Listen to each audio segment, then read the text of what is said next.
Hello everyone. We are pushing 2 videos a day with little to no budget. You can help with Buy Me a Coffee or Patreon. Link in the descriptions. Chapter 21-26 Made to Order. Once they came to an accord, Ves and Diva did not waste much time. It didn't take much time to sign the contracts. Ves felt ambivalent as he returned to Gloriana, who was still spending all of her time with the little angel. Soon, Diva would be taking the masterwork mech away, and it was very unlikely that she would meet her finest work to date ever again. Therefore, even if her current behavior seemed unhealthy, Ves allowed her to indulge in her current fancy. Gloriana! The deal is set. 8 designs for a factory ship. Hopefully, as long as everything goes well, we'll be able to receive our new ship within a year. That sounds great, Gloriana cheerfully responded. I always wanted a factory ship, and I always wanted to design mechs for the Hex army. Now I get to do both. It was hard not to get caught up in her jubilance. Ves cared less about the potential profits he signed away. Making her happy was a joy in itself. Well, in order for the shipyard that Diva has approached to build our ship, it needs a ship design. Oh? You're right. Not any factory ship will do. We need to pick the right class and select the best configuration for our needs. This is going to be fun. I thought so. If you don't mind, I've invited some other clansmen in order to take part in the initial session. We don't specialize in designing ships, so it is wise to borrow the wisdom of those who command them for a living. It took some time for the meeting to start. In a secure conference, Ves, Gloriana, Calabast, Fleet Commander Ophelia Cronin, Major Verl, and most notably Commodore Abigail Laverne all sat down at a round table. A projector already started to display various factory ship classes in the center. The imposing mass and size of these vessels instantly dwarfed anything the Larkinson fleet owned up to this moment. Before the session commenced, everyone turned to Commodore Laverne. The prominent male sign symbol tattoos on her face instantly marked her as a penitent sister. Even Gloriana looked askance at the presence of the exiled Hexer. Ves. Why did you invite Commodore Laverne? She's our highest-ranking naval officer. He shrugged. Look, I have my doubts as well, but when I approached her, she promised to remain cordial. He only approached the Commodore on a whim. The Larkinson clan may have Ophelia Cronin Larkinson, but she mainly dealt with second-class ships. She did not possess enough depth in second-class ships. I know what you think of me, Abigail defensively huffed. I only agreed to offer my expertise in exchange for favor. It's in my best interest to play along. Both Gloriana and Calabast turned to Ves. What did you promise? Ves shrugged. When I approached the penitent sisters, I found out that the ones who participated in the ceremony want to return the statue. Those who don't fall under the 666 sisters have heard a lot and want to try and worship the statue as well. Oh. That. Sounds okay, I think. He was pleasantly surprised when the penitent sisters made this request. If even these extremists became swayed by the superior mother, then that meant there was a lot of hope that the rest of the hegemony might embrace the ancestral spirit. Of course, the reason why the penitent sisters clamored so much to see the statue was because of the show he performed. If he didn't impress them so much, they would have been much more reluctant to approach him with this request. Even so, he didn't make it easy. Now that he possessed leverage over the recalcitrant Hexers, he wanted to make sure he could use it to keep them under control. He heavily restricted access to the penitent sisters, and only opened up a small window to access and worship the statue of the superior mother. Ves promised to widen this window as long as the penitent sisters behaved well. With this carrot, he hoped to tame the sisters and make them less of a problem. Though he did not have much hope of converting them to his side, at the very least he wanted them to be an asset rather than a liability. Once everyone accepted Abigail's participation, the session finally began when Ves took control of the projector. Every factory ship is unique. They're large, stupendously so, and can fit a lot of different stuff. Because they're so big and expensive compared to mechs, the client has a lot of choice on what can go in. It's similar to ordering a custom mech, though our choices are limited by the restrictions of the ship class. Ship classes were like mech models in that they already provided a fairly complete framework. Different from mech models, ship classes offered a lot of room for customization. They initially started off in a barebones form, which also happened to be the cheapest option. It was easy to upgrade or modify the layout of the ship at the initial phase. As long as his demands didn't break the framework and as long as his budget was sufficient enough, he could add all kinds of items on his wish list. Everyone else knew this as well, so they quickly began to look over the available ship classes. They could choose from over 100 different factory ship classes. Some of them looked similar, but others looked radically different. Most of them were long and narrow and shaped like a cigar or fish. They rarely came in other forms, though Ves did encounter some very vertical ships. It was a bit difficult to make a choice right away, and it took too much time to go over every single ship class. This was why Calabas proposed a selection method. Perhaps it is best to set our criteria first and see which ship class fits our needs the best. Everyone agreed. The first choice was to consider the overall shape of the factory ship. Ophelia immediately offered her judgment. Most human vessels are long and narrow for a reason, sir. In combat situations, strategic ships like these are either flying towards or away from the enemy. You don't want to give the enemy a larger target to hit. Keeping the front and rear silhouettes as small as possible will make it harder for enemies to take down the ship. That said, a ship that is too long and narrow is an easy target when attacked from the flanks. There are other trade-offs as well, such as the increased stress and demand from the FTL drive. Everyone concurred with her assessment. None of them had any intentions to buck the trend, especially Ves.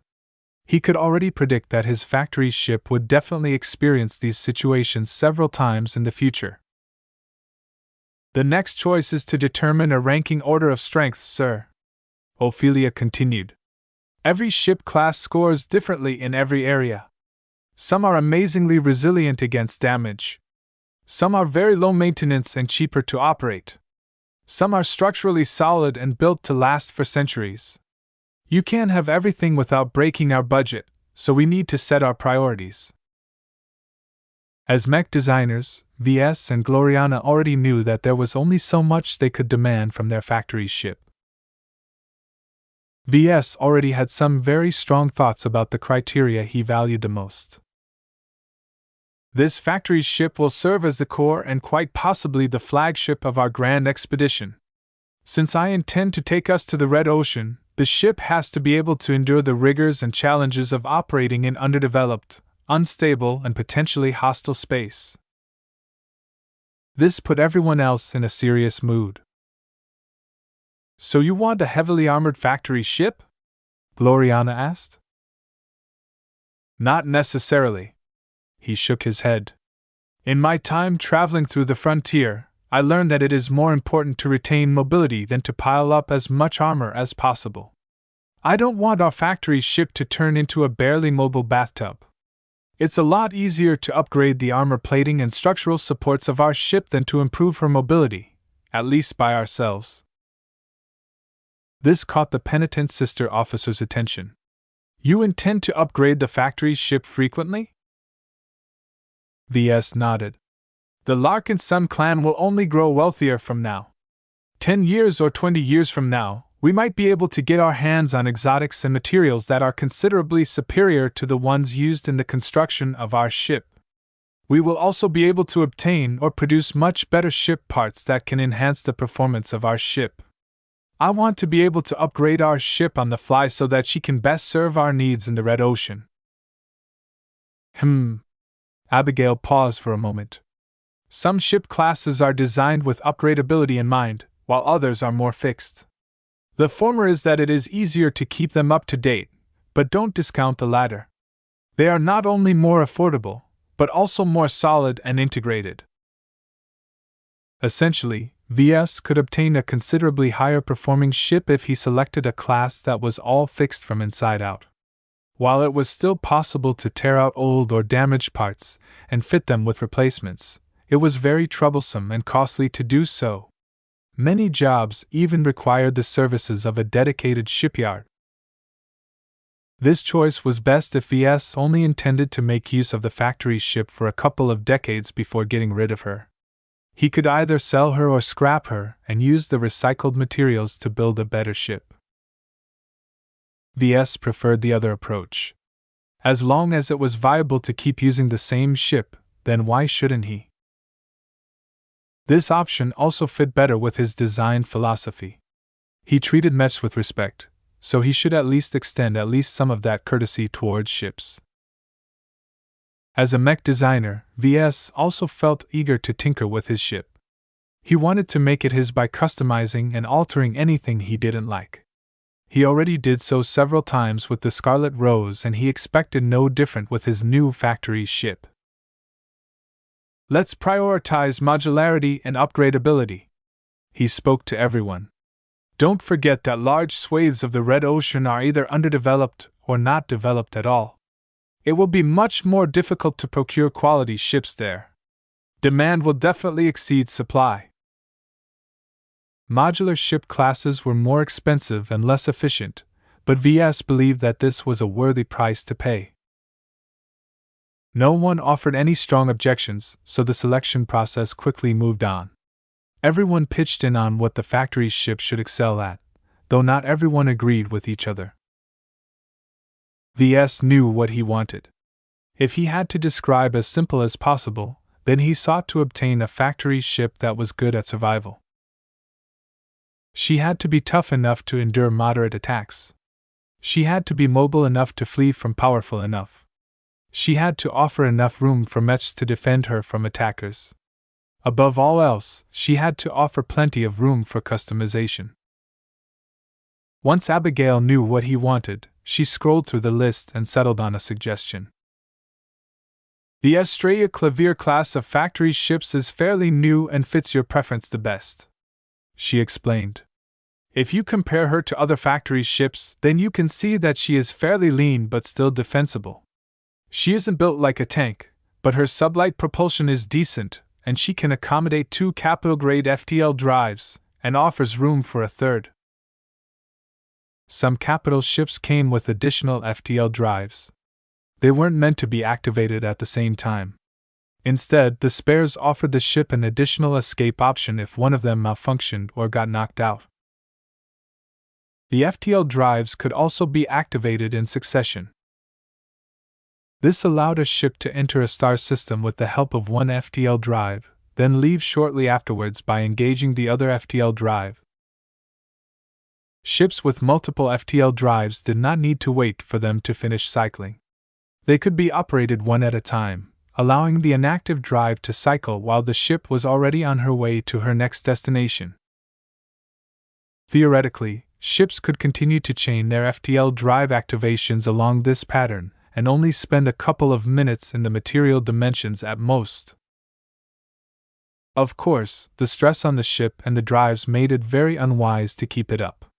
The operation also required very skilled engineers who knew exactly how to push the FTL drives. Regardless if VS prioritized redundancy or speed, having multiple FTL drives was essential in his opinion. 2 FTL drives sound good. He smiled. We can obtain a third one later.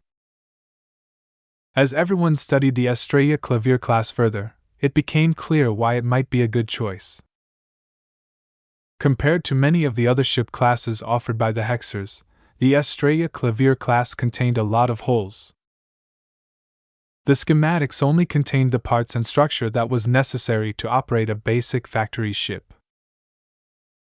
The client could then fill up the holes in the schematics with their own optional modules. For example, if he wanted to fill up a compartment with a third FTL drive, Ves could choose to do so. If he would rather augment the power supply of the factory ship, then he could instead fill the same compartment with a power reactor. The Estrella Clavier class offered a lot of other choices like this. This appealed strongly to his inclinations as a mech designer. "This is a great choice," Gloriana declared. "We can fit everything we want inside this ship." Their choice was made. Even if there were tougher, faster, and higher capacity alternatives available, the Estrella Clavier class promised unmatched versatility. Ves looked intrigued as he began to imagine how he could fill these spaces up. While it wasn't possible for him to design a factory ship and instill her with a glow, what if he could impart at least some spirituality through a different method? Chapter 21-27 Ostentatious Edition. With the sheer amount of choices available, Ves and the rest had to think very carefully on how to configure their personal Estrella Clavier class vessel. Capital ships generally weren't built to land on planets. It took too much effort to prevent the starship from crashing, and it took even more effort to lift the vessel into orbit. While it wasn't impossible by any stretch of the imagination, it was mostly a waste of space to add such a capability to such a heavy ship. If Ves wanted to bring something down, it was much more efficient to rely on smaller ships. For this reason, the Estrella Clavier class factory ship did not feature any wings or other extraneous elements. Perhaps the only annoying part about the shape of her hull was that she was shaped like a somewhat stubby hexagonal-sided rod. If viewed from the front or back, the factory ship was shaped exactly like a hexagon. To be fair, the Estrella Clavier class was hardly the only one who incorporated this arbitrary design choice. Many other long and narrow hexer ships adopted the same shape. Changing the shape was out of the question. Almost everything about the interior had been built around her specific dimensions. Ves would have to redesign the entire ship class from scratch if he wanted to adopt a more rounded shape. From a defensive angle, a Estrella Clavier class starship is excellent when enemies approach from the front or rear. However, as soon as she shows her entire broadside to an enemy formation, she'll take an awful pounding due to all of the hull plating that is facing them at a perpendicular angle, Ophelia Cronin noted with a frown. The same principle applies to mechs. Gloriana nodded in understanding. Though it's not always possible, it's best to always incorporate oblique angles in a design. A projectile hitting a 1-meter plate of armor at a straight angle only had to pierce through 1 meter of solid alloy. A projectile hitting the same plate at a 60-degree angle effectively has to chew through 2 meters of solid alloy. Of course, this was a gross simplification of what actually occurred in battle. Different weapon types interacted with armor in different ways. It was also extremely rare that a defender was able to present the best possible sloping armor towards an enemy, especially the attacks came from multiple angles. While the downside of having 6 flat sides was big, featuring a more rounded cigar-like hull shape also had its downsides. Commodore Abigail Laverne shrugged. The hexagon is a sacred geometric shape. It is superior to the circle. It represents order and the 6 phases of existence at its best. Ves directed an exasperated glance towards Gloriana and Calabast. Both of them looked apologetic. That is a legitimate argument in the hegemony. Calabast carefully confirmed his suspicions. They had no choice but to live with this shape. While the hexers offered factory ship classes in other shapes and sizes, none of them suited his needs. What he wanted was freedom of choice. If he was going to entrust his life, career, future, and clan on this decision, then he wanted a ship that reflected his approach and his strengths. He wanted a factory ship that could survive danger because he often liked to take risks. He wanted a factory ship that could run away quickly because he sometimes attracted formidable enemies. He wanted a factory ship that offered a lot of upgradability because he was confident he could obtain better technology and materials in the future.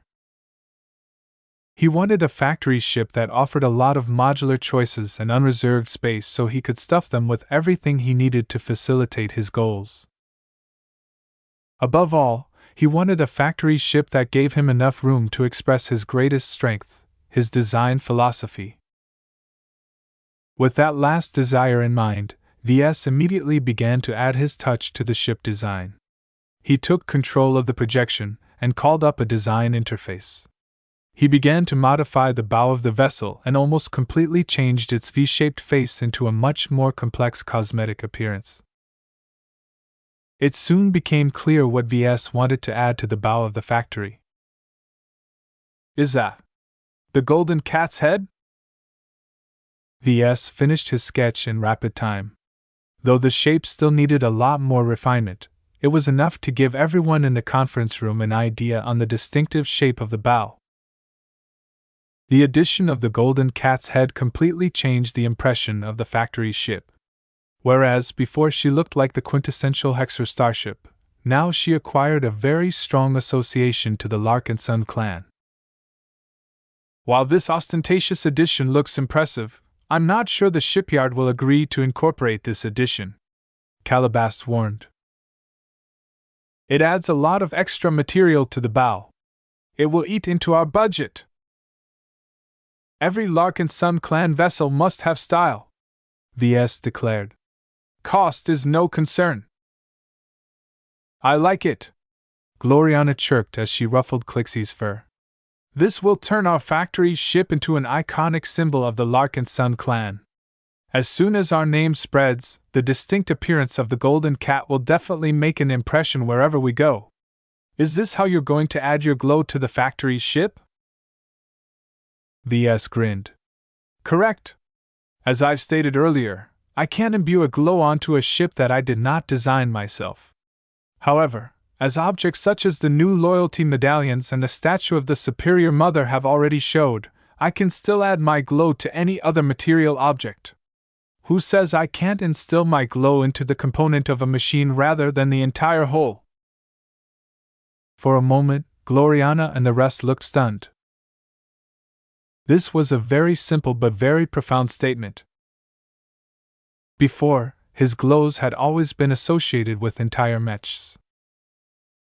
The only way to gain the desolate soldier's duty-inspiring glow was to obtain an intact, working copy of the mech. The only way to benefit from the Doom Guard's fear-inducing glow was to purchase an expensive copy of the space-borne Striker mech.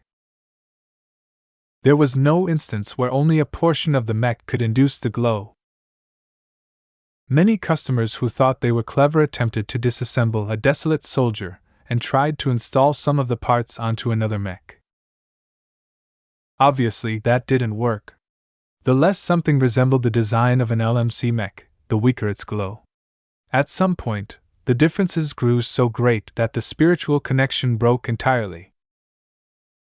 Therefore, no one ever thought about the possibility that Ves could add his glows to other mechs or vehicles by instilling it in just a smaller component. If you wanted to, Gloriana speculated. Couldn't you design some sort of, I don't know, a piloting chair that contains one of your proto-gods? The implication of this possibility was massive. Any mech technician could just remove the piloting chair from a random mech and install the one designed by Ves in order to bestow the mech with a glow. The size of the object was irrelevant, mostly. As long as the creation was complex and sophisticated enough for Ves to instill at least some spiritual foundation, then it became a viable container of one of his glows. I can make it even smaller. Ves innocently shrugged. The loyalty medallions are perhaps the smallest objects I've made that contain my glows. Their range is rather short and their effect is weak, Gloriana stated. That's correct. My specialty works best on mechs. If not, then at least something that resembles mechs. That's one of the reasons why I made sure the statue of the Superior Mother is as large as a mech. He had added his glows to objects smaller than a mech. However, he hadn't done so on objects that were significantly larger. Right now, the prow or forecastle of the Estrella Clavier-class ship had turned into a large cat head, one which Ves intended to design and build by himself. Would its glow become more intense? Would the range of its glow reach the entire length of the factory ship? Ves didn't know the answers to these questions, and that excited him. He couldn't wait to test it out in a massive experiment. However, not everyone was confident it was a good idea. A lot of materials are needed to construct this prow, Commodore Abigail Laverne warned. Factory ships like these are incredibly expensive because their exterior has to withstand a lot of attacks from second-class mechs. You can probably build half a mech regiment with all of the alloys spent on this edition. Ves waved away her concern. The cost is not a problem, and I already have a source of materials in mind. Since recently he decided to stockpile the Briar alloy he steadily obtained from Cassandra Briar. His main motivation for doing so was to strengthen the armor and structure of his future factory ship. Because starships and especially capital ships were so big, the alloys used to prop them up and clad them with armor were actually inferior to the alloys utilized in mechs. This was because the cost was way too prohibitive if ship armor used so many high-quality materials and exotics. Instead of relying on quality, ship builders instead resort to quantity to strengthen the hull of a ship. Even if the grade and quality of alloys was inferior, as long as the plate of armor was several meters thick, it offered far more effective protection without breaking the bank. This vastly reduced the production cost of the ship. It also made it far easier and more affordable to repair or replace the armor plating once it sustained damage. Therefore, using something as sturdy as Briar alloy, which was ordinarily fashioned in much thinner armor plating, would make the bow of his future factory ship exceptionally resilient. If Ves instilled the thick, decorative prow component with Goldie's glow, then his factory ship would truly become unique. Ves couldn't think of a better way to enhance the stature of the Larkinson clan while at the same time demonstrating the formidable nature of his specialty. However, empowering the prow with spirituality was different from designing a ship with spirituality. Don't expect too much from the glow of this giant cat head, Ves cautioned everyone. One of the reasons why my mechs are so effective is because the glow not only influences the moods of people in the vicinity, but also makes the mech alive. The mech pilot is able to bond and operate the mech on a deeper level, and that is another source of strength that is often overlooked in recent times. This was the original X factor that Ves pursued. Nowadays, he focused a lot more on expressing the power of his design spirits. But that didn't mean he lost sight of trying to align the mindsets of the mech pilot and mech designer as much as possible. What his remark actually conveyed was that the glow of the prow would only act on the ship like a source of emotional warmth. It would not be able to integrate with the entire ship and add mysterious effects to the vessel. However, since that wasn't possible anyway, no one minded this deficiency. It was already good enough to add the glow that was strongly associated to the Larkinson clan throughout several sections of the ship. So that is why you want so much unreserved space in the ship class. Gloriana gasped in realization. The prow isn't enough. You want to add more. Totem. Ves generously supplied. You want to add more totems to our ship? Are you trying to transform it into a vessel of the Golden Cat by spreading her domain along the entire length of our factory ship? Ves chuckled. I don't think it works that way. Even so, it will still be very useful to make sure to add enough totems to cover the ship. Even if the glow makes outsiders uncomfortable, I don't care. As long as it instills more kinship and loyalty in the crew of the factory ship, then that is worth the cost. The golden cat was his most important weapon and tool in shaping the Larkinson clan. With her powerful, Larkinson-themed glow, Ves believed his most important ship of his fleet would be much better protected against malcontents and traitors. In addition, Goldie's glow was also very useful in furthering the indoctrination of both outsiders and Larkinson clansmen. If Ves could add totems to every ship of his expeditionary fleet, then how would others react when the entire Larkinson clan arrived all at once? Chapter 21-28 Scrappy Ship. Once Ves adjusted his mindset, he became a lot more engaged in the configuration of the Estrella Clavier class. Though he was tempted to treat it as something analogous to mech design, in truth he was more like a client who made a list of demands and expected them to be implemented. The only difference was that he was something of an engineer himself, so he was able to sketch and design detailed features onto the ship diagram. However, just because he made his choice didn't mean it would go through. Just like mechs, ships consisted of many interconnected parts and systems. A single, careless addition could easily mess with other systems, causing them to become skewed, which in turn cascaded into other disturbances. Something as massive as adding a large briar alloy forecastle shaped in the form of a golden cat head significantly altered the flight characteristics of the factory ship. Ves didn't worry too much, though. The rest of the factory ship was already pretty massive, so it wasn't as if a bigger prow sent the ship completely off balance. He figured the ship designers would just perform a lot of simulations and tweak a lot of systems in order to account for the altered mass distribution. After finishing with the prow, he turned his attention to the other sections of his upcoming factory ship. As the most important ship of the fleet, she played a pivotal role in allowing him to conduct business and work with mechs regardless of where he traveled and what kind of circumstances he faced. The factory ship would also very likely serve as his main base of operations in the Larkinson fleet. As a mech designer, there was no place that was more appropriate for him to station himself than the ship that featured the best mech production capacity.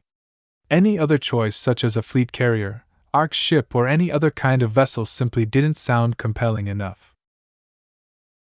As for the Barracuda and the Scarlet Rose, either vessel matched his stature as the patriarch of an up-and-coming clan and a journeyman with a bright future. He had already outgrown the corvette and the mobile supply frigate. In terms of space alone, either of them came close to fitting all of the features he demanded. Therefore, he saw the wide, unreserved spaces of the Estrella Clavier class as a blessing. Just as he did in the past when he designed his variants, he wanted to take this generic Hexer factory ship and transform her into a flagship that reflected his philosophy. Let's make this ship alive! Even if Ves was not a ship designer, even if it wasn't possible to fully exert his specialty on a massive starship, he still wanted to give it a try. Let's turn her into our perfect factory ship, Gloriana concurred as she began to add her own additions to the ship diagram. She didn't want to be left out. The factory ship would likely serve as her own base of operations as well, so the ship had to offer enough accommodations to make her comfortable for decades. Compared to the hands-on approach adopted by Ves and Gloriana, the other advisors merely voiced their suggestions. Neither Calabast, Ophelia, or Abigail possessed a technical background, but they were still competent professionals in their own right. You need to beef up the communications center of the ship, Calabast suggested. It would be best to add some more redundancies as well. You should also move the quantum communication nodes to a separate compartment in order to isolate them better. I always disagreed with the decision to place them next to other communication systems in order to save space. Abigail made a useful suggestion as well. If defense is a priority but don't want to reduce the mobility of the factory ship any further, then you might consider adding large area shield generators. They're very power-hungry and very expensive and aren't as tough as actual armor, but they take up much less mass and volume than adding an extra layer of armor. When Ves looked up the shield generators, he immediately shook his head. They're too expensive. I'll have to chew through a considerable portion of my budget in order to slot them into the factory ship. The cost of an individual directional shield generator was still within an acceptable range. The problem was that Ves had to purchase them into a batch in order to cover the huge surface area of the exterior of the ship. Even Gloriana agreed. There is too much for us to spend on first. Let's add the shields to our list of future upgrades. Since they're fairly compact and relatively standalone, we can easily install them in place once we acquire them. We should instead focus on establishing the right foundation. Certain modules and systems required the factory's ship to undergo an extensive overhaul that could only take place at a shipyard. This was not one of them. Shield generators were just big blocks of metal and machinery that could be disassembled and assembled by a team of trained engineers and technicians. Considering the LMC's earning potential, Ves could afford to wait and accumulate enough cash to purchase considerably more powerful shield generators than he could afford at this time. He nodded. You're right, Gloriana. We shouldn't consider the factory's ship to be a finished product once she falls into our hands. She's an ongoing project that will potentially stay this way for centuries. What we should prioritize during this design session is to choose between all of the essential modules and systems that are very hard to add to the factory's ship after she is built. The Estrella Clavier class might be a bit more generous in terms of upgradability, but not everything about her design was modular. There were plenty of interconnecting systems that had to be built right from the very start. The same applied to mechs to a lesser degree. Surface battle damage was easy to repair, but once something deep inside broke, the mech technicians had to perform a lot of steps to disassemble the damaged machine. As Ves and Gloriana each began to fill up the empty spaces of the factory, they focused on strengthening her survival ability.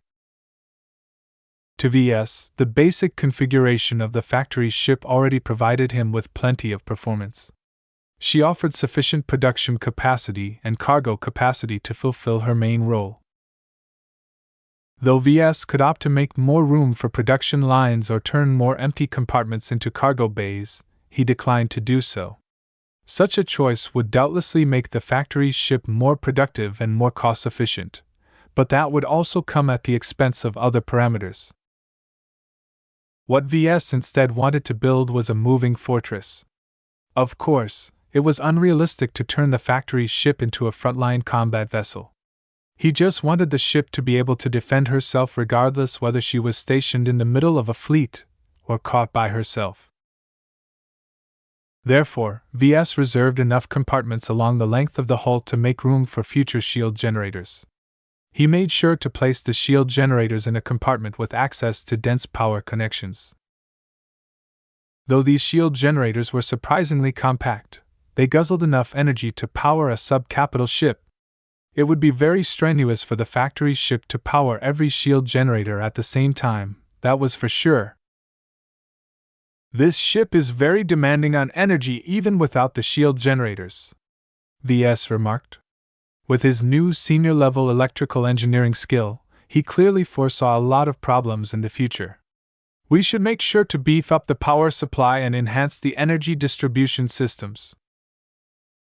The material processing machines and the industrial production lines all demanded a lot of energy to run.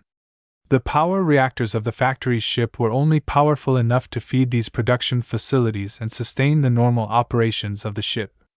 They were not enough if the Larkinson clan planned to add shield generators in the future. The cost of the power reactors alone consumed a substantial portion of the budget, but Ves figured it was worth it.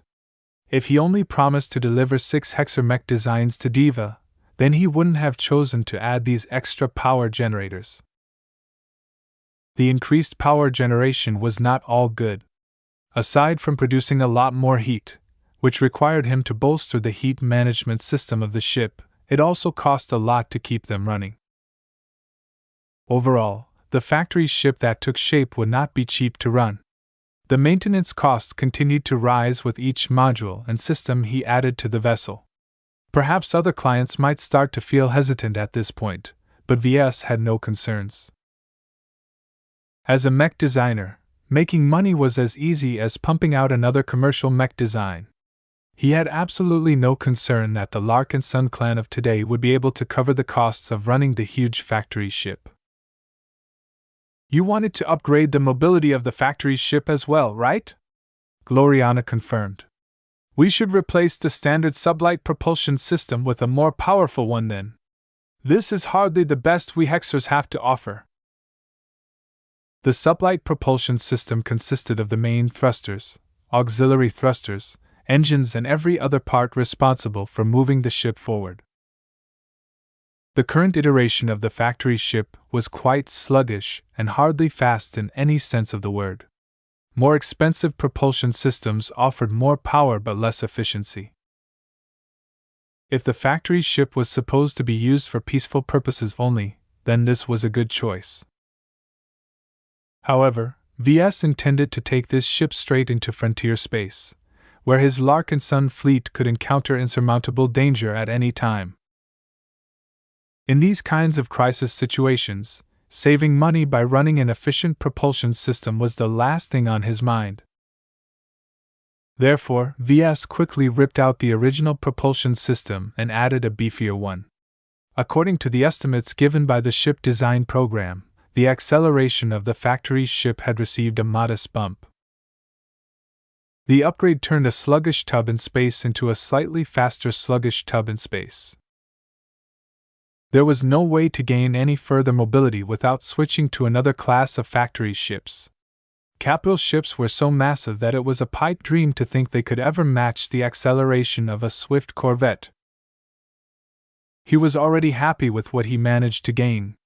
Increasing the acceleration of the factory ship by just a third or something meant that the huge vessel would waste less time in real space. From a money-saving standpoint, upgrading the propulsion system was a horrendously wasteful decision.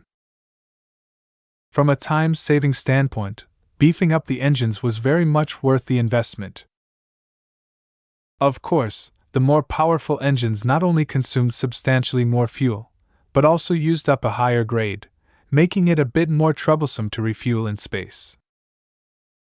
Fortunately, the higher grade of ship fuel was also substantially more energy dense, which meant that Ves did not have to expand the sizable fuel tanks of the factory ship any further. Ves hummed as he thought of the additional logistical burden. Perhaps we should add a specialized refinery ship to our fleet that can refine these high-grade fuels. This was something to consider for later. For now, the fuel tanks should already be able to keep the factory ship moving for years. In addition, the supply of high-grade fuels was relatively ubiquitous and abundant in civilized space. Empty space continued to dwindle as the overall performance profile of the factory ship became more defined. With almost every choice dedicated to enhancing the factory ship's defense and mobility, she had become quite a scrappy factory ship. We can't forget about offense either, Ves recalled.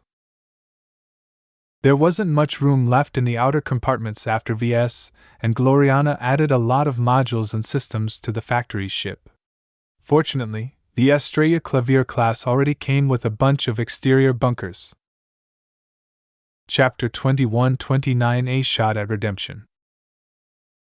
Inspired by the bunkers he had seen in use by the forces of the House Kane and the flagrant vandals, Ves wanted his factory ship to possess sufficient teeth to repel a pirate assault on her own if necessary.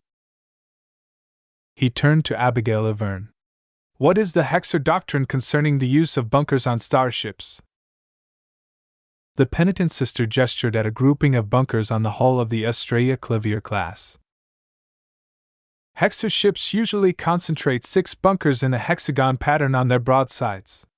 The bunkers are designed to accommodate specialized heavy mechs armed with powerful artillery cannons. The heavy mechs themselves are grouped into teams and are usually linked in some way. Their mech pilots constantly trained together and practiced together in order to be able to saturate a zone of space with partially overlapping fields of fire. The hexagon-shaped bunkers were grouped into a hexagon-shaped pattern, thereby making the association to the hexaedric hegemony very clear. Obviously, VS was not a fan of this bunker placement. He began to alter the arrangement of one of the bunker clusters. He completely broke up the hexagon pattern and trashed the hexagon-shaped designs of every bunker. Instead, he sketched in a different cluster of bunkers. He added some extra mass on top of them in order to tie them together. The result was a cluster of 5 bunkers arranged in the form of cat claws. Abigail Laverne looked upset at this change. Removing the hexagon-shaped bunker cluster was still a very odd sight to her sensibilities. This was how hexers protected their large ships for centuries. To see them replaced with a different arrangement almost caused her to speak against the change. Unfortunately, she held no power here. If not for expertise on advanced second-class ships, VS wouldn't have invited her to this session. As for Gloriana, despite being a hexer herself, she was used to VS rejecting her people's ways. Even though the factory's ship would become her home as well, she was already happy enough with the other accommodations towards hexers. Letting VS personalize a few aspects of the factory's ship to make it less hexer did not affect her fundamental DNA. Still, to VS, the exterior of the capital ship reminded him a lot less of hexers, and that was what mattered the most. As long as he paired the exterior changes with some interior changes, the factory's ship would come much closer to representing the Larkinson clan. He couldn't go too far in transforming mechs into gun turrets. The MTA and CFA imposed a lot of rules, and the design program literally blocked him from adding conveniences such as directly linking the heavy mech's heat management system to the heat management system of the factory, and such. The Big Two really doesn't want starships to be heavily armed. VS scowled. He understood the rationale. From an outside perspective, it was a good way to limit the damage that humans inflicted on each other. However, now that he was about to acquire a large and vulnerable ship on his own, the various rules that restricted him from allowing the factory's ship to defend herself against attackers really began to annoy him. The Big Two even imposed limits on the maximum size and caliber of the cannons wielded by the heavy mechs. There was nothing from stopping him from adding more bunkers to the ship per SE. The rules only limited him from scaling up the mechs and weapons past a certain point. It didn't matter if he built 100 bunkers along the length of the hull. The only reason why he refrained from doing so was the fact that the factory ship couldn't accommodate too much mechs. By default, she came with enough space to accommodate 2 mech companies of heavy mechs. This was already a considerable amount of mechs for a starship to carry, but compared to other capital ships, the figure was rather anemic. It couldn't be helped. The production facilities and the cargo bays for the materials and end products took up a lot of space as well. If VS really wanted to, he could sacrifice some other functionary in order to add room for up to 2 additional mech companies. However, he didn't think it was worth it. He would rather dedicate this role to another vessel, preferably a large fleet carrier, and focus purely on strengthening the self-defense aspects of his factory ship.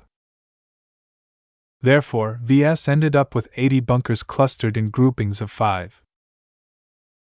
From a visual angle, the broadsides of the factory's ship now featured 16 giant golden cat paws.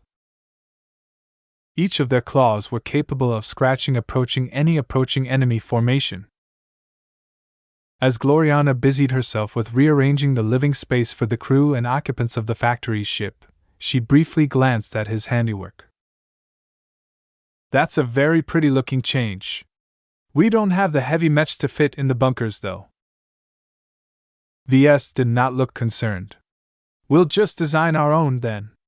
This grouping of 5 claws is already giving me some ideas. Perhaps I can combine 5 different glows that activate at specific times depending on the battle situation. Several ideas already tempted him to design the mechs in question. If some enemy mechs were taking potshots at the factory ship from extreme range, he could employ Ilvain's glow in order to increase the accuracy of his heavy artillery mechs. If a large formation of light mechs were about to reach the hull, he could employ the same kind of spiritual counterbalancing he used in the Doom Guard design to prevent them from landing onto the hull. Just 2 of these suggestions already sounded viable to him. Ves quickly archived these ideas in his implant and promised to revisit them later. Eventually, the initial configuration session had come to an end. All of the free and unreserved space had been allocated. While Ves had been preoccupied with transforming the arrangements of bunkers on the hull of the factory's ship, Gloriana focused instead on the living conditions. She upgraded and expanding the living quarters of the crew, but especially for herself and Ves. She filled up some of the empty compartments into schools, entertainment centers, gardens, swimming pools, and other recreational areas. Though it sounded a lot, the internal volume of the factory's ship was already huge to begin with. Gloriana made sure to make efficient use of space so the various facilities didn't take up too much space. Aside from that, she also made sure to add spaces for various chapels and areas of worship. At the very least, she insisted on retaining the fairly large hall of worship devoted to hexism. Perhaps the only major alteration she made was to replace the large altar that represented the 6 phases of existence with the statue of the Superior Mother. "You can do what you want to the rest of the ship, Ves, but this space is mine," she insisted. Ves let her have her way.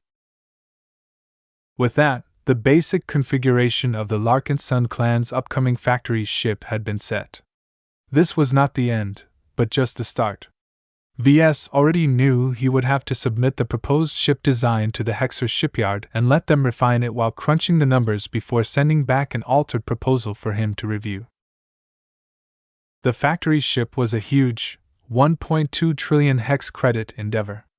Everyone involved had to make absolutely sure that the final design reflected the client's desires before they started to build her within a year. When the meeting ended, Ves picked up Lucky and was just about to go elsewhere.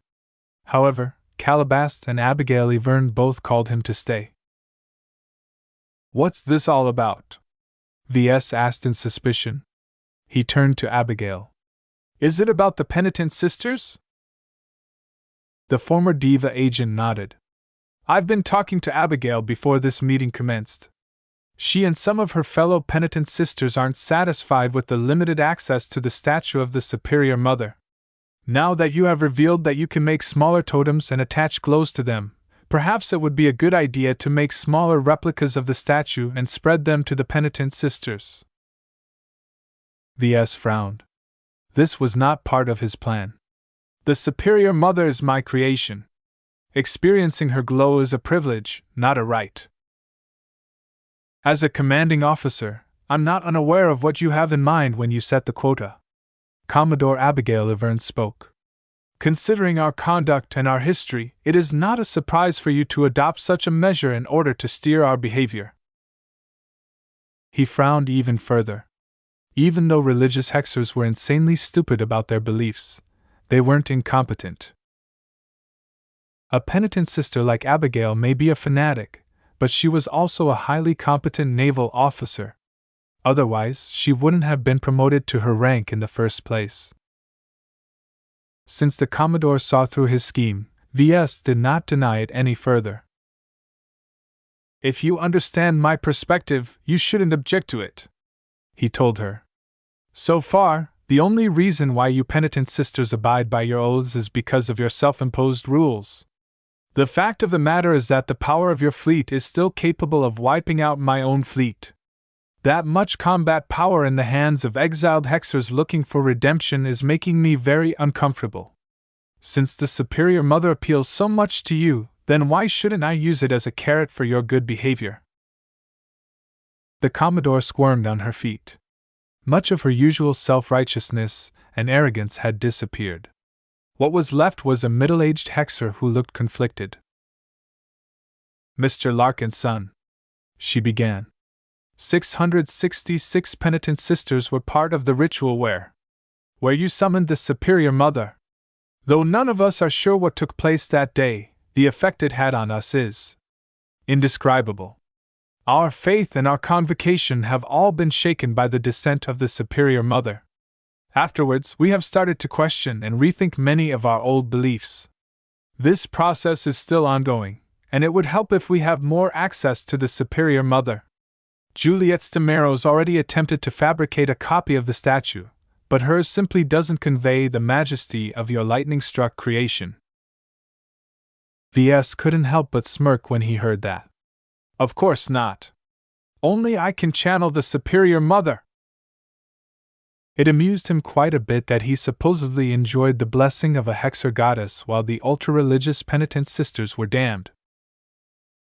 Calabas noticed his change and coughed. "Ves, be serious. This isn't the time for you to gloat. As much as the penitent sisters deserve to be punished, they also deserve a shot at redemption. True redemption. If we can de-radicalize these hexers, we can nip one of your fears in the bud and transform the penitent sisters into a dependable ally." She had a good point. Another factor was that he designed the Superior Mother to convert conservative, man-hating hexers in the first place. Letting his mother work her wiles on these former cultists was a good way to test whether she had what it took to transform the entire hegemony. "I'm open to the suggestion," he eventually said.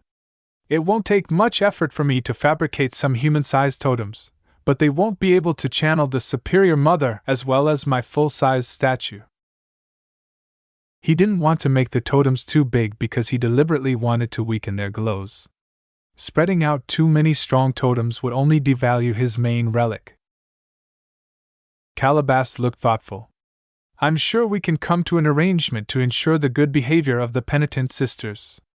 If you put me in charge of the totems, I'll link them to a new reward and punishment that will encourage the sisters to remain on their best behavior." "That sounds fine." Hopefully, the penitent sisters would mellow out as a result of these measures. Perhaps he should also remind them that the likeness of the Superior Mother happened to resemble his mother. Chapter 21:30 Jovi Armelon. After submitting the initial proposal for the new Estrella Clavier-class factory ship, the shipyard sent back their revision for Ves to review. The hexers initially misunderstood the addition of the large and prominent cat-shaped prow. Ves had to clarify that he intended to build it himself. A lot of other issues had emerged, forcing Ves and Gloriana to either accept the suggestions from the ship designers or come up with their own solutions. This back and forth took place over several days. With no mech design project on the horizon, Ves and Gloriana directly conferred with the ship designers in order to refine the final factory ship design. Even though their professions were different, they still shared much in common. This allowed them to exchange ideas very quickly as they already established a mutual understanding. When they finalized the configuration of the Estrella Clavier class, the choices had been locked in. At this point, the shipyard immediately began constructing the ship, and any changes to the design would disrupt all of the ongoing planning and activity. "Well, that's it, I guess," he told Gloriana as he sat alongside her on their bed. A flowery scent emanated from her body. Ves closed his eyes and enjoyed her lovely smell. She smiled and giggled at him. "Oh, Ves. Isn't yesterday enough? You know me. I'm always filled with energy. I suppose I can indulge you once again." Ves reached towards his girlfriend and bent her body over the bed. Ever since they created the little angel, Gloriana had entered a fantastic mood. Ves discovered to his joy that she was very open to allowing him to discharge his energy at night. There was no telling when she would close her port to him again. Ves made sure to take advantage of her receptive state while he still could. Fortunately, Gloriana had already dismissed the guards from their bedroom that night. The only ones who were left inside were their cats. Lucky and Clixie huddled together on a desk as they watched their human owners become more intimate with each other. Meow? Meow. Meow meow. Meow. The next morning, they woke up content and prepared to go to work. Gloriana wanted to study the little angel as much as possible before Diva finally took it away. Their transportation convoy was already only several days away from arriving at Hisneck. Meanwhile, Ves wanted to ready a portion of the Larkinson fleet to depart. Though he hadn't selected a mission as of yet, he already had his eye on a couple of them in the Rim Exchange during his earlier visits. The only troublesome aspect about their current plan was that both Ves and Gloriana wouldn't be seeing each other for a couple of months. This meant that they wouldn't be able to make a lot of progress on designing the 8 mechs they promised to Diva in exchange for their factory ship. "It's fine," he told her. "This excursion will only take a few months to half a year. I need this, not just for the merits, but also forge my combat personnel into a cohesive, battle-tested group." "I know, Ves.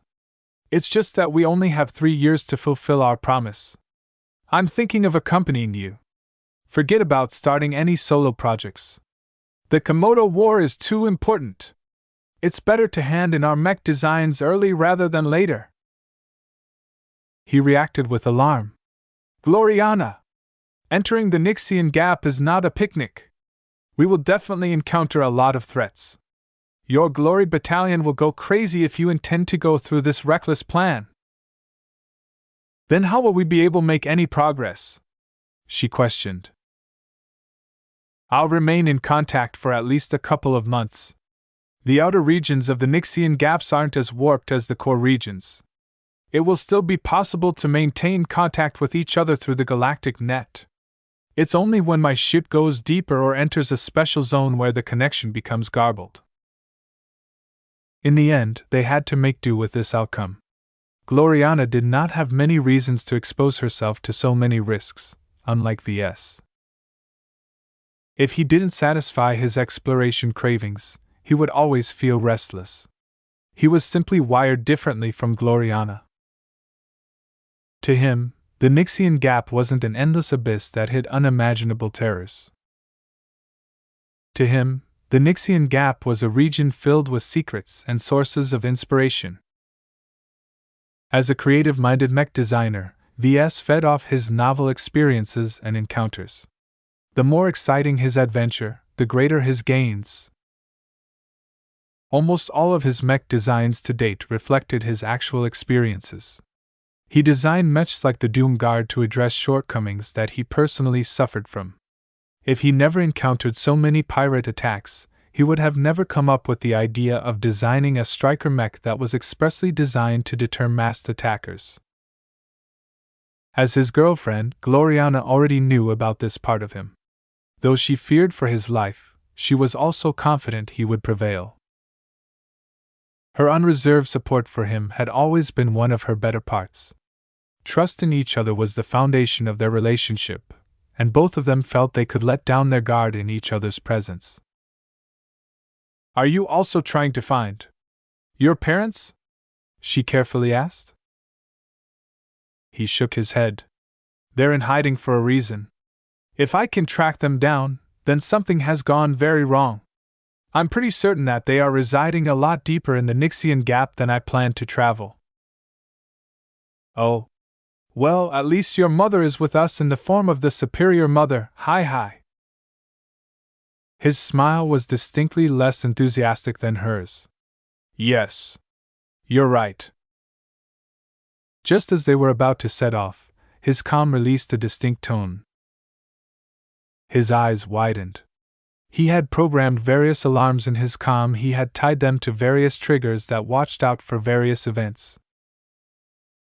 Right now, he immediately recognized the specific tone.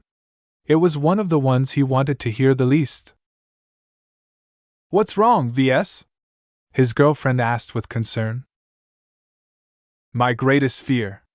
Master Willix. Her mood immediately lifted. Are you sure? The ubiquitous force has just portal jumped into this star system. The news is already spreading in the local news. That's great, she celebrated. I would love to show off our little angel to her. I've made so many improvements. Hopefully, she'll be impressed. He was anything but happy. Even as Gavin reached his side and delivered an official notification from the MTA, his face had already turned glum. A part of him hoped that a different MTA master visited this time. Surely Master Willix had to attend to her own projects, right? There was no way she could take so unanticipated breaks from her duty. Sadly, the notification he received had been signed personally by Master Willix. His heart dropped like a rock when he read it. It specified Ves and Gloriana by name, so they were both required to attend to her once she arrived. His hand suddenly reached for his suit pocket. His Sintra Umbra pouches containing his gems and, more crucially, the high-grade life-prolonging treatment serum might get sniffed out if he came too close to a master mech designer. I need to make some preparations. Ves flung the datapad back at Gavin, who didn't possess the reflexes to catch the projectile. Benny, make sure to call up the avatars and form a greeting party. In the next hour, he began to move various items to the Scarlet Rose's vault. Though Ves was reasonably sure that the ubiquitous force wouldn't bother to scan his base and everything he possessed, it was better to be safe than sorry. Lucky's gems, the serum, the ancient sarcophagus, and so on had all been transferred to the ship before Ves ordered her to scram. Take a vacation and don't come back until the ubiquitous force has left. With the mobile supply frigate departing from the surface of Sinac 6 with remarkable haste, Ves wrung his hands as Lucky floated alongside his head. Meow. There shouldn't have been any leaks on my side. My virtual security experts along with Calabast should have constantly upgraded our security suites and other measures. With Goldie, none of our Larkin sons should have spilled the beans either. Meow meow. Yeah, I suppose that someone could have acted carelessly. I don't believe that has happened, though. The much more likely outcome is that the leak originated from Diva. If he was in the MTA's shoes, he would definitely keep tabs on the hegemony's spy agencies. Everything that the spooks found out, the MTA would know as well. This was a good way to ensure that a state wouldn't be breaking any taboos. If there was any government institution that had the highest chance of breaking the Big Two's most important laws, it was always the spies. Even as he grumbled at Diva, he made sure to freshen himself up and prepare for his umpteenth meeting with an eminent master from the MTA. He told Lucky to take Clixie on a vacation and entrusted the Larkinson mandate to Raymond Billingsley Larkinson. Only then did he stride towards the landing zone where the ubiquitous force was about to descend. A company of avatar mechs stood straight in two columns on two sides. The gleaming gold-coated bright warriors loomed tall over everyone. Their third eyes glowed bright white, signifying that every Larkinson mech pilot inside had established a firm bond with their own mechs. The sight, along with the soothing warmth of the golden cat's glow, lifted his spirits and firmed up his confidence. No matter what, Master Willix hadn't done anything detrimental to him in her previous visits. As long as he remained on guard and kept his lies straight, the MTA shouldn't have any reason to nab him and drag him back to center point. The ubiquitous force cut through the atmosphere as if gravity and aerodynamics were merely toys to be ignored on a whim. The armed frigate practically dropped down to ground level as if she was about to crash against the ground, yet the moment she was about to make impact, she abruptly stalled her descent and landed on the surface as light as a feather. Both Ves and Gloriana knew how impressive it was for a starship, even a modestly sized frigate, to accomplish such a feat. To be able to negate so much momentum in such a short time was something only high technology was capable of. This single warship was probably powerful enough to wipe out every single mech in the Synapse system. When the frigate's side hatch slid open, a number of figures floated through. Master Willix and a couple of dozen meshers wearing similar uniforms lowered themselves until they hovered right above the ground. Mr. Larkinson. Miss Woden. We meet again. The Great Master greeted the pair with a polite smile. It is an honor to receive you again, Master Willix, Gloriana enthusiastically stated and bowed. Ves couldn't remain silent. We are very grateful for our work to be recognized again. There was something different about Master Willix this time, or to be more exact, with one of the people accompanying her. A younger figure floating behind the Master's shoulder stared at Ves and Gloriana with an intense expression.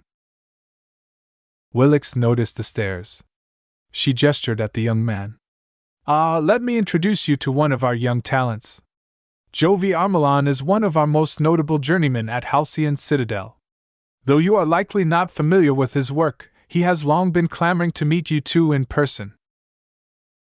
A competitive glint sparkled in his eyes as Jovi floated forward and offered his hand. Your reputation precedes you, Mr. Larkinson. Though Ves felt pressured by this unfamiliar journeyman, he had faced more formidable opponents. He easily kept his cool and simply shook the other journeyman's hand as if he was a normal person. Welcome to the Larkinson clan, he spoke. Jovi then proceeded to turn to Gloriana and shook her hand as well. You are very fortunate to have found a partner like Mr. Larkinson. I know. She smiled in restrained fashion. Obviously, she was a lot more happy about it than she showed right now. Our synergy has constantly produced marvelous results. The mech that I'm about to show you is just one of the many fantastic products born out of our collaboration. I have nothing but respect for your work, the Meshy journeyman replied in a cordial fashion. Even at Halcyon Citadel, many of my colleagues have expressed envy at your accomplishments. Chapter 2131 Touring the Star Cluster. Once Master Willix and Jovi Armelon greeted their hosts, the procession began to move towards the secure workshop where the purpose of their visit rested. Neither Master Willix reacted to the greeting party of bright warriors standing stoically on both sides. Despite the huge and menacing weapons held by the mechs, none of the meshers showed any concern. The Larkinson clan would be crazy to lay a hand on the envoys of the MTA. Even if the bright warriors went out of control and attacked them out of the blue, their myriad of defenses could easily handle such attacks. Rather, the various mech designers, engineers, and other technical experts all reacted with varying degrees of shock, fascination, or interest at the glows impacting their minds. Despite walking in the middle of an entire company of bright warriors, none of the elite internal personnel of the MTA exhibited too many changes in their demeanor. All of them were quite mentally resilient. Master Willix certainly hadn't brought anyone weak. Most notably, Jovi Armelon observed the resplendent bright warrior with great interest. His glowing yellow eyes raked over the entire lengths of the 4 different configurations of the modular mech platforms as if he encountered a fascinating new toy. How intriguing! The young man with his neat, silver hair didn't even sway in the wind. It is impressive how much you have accomplished with so little. I can hardly notice any flaws. Gloriana beamed at that. Though we had some help, it was quite a challenge to design this mech in the span of a couple months. The Bright Warrior design is just the precursor to our latest design. Jovi momentarily closed his glowing eyes. So this is Mr. Larkinson's renowned glow. Interesting. There are no components in the Bright Warrior design that can induce this effect. How can the Bright Warrior accomplish this feat? What you're feeling comes from our proto-god, silly! Gloriana replied as if it was no big deal. Our Larkinson clan is watched over by the Golden Cat. As long as you bear no ill will towards us in the clan, the Golden Cat will always welcome your presence.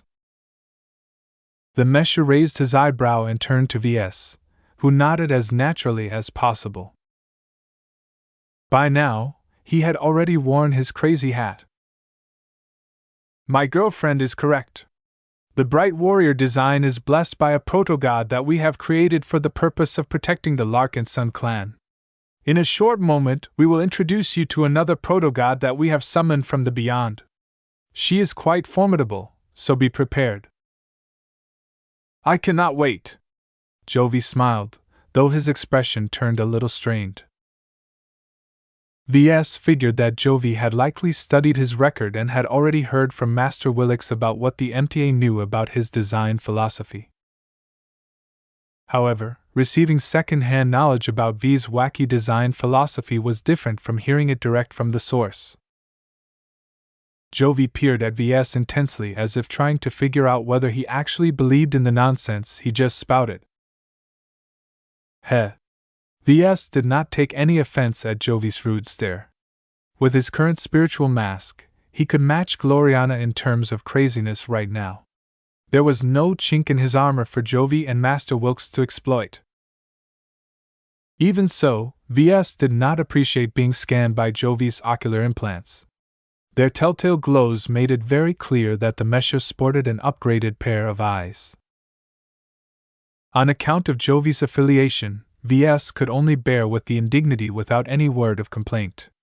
He mentally patted himself on his back for smuggling all of his contraband on the Scarlet Rose before sending the ship off.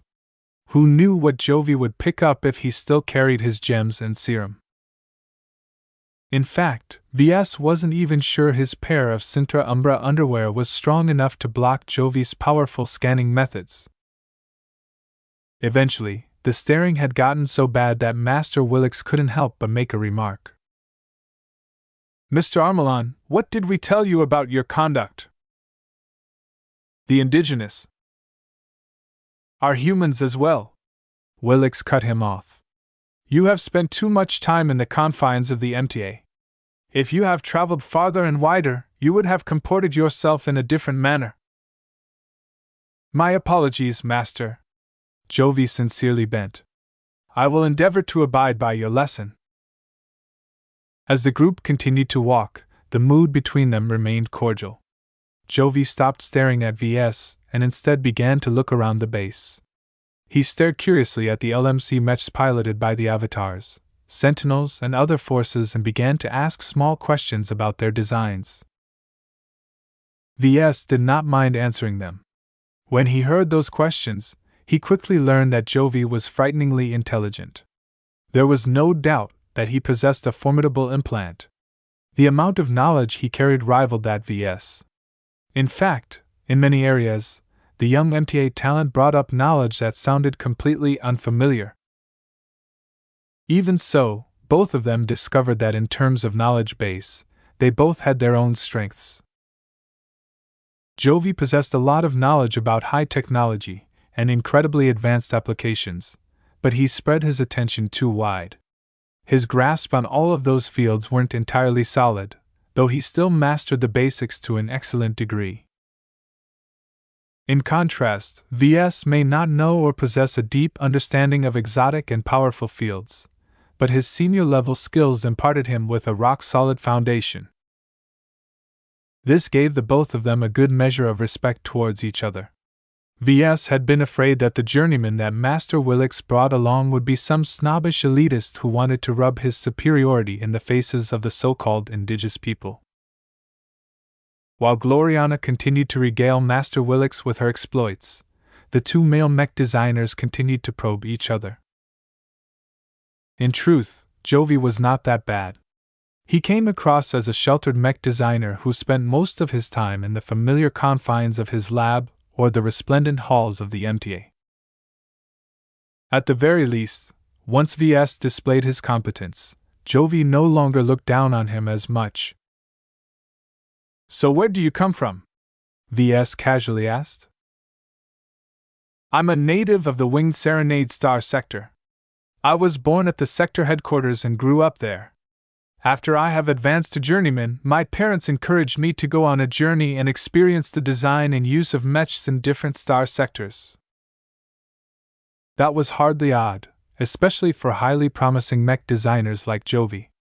He was just as old as Ves and Gloriana and had already proven that he was a solid journeyman. This man's mech designs must certainly be formidable. Usually, journeymen traveled at least some point in their lives. It was just that few of them had the luxury to cross through multiple star sectors like Jovi. Either they were bound by existing commitments, or their company needed their presence too much for them to tour the galaxy without worry. That was not a problem for the mech designers in the employ of the MTA. The powerful organization cultivated its own mech designers, and as the most formidable authority of the mech industry, the association was well aware what journeymen had to go through in order to unlock their full potential. Up until now, Jovi had only visited a few star sectors, each time staying for a couple of months before moving on. Right now, he had just arrived at the Komodo star sector and coincidentally caught Master Willick's attention as she assembled a team to visit the Synapse system once again. "What star sector interests you the most so far?" Ves curiously asked.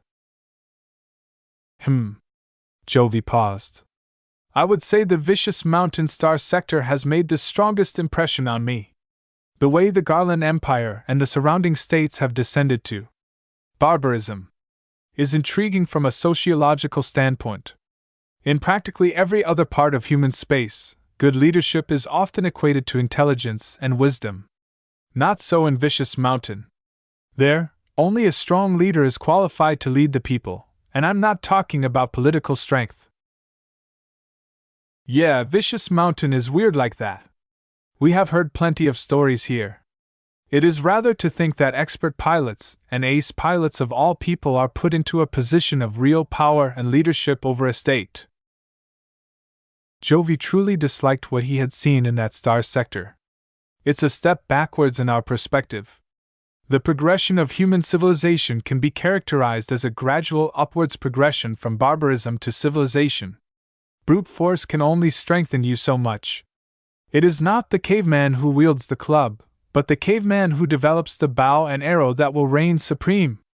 In this advanced stage of the human race's history, I thought it was already very clear that the best thinkers of the people should be in charge. Putting the strongest brutes on the throne is a grossly outdated tradition that should have never been brought back from the dead.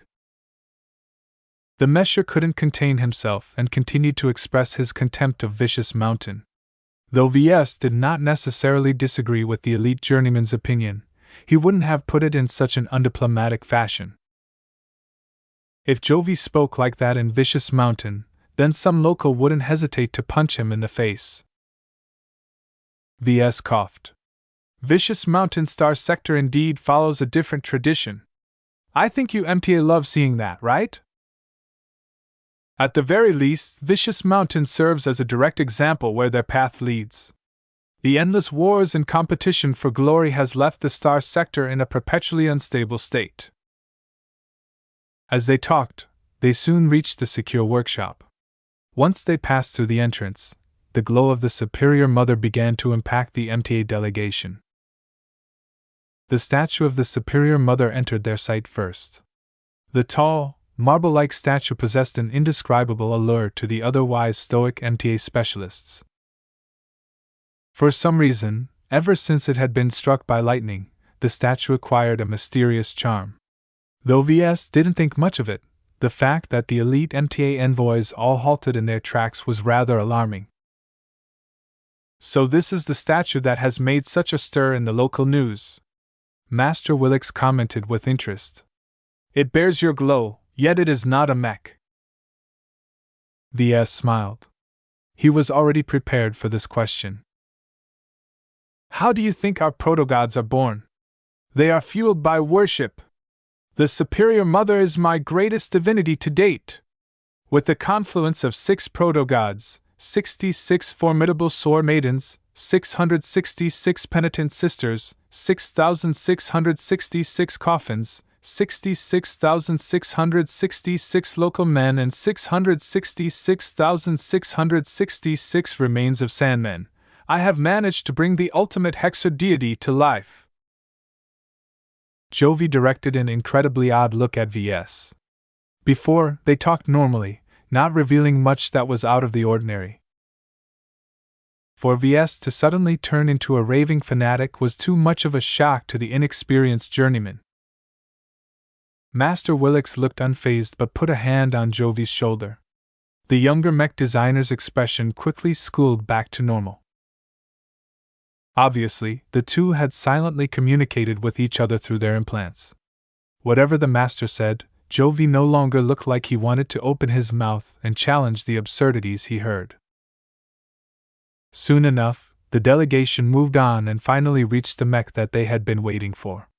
The little angel finally graced their sight. A number of envoys, including Jovi, sighed and gazed upon the masterwork mech with admiration. "We can already draft the masterwork certificates," Jovi said as he meticulously studied the superb craftsmanship of the Blessed Squire copy. "There is no doubt that it's a masterwork." If Jovi was already this bad, then Master Willix and the women in her entourage were worse. This mech is extraordinary!" It didn't take long for Master Willix to leave the group and ascend into the air in order to study the mech up close. Even her formidable self-control had lost against her urge to study the little angel. Chapter 21:32 Quick Deal. Moira Willix was a rational mech designer. Moira Willix was a master mech designer. Moira Willix was a senior figure in the MTA. Yet amidst all of these extraordinary identities, she was also a woman. Right now, Master Willix hardly exhibited the reserve and majesty of an individual of her high stature.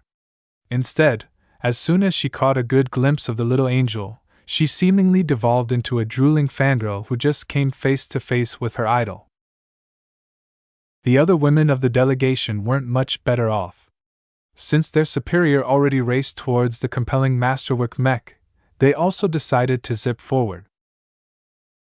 While the men such as Jovi and the rest weren't as affected, a masterwork mech was still a masterwork mech. Even the meshes rarely encountered them on a frequent basis.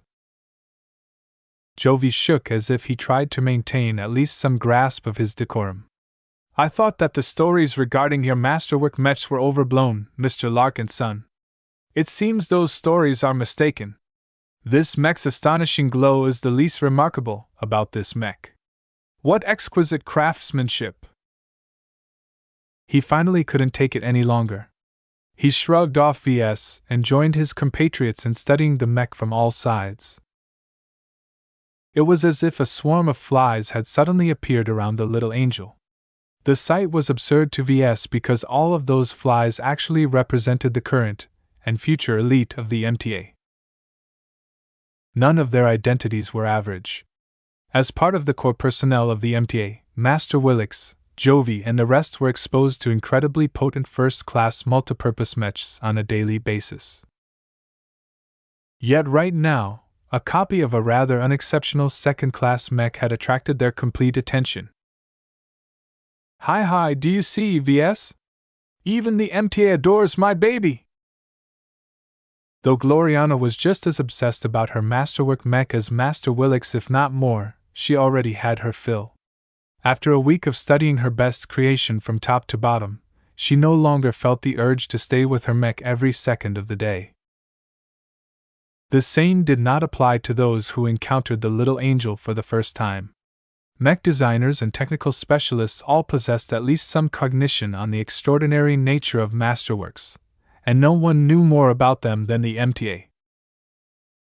As Ves observed Master Willix and the others going crazy, he understood that the little angel was considerably more impressive to them than the Quint.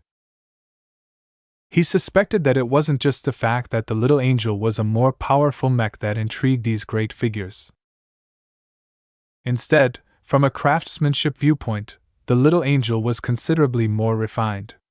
Even though it needed a gem to push it over the masterwork threshold, much of its quality had already been elevated by Gloriana when she entered into her inspired state. This was still the main source of the little angel's strength. Even without the mother's love gem, the mech would have still been able to impress the likes of seniors and masters for their excellent construction and near-perfect implementation. All of them were essentially attracted by Gloriana's excellent results, and the woman responsible was eating it all up. The grin on her face only exposed a hint of her pride and satisfaction. "Even the MTA knows how to appreciate my blessed work," she boasted. "That they do." For some time, the MTA dropped every other matter in order to indulge in their need to study every single exceptional quality about the little angel. Though the mech's maternal glow attracted a lot of fascination from those who never came in touch with glows before, Master Willix did not express that much interest in it this time. She hardly ever called up Ves to ask any questions about his specialty. It would have been pointless anyway. The few times she asked about the superior mother, Ves easily spun some nonsense about proto-gods and divinities. Fortunately, these questions came few and far in between, and the master mech designer eventually waved Ves away entirely. This time, the master was much more interested about the many spontaneous solutions that Gloriana came up with when she fabricated the mech. For her part, Gloriana ecstatically explained her thoughts and described her methods as best as possible. She truly felt honored that a master was interested in her process. The attention of such a great authority figure validated her self-esteem. Ves restrained his urge to palm his face. She was revealing too much knowledge. Much of the insights she spouted directly related to her trade secrets. Even though it was difficult for someone with a different mindset to replicate her design philosophy, Master Willix had already shown off the capability to simulate Gloriana's specialty to a frightening degree. There was no reason to make it worse.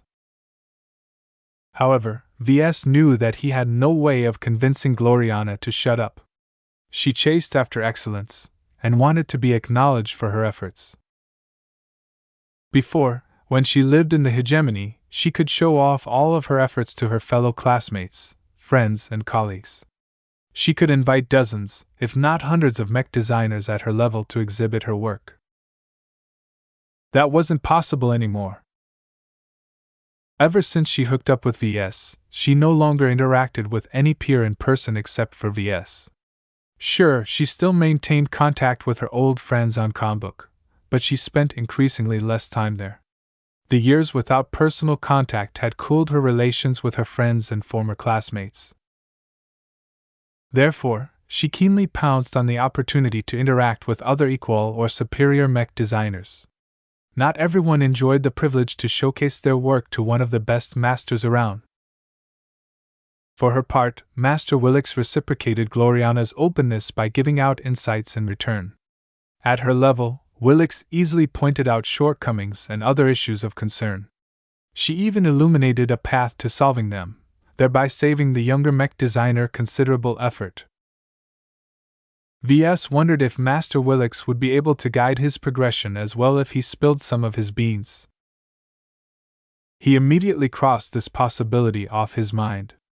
His design philosophy belonged to him and him alone. There was no way he was going to let the MTA get its grubby hands on his core secrets just because he wanted some tutoring from a master. His specialization was different from that of Gloriana. Hers was in a much more familiar territory to the MTA. No matter what, the association accumulated an immense understanding of all of the technical aspects of mechs. As for their research on spirituality, Ves did not know how much the MTA actually understood about it.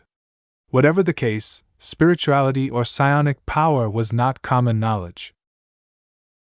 At the very least, Ves had not encountered a mesher who displayed any exceptional prowess in terms of spirituality. Therefore, he was pretty certain that he held the upper hand in this regard. He would be much less reluctant to hang on to his secrets if the MTA essentially already made a lot of strides in this field. Several hours passed by. As the little angel still worked its magic on Master Willix, Ves eventually left the workshop. His presence wasn't needed anymore. This suited him fine, as Ves did not wish to interact with the MTA delegation at all to begin with. As far as he was concerned, Gloriana could keep them company for as long as she wanted. He met up with his assistant Gavin at his office. He sat down behind his desk and pressed his head against his hand. The ubiquitous Force and Master Willix arrived at Hisneck once again, he noted. I'm sure that the entire mech industry is abuzz again. How much do the public know? Remarkably little, boss. The blessed Squire design is still under wraps, and whatever you cooked up in that isolated workshop is still a mystery. It's just the fact that Master Willix visited me for the third time in just a year is indicative that we have accomplished something remarkable again. Ves ruefully smiled. The movements of the MTA acted like a giant signal flare over Ves and Gloriana. There was no way to pretend that nothing had happened in the Larkinson clan. Gavin attempted to placate him. It's not that bad, boss. The public is only aware that something is up. The previous 2 visits related to the emergence of a masterwork and a mech with a very menacing glow. No one knows which of the 2 has taken place again. Perhaps something else has led to this response. The worst-case scenario hadn't taken place. The blessed Squire design still remained confidential, and the MTA at least respected that. This was hardly unusual. It was well known that even if the MTA wanted to take a peek at classific design projects, none of their personnel leaked out the juicy details. How could states, companies and mech designers still trust the MTA when it carelessly exposed strategic information that was critical to their power plays? Several days went by. Though Ves still acted as if he was walking on coals, his worries eventually subsided a bit. Even with the ubiquitous Force and the MTA delegation in his base, the preparations to depart still proceeded on schedule. Ves stopped visiting the secure workshop, and Master Willix didn't demand his presence. He thought that the MTA delegation would spend the rest of the week drooling over the little angel before departing. However, 2 developments took place that forced him to meet with the MTA envoys again. First was the matter of ownership. It turned out that the MTA, or more precisely, wanted the little angel. When Ves entered the secure workshop, he surprisingly noticed that Calabast had come as well.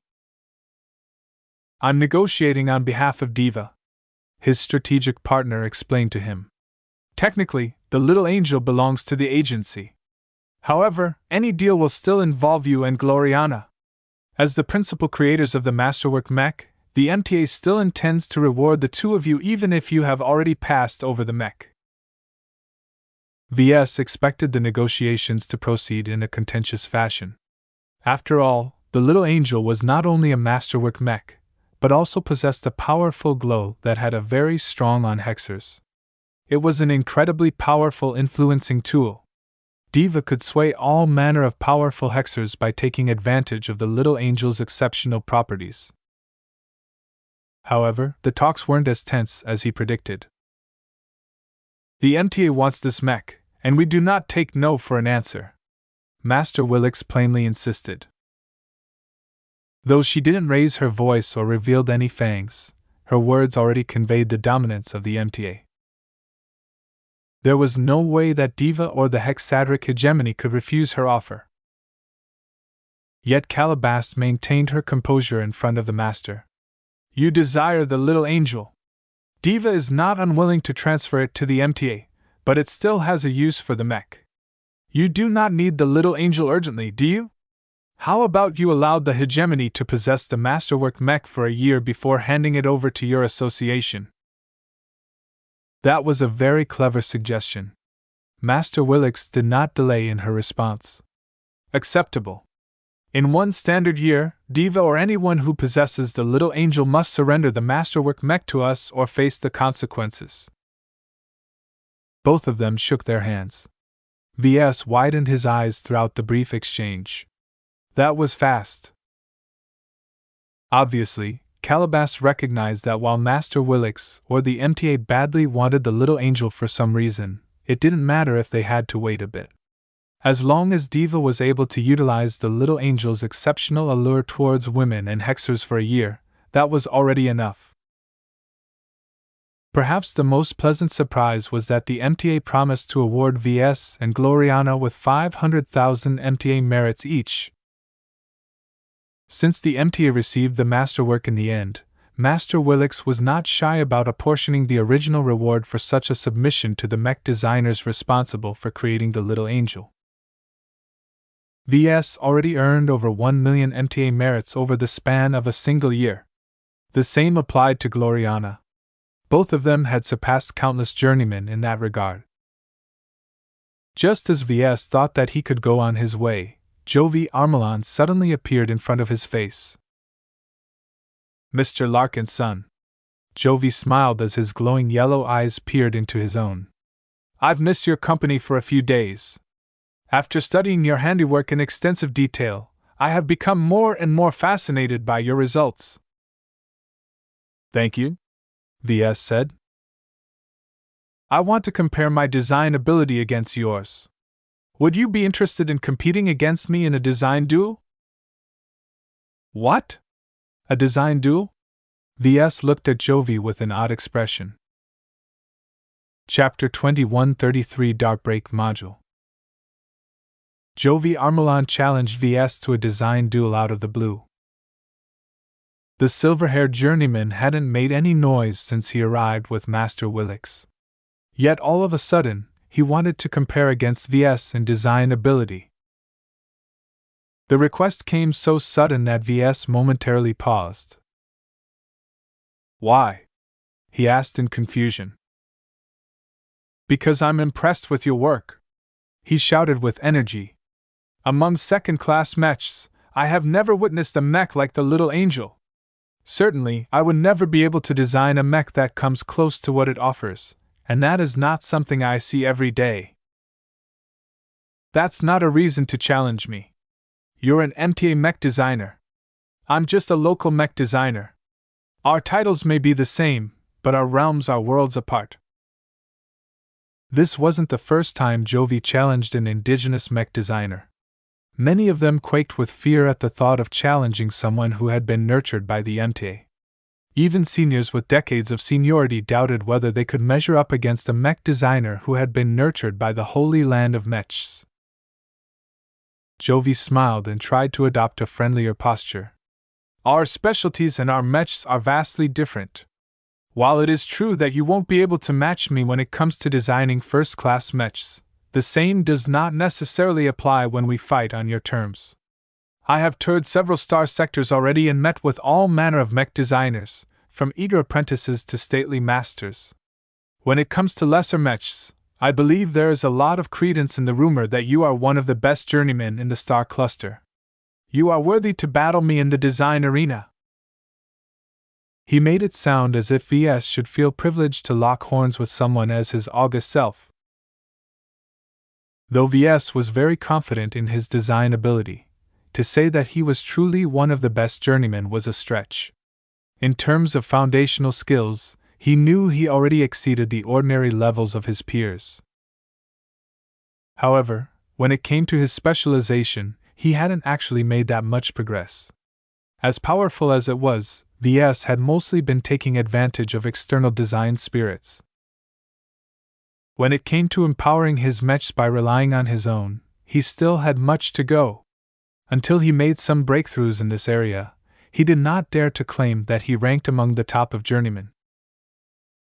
Perhaps he truly had the capital to make such a statement if he limited his comparison to his generation, but Ves knew that there were lots of old dogs who had developed all kinds of confounding abilities. Ves crossed his arms. Mr. Armelon, your flattery is just talk. How can those rumors be true? The galaxy is vast and holds all manner of absurd mech designers. Even in this small star sector, I still do not dare to claim to be the best when there are hundreds, if not thousands of mech designers who have been personally nurtured by the esteemed masters of the Friday Coalition and the Hexadric Hegemony. If you seek an actual challenge, you should go to them instead. Oh, I plan to do so, but right now I'm at your doorstep. I have heard that you take a lot of pride in your work. I also heard you like to challenge yourself. You're not the first mech designer who thinks someone from the MTA like myself can't be overcome, but don't sell yourself short. I have dueled many local mech designers and they have bested me numerous times when I play their own game. I'm more than willing for you to choose the terms of the duel as long as they are fair. What do you say? Are you willing to defend your pride? Though Ves admittedly felt riled up as soon as his pride was on the line, he quickly reminded himself of his many responsibilities. He was no longer a young and eager apprentice eager to make himself stand out from the mech industry. He had already achieved this objective. I have already proven myself as a mech designer. My mech company sells more than 50,000 Doom Guards per month, and I have already sold over 2 million Desolate Soldiers. I am already past the stage where I need to make a name for myself by winning duels. Instead of wasting time, I can spend my time on preparing for my upcoming expedition to the Nixian Gap. Now that is a real challenge. Do you dare to come with me to the Nixian Gap and fight all manner of pirates while evading hazardous zones?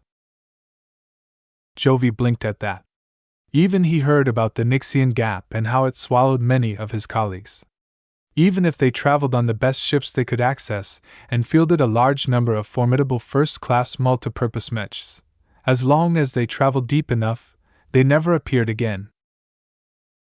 This fact frightened the Big Two to no end. If not for the remoteness of the Nixian Gap, the MTA and the CFA would have invested serious resources to decipher and dismantle the hazards of this warped region of space.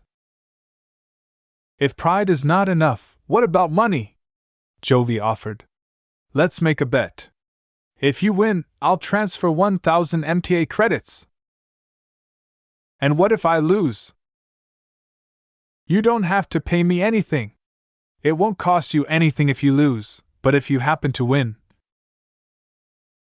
Ves rapidly performed some mental calculations. A single MTA credit was almost equivalent to the value of a blessed squire.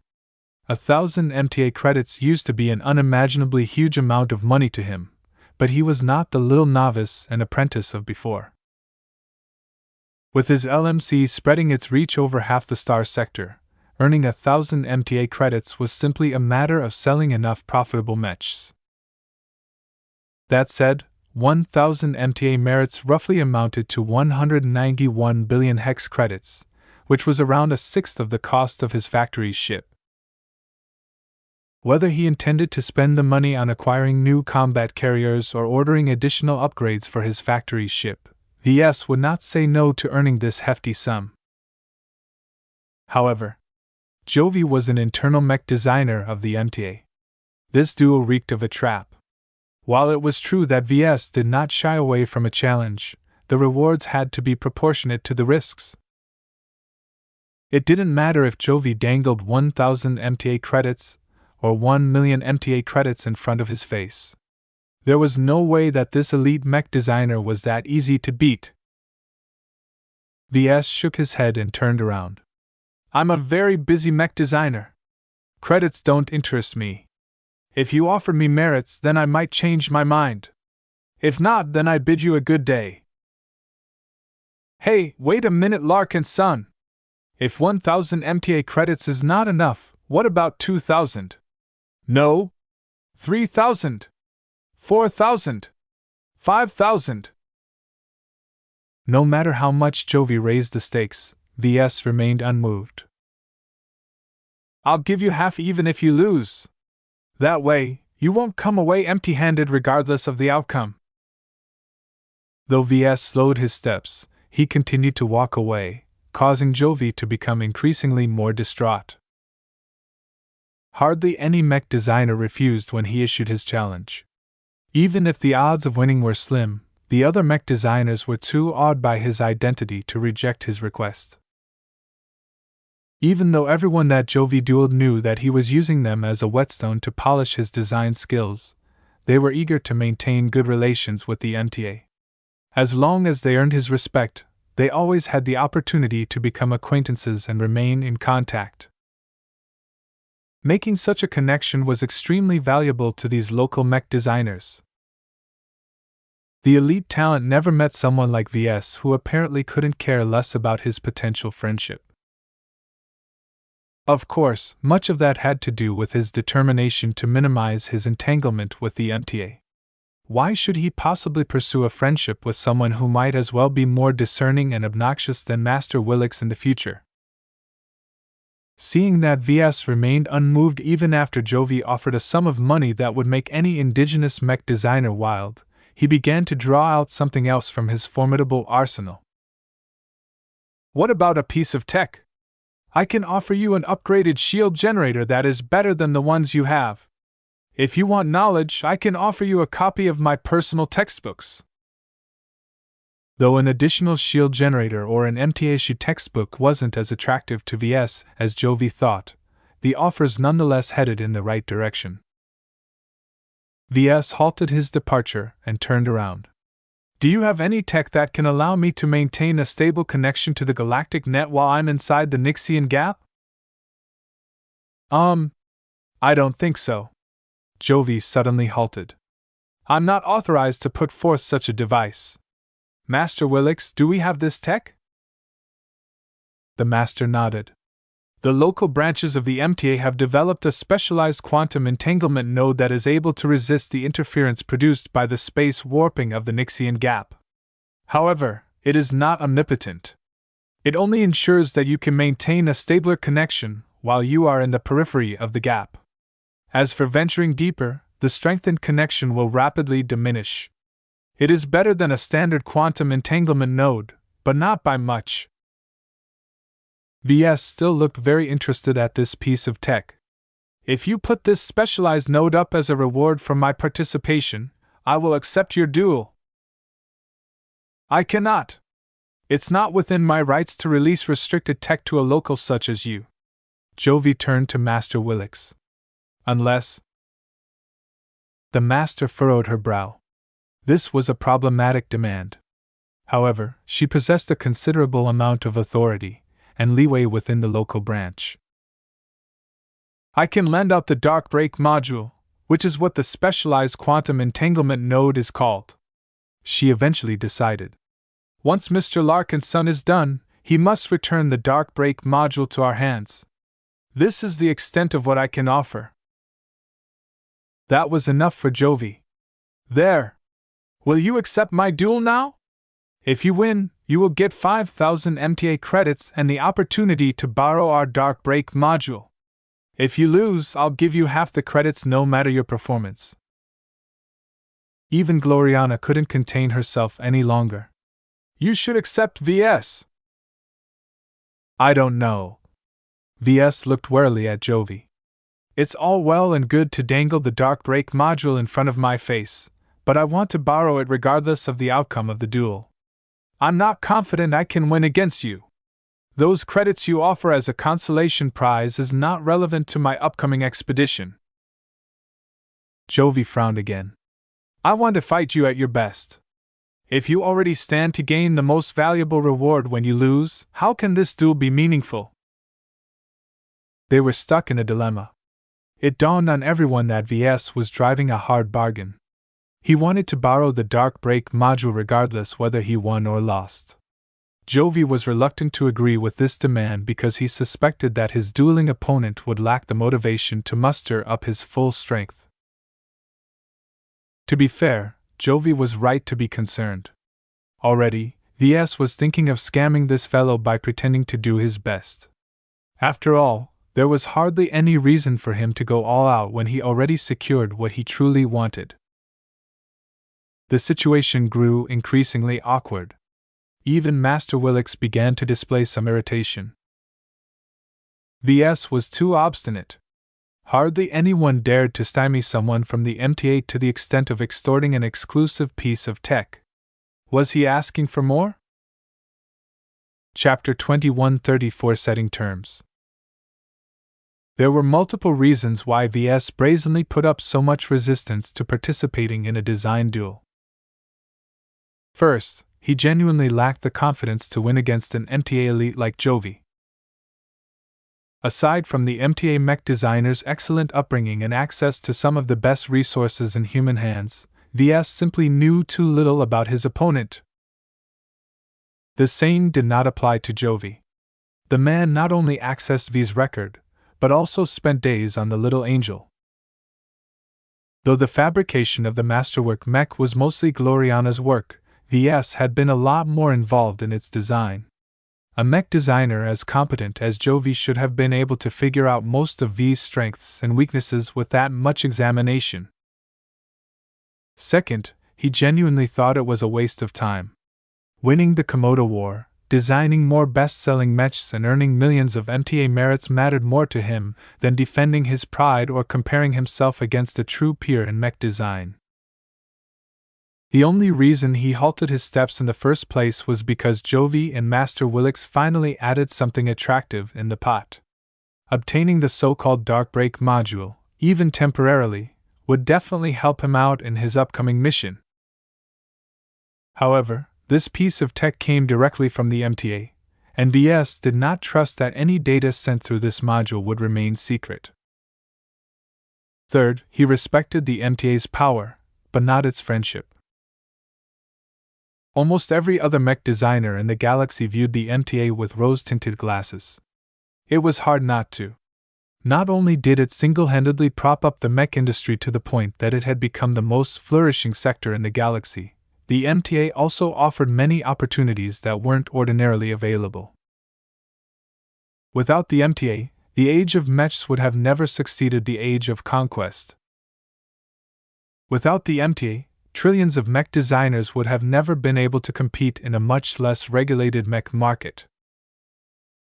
Without the MTA, their profession would have never been as honored and lucrative as today. While Ves acknowledged all of the good that the MTA had done, it still had a lot of skeletons in the closet. Ves feared that his own skeleton would be added to the association's closet if he came too close. All of these reasons meant that Ves didn't feel very enthused about accepting this challenge. However, that did not mean he was opposed to it entirely. Now that the pot had been sweetened a bit, Ves wanted to test how hard he could drive this bargain. He continued to stand still as he waited for Jovi and Master Willix to adjust the stakes again. As soon as Master Willix intervened in Jovi's private challenge, Ves began to suspect that she may have a hand in it as well. Was she trying to induce him to design and build a mech in front of her eyes? This caused him to grow a bit more vigilant. Ves was deeply afraid that Master Willix might glean some more clues if she observed him putting his full effort into making a competition mech. On the other hand, if Master Willix encouraged Jovi to issue his challenge, then that meant that Ves could milk them even further. Even though he didn't want to show off his design methods to the MTA, he was still fairly confident that he would successfully be able to confound Master Willix. As long as this premise held, he was not as opposed to accepting the duel. He just wanted to make the most out of his bargaining power and see if he could extract more concessions. If they wanted him to duel Jovi so badly, then they better bring out more from MTA's immense wealth. Just as Jovi was about to open his mouth, Master Willix raised her hand and stepped forward. Her irritation had grown deeper. "This is quite enough, Mr. Larkinson. If you win, you will keep the Dark Break module. If you lose, you can only borrow it. This is the extent of what the stakes will be. Before you think that is not enough, let me inform you that the Dark Break module can maintain a secure connection in other anomalous regions, not just the Nixian Gap. While it is relatively rare to encounter this situation in the Komodo star sector, there are several ways to hinder the operation of quantum entanglement nodes. States and powerful organizations in the more prosperous parts of human space regularly make use of them to hinder their foes. The Dark Break module can defeat these measures to an extent." It sounded as if Master Willix knew exactly what Ves intended and plainly wanted to forestall his attempt. Ves tried his best not to show his displeasure. "I will still get the credits as well, right?" Master Willix didn't even deign to answer that question. 5,000 MTA credits was peanuts to her, but that did not mean that she was willing to throw more money at Ves in order to reward his scoundrel-like behavior. A very powerful aura began to emanate from the master. Ves, Jovi, Gloriana and the other MTA personnel abruptly felt a formidable pressure on their minds. Ves looked incredibly serious as his exceptional spiritual perception saw more. The limped and hidden spirituality in the master's mind had roused itself. Though she ordinarily suppressed it, now she was actively stimulating some of her formidable strength as a mech designer who realized her design philosophy. Her strength dwarfed almost anything he had seen before. Perhaps not even Kalanxo could hold a candle against the might that this powerful master ordinarily locked within her mind. Then, the pressure disappeared. People sighed in relief as Master Willix returned to her normal demeanor as an approachable mech designer. Please set the terms of the design duel, Mr. Larkinson. Choose any time limit, mech class and mech type. No handicaps and no ridiculous demands. Let us keep the design duel fair but challenging for you both. This is not only a contest of skills, but also an opportunity to learn from each other. Okay. Let me think. This time, Ves didn't dare to act insolent. Perhaps he misjudged how many antics Master Willix was willing to tolerate. He had been lulled by her friendly overtures and generous actions. This caused her to remind him of her immense power and authority. The way she phrased her words made it seem that it was already a given that Ves accepted the duel. He could not afford to say anything that contradicted her command, which meant he could not extricate himself from this challenge any longer. When Ves gazed at Jovi, he only saw eagerness and lust for victory. The MTA mech designer was very confident in himself, and for good reason. This caused Ves to feel more troubled. Though he already stood to gain a decent reward in the event of a loss, he wanted to keep the Dark Break module. In the future, his enemies would only grow more formidable. Once he encountered a difficult situation where his connection to the galactic net became frayed, having a more robust means of communication might be a lifesaver. Naturally, any signal passed through the Dark Break module would also fall into the hands of the MTA, but that was already the case with regular quantum entanglement nodes. Almost everyone sensible in the galaxy already knew that the Calm Consortium was a puppet of the Big Two. Therefore, Ves had plenty of motivation now to do his best to win this duel. Since Jovi and Master Willix generously allowed him to set the terms, he might as well see if he could push his luck in this area as well. Let's design a third-class mech, he stated. Predictably, Jovi did not look pleased with this suggestion. Third-class mechs are too basic to express our strengths. You are already a second-class mech designer, are you not? The little angel there has shown me that you have already reached a satisfactory standard. Most of that is Gloriana's handiwork. Ves partially lied. She not only started off as a second-class mech designer, but was also responsible for solving many difficult problems. Even if I'm qualified to design second-class mechs, I have just surpassed the threshold. I'm still a third-class mech designer at heart. I've designed more than a dozen third-class mechs but only a single Blessed Squire design. Why should I cede my personal high ground just because you think that cheap mechs are worthless? That's not what I meant, Mr. Larkinson. I am just not used to designing lower spec mechs. Ves turned to Master Willix, who in turn looked displeased at Jovi.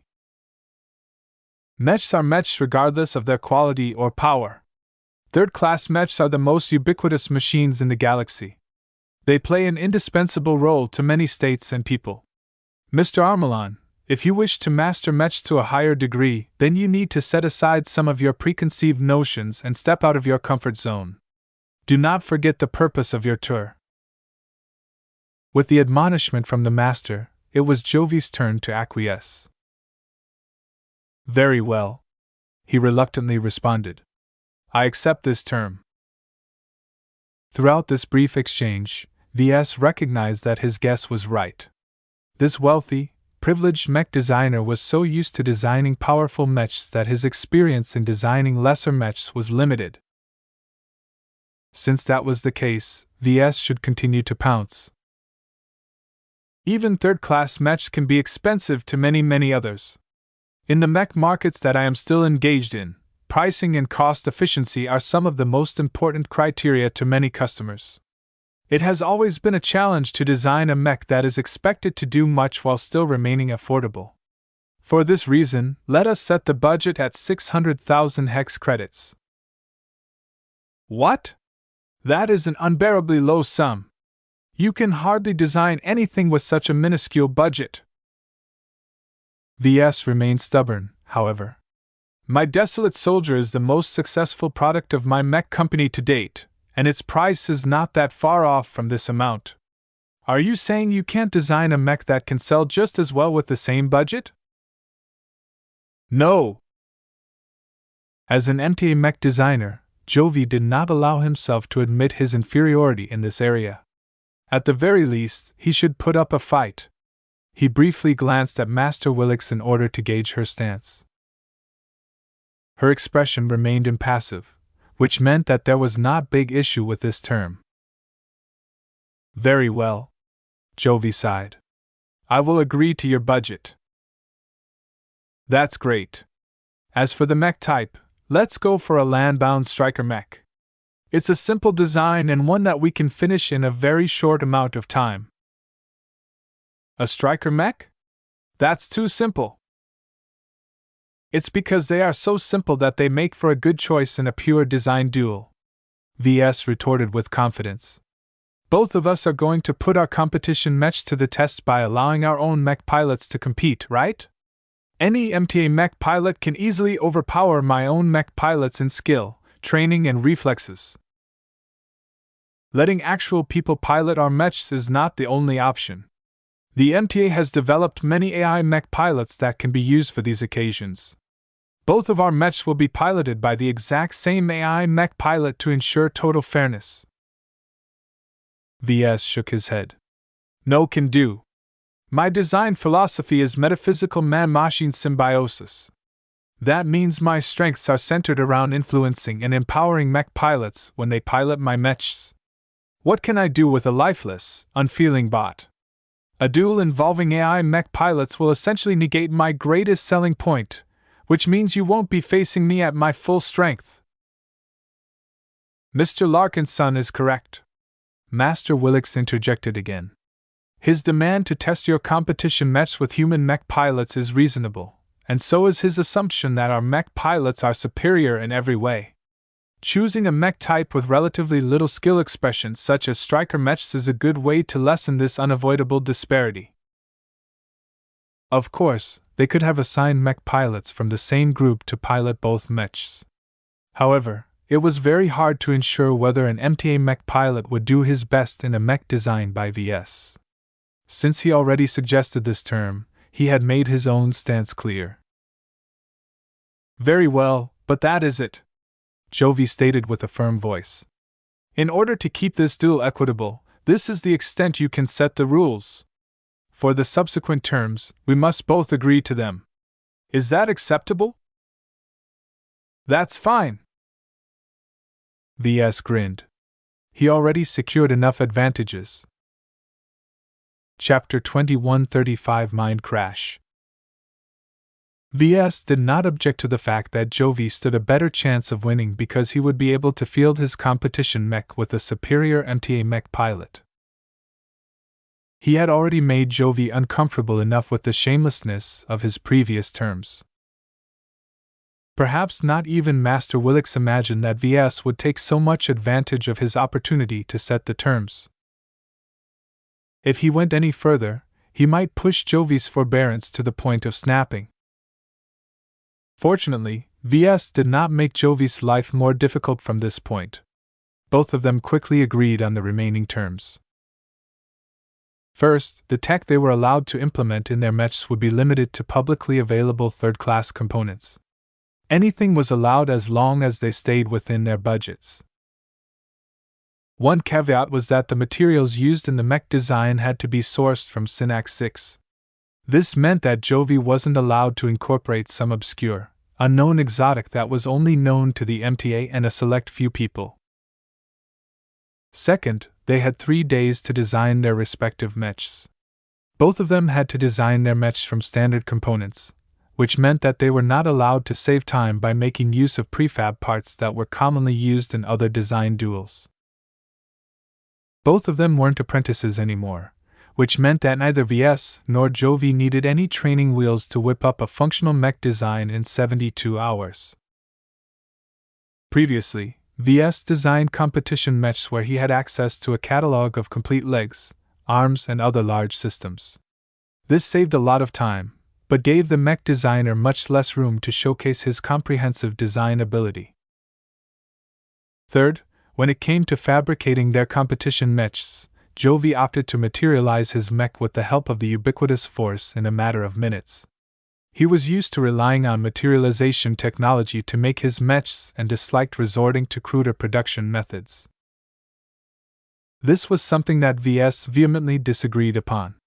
"My design philosophy is based around life. How can there be any life in a mech that is assembled like a clone?" In the end, Jovi agreed to give Ves 2 days to fabricate his mech in the workshop they were in right now. While 2 days was cutting it a bit short, with his formidable assembly skills, he was sure he could get it done in time, especially when it came to a low-budget mech. Amusingly enough, Master Willix admonished Jovi yet again. "I will allow you to stick to your chosen method this time, as Mr. Larkinson is evidently the first mech designer you have met who has refused to make use of materialization technology. He has a good reason to do so. It is no surprise that he has become a masterwork mech designer at such a young age. For your own good, I hope there won't be a next time." "I understand." Jovi bowed. "I will endeavor to practice the traditional methods of producing mechs after this duel. I will make a masterwork mech too one day." Materialization technology was very convenient. As long as a mech designer had access to a materializer with a sufficient supply of materials, they could simply upload their design and press a button. A brand new mech that conformed exactly to the design schematics would soon appear without any further need to intervene. It seemed that Jovi was too spoiled and had become so dependent on materialization technology that he wasn't confident that he could beat Ves in traditional fabrication. He was right to think so. Publicly, Ves had created 2 masterwork mechs. Secretly, he actually created 3. Regardless of the exact number, his affinity for mechs had definitely risen. It already took a formidable mastery in fabricating mechs in order to make masterwork mechs possible. As Ves actually succeeded multiple times, his fluency, intuition, and judgment in this area had grown so formidable that even an elite MTA journeyman like Jovi lost his confidence. Arguably, materialization was still the superior option in most cases. Yet there were certain mech designers like Ves or Gloriana who lost far more than they could gain by taking the human element out of the equation. Aside from these terms, they also chose their mech pilots who would act as their champions beforehand. The selection was only limited to regular mech pilots, so Ves chose Joshua Larkinson without any hesitation. As for Jovi, he picked a random MTA mech pilot assigned to the ubiquitous force. To make it as fair as possible, the pilot he chose was just as young as Joshua. A final term that Ves had specifically requested was to deactivate the use of implants. While Ves was very pleased with his implant, it was still an outdated storage model from the CFA. There was no way that Jovi possessed an inferior implant. Even a modest MTA implant provided an immense boost to his design abilities. Ves might as well roll over and give up straight away if both of them were allowed to make use of their implants. Although the request sounded extreme considering that both of them relied a lot on their implants, this was not actually a strange request. If mech designers were allowed to make full use of their cranial implants in mech duels, then most competitions would essentially be determined by who possessed the better one.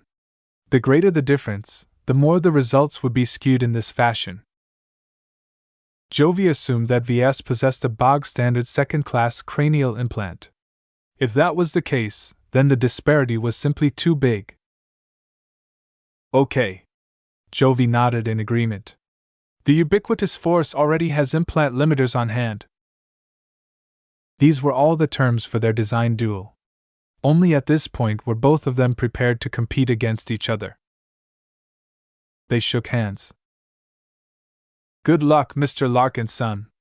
Even if you fight me at a terrain of your choosing, you have already lost. My skills aren't limited to high-class mechs. Ves did not think that Jovi was overestimating his chances. Regardless how uncomfortable he felt, a good mech designer was still a good mech designer no matter the circumstances. Be prepared for a good fight. That was all he said. At this point, Ves still did not have enough confidence to win. However, as long as there was a chance, he might as well do his best. The competition started in a couple of minutes. In order to level the playing field, any interfering factors had to be moved away. A group of bots dispatched from the ubiquitous force lifted the statue of the Superior Mother and moved it away. Another group of bots covered the Blessed Squire in an opaque field and moved it away as well.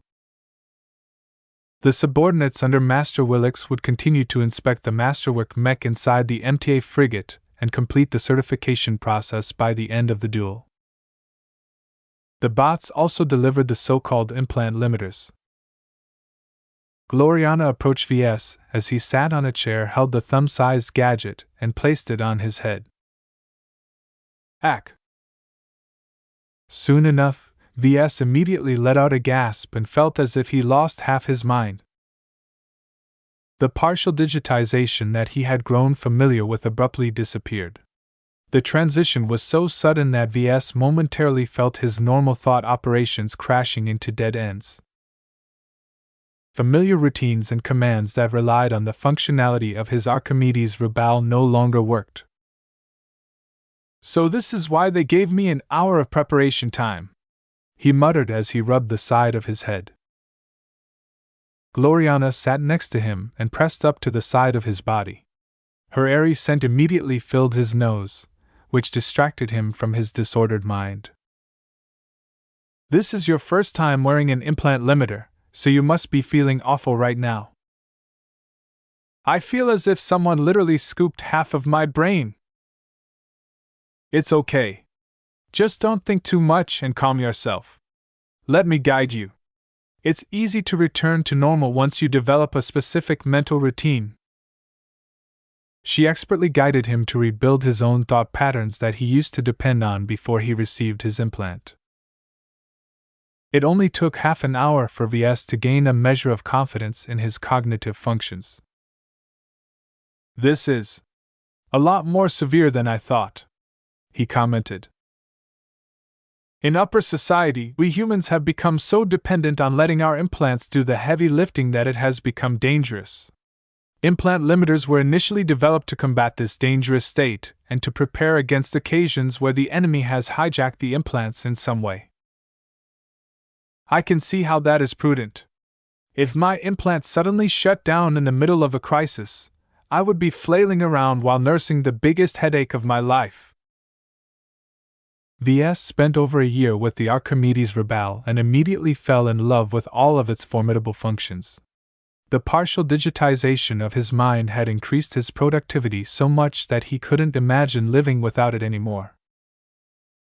He automatically assumed that his new, improved state of mind was a permanent upgrade.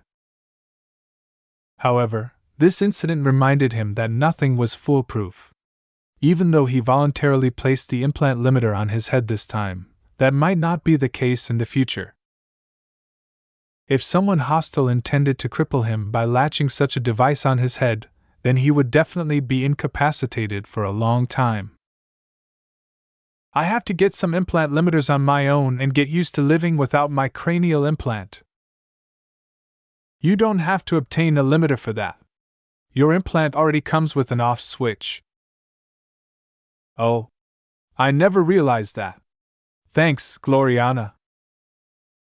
Though Ves lost his biggest tool in mech design, he was still confident he could design a workable third-class striker mech in 3 days. He had taken part in competitions before, and back then he could only dream of cranial implants. This design duel should have been familiar territory to him. Though he hadn't dueled anyone for a while, Ves still believed he was capable of designing a mech in haste. Have you figured out your strategy yet, Ves? Not really. The design phase starts in less than 20 minutes. Your opponent must have already formed a detailed sketch of his design in his mind. I can figure that out once I am sitting in front of a design interface. Ves waved away her concern. Right now, it's more important that I form a strong vision and select the right design concept. So, are you going to retread our old work and try to design a stripped-down variant of our Doom Guard design? Ves shook his head. Mr. Armelon will be expecting that. In truth, I expected him to object to my choice of mech type. The fact that he still let my choice through means that he's either confident he can counter any Doom Guard-derived design, or he is very familiar with striker mechs in general. I just don't know. Up until now, Ves still didn't know Jovi's design philosophy. Master Willix is aware you're not familiar with your opponent. She lent me a file that contains some details on his design philosophy and prior works. Gloriana activated her comm and projected a document. Ves read through it and discovered that it was a heavily truncated record of Jovi Armelon. He immediately directed his eyes towards the fellow's design philosophy. His eyes widened. So this is his design philosophy? I never expected this from the MTA. It turned out that Jovi possessed a Class 9 design philosophy, the same as Ves. One thing was for sure. Jovi was not a rational mech designer. He could never be one with a design philosophy as odd as the one stated in the record. In order to get an impression on how Jovi applied his design philosophy, Ves manipulated the projection until they displayed some of his mech designs. Almost all of them consisted of first-class multipurpose mech designs. Chapter 2136 Growing Your Own Crops. As a mech designer who grew up within the confines of the MTA, Jovi Armelon enjoyed a very privileged background. He was not some talent that the MTA recruited later in life. Instead, he was born into the association, and that pretty much set him up for life. As long as he didn't slack off in his studies and earnestly pursued the path laid out by his parents, there was no way he would fail as a mech designer.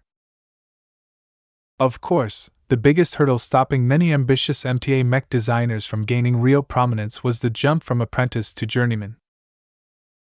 Even the MTA couldn't ensure guaranteed promotion. No matter how many tricks the association pulled off in order to skew the odds in its favor, the next generation of mech designers ultimately had to rely on themselves to advance. Quite a lot of promising mech designers failed.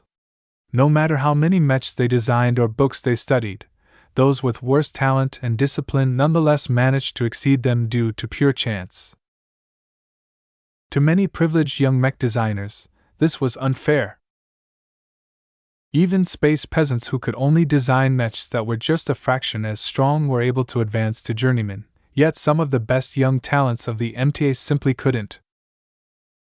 No matter if someone was a lowly space peasant or a veritable galactic prince, becoming a high-ranking mech designer remained an elusive dream to many of them. Stopping at apprentice for the rest of their lives was an indignity that many of them couldn't stomach. Only a few of their friends and former classmates managed to overcome this hurdle. Once they became journeymen, the MTA invested heavily in their subsequent advancement, because each of them had the potential to advance to master. The same could not be said for the masses that had been left behind. While the MTA still treated these stalled apprentices well, their role in the association would never amount to anything unless they switched career tracks. Those who gave up early often succeeded in transitioning to a management or other professional career track. Those who persisted in their efforts continued to languish at the local branches and other bottom positions. Fortunately, Jovi Armelan escaped this fate. In comparison to his peers, he advanced to journeyman when he was 27 years old, which was quite average within the association. On the surface, Ves, Gloriana and Jovi all stood at the same height. All three of them carried the title of journeyman mech designer. In practice, they were vastly different. For a long time, Ves sat at the bottom of the totem pole. He was a third-class mech designer, which meant that his skills and design experience only allowed him to design the lowest class of mechs. No matter how talented he was, no matter how promising his design philosophy could be, it did not change the fundamental fact that he would amount to nothing if he was dumped in a first or second-class state. Gloriana started off at a higher height. Though she had not reached the top, any casual mech she designed could squash anything developed by Ves in an instant. As a second-class mech designer, she accumulated a lot more knowledge and had overcome a lot more hurdles in order to design a more advanced class of mechs. Yet compared to Ves and Gloriana, Jovi had to work a lot harder to become a journeyman. The amount of knowledge and technical acumen required to design the most advanced mechs in existence was at least 5 to 10 times harder than designing second-class mechs. The barrier of entry to become a first-class mech designer was so high that it was practically impossible for baseline humans to study all of the knowledge required to become a mere novice. Yet once someone like Jovi became capable of designing a first-class multipurpose mech, they became eligible to participate in the most advanced circle of the mech industry.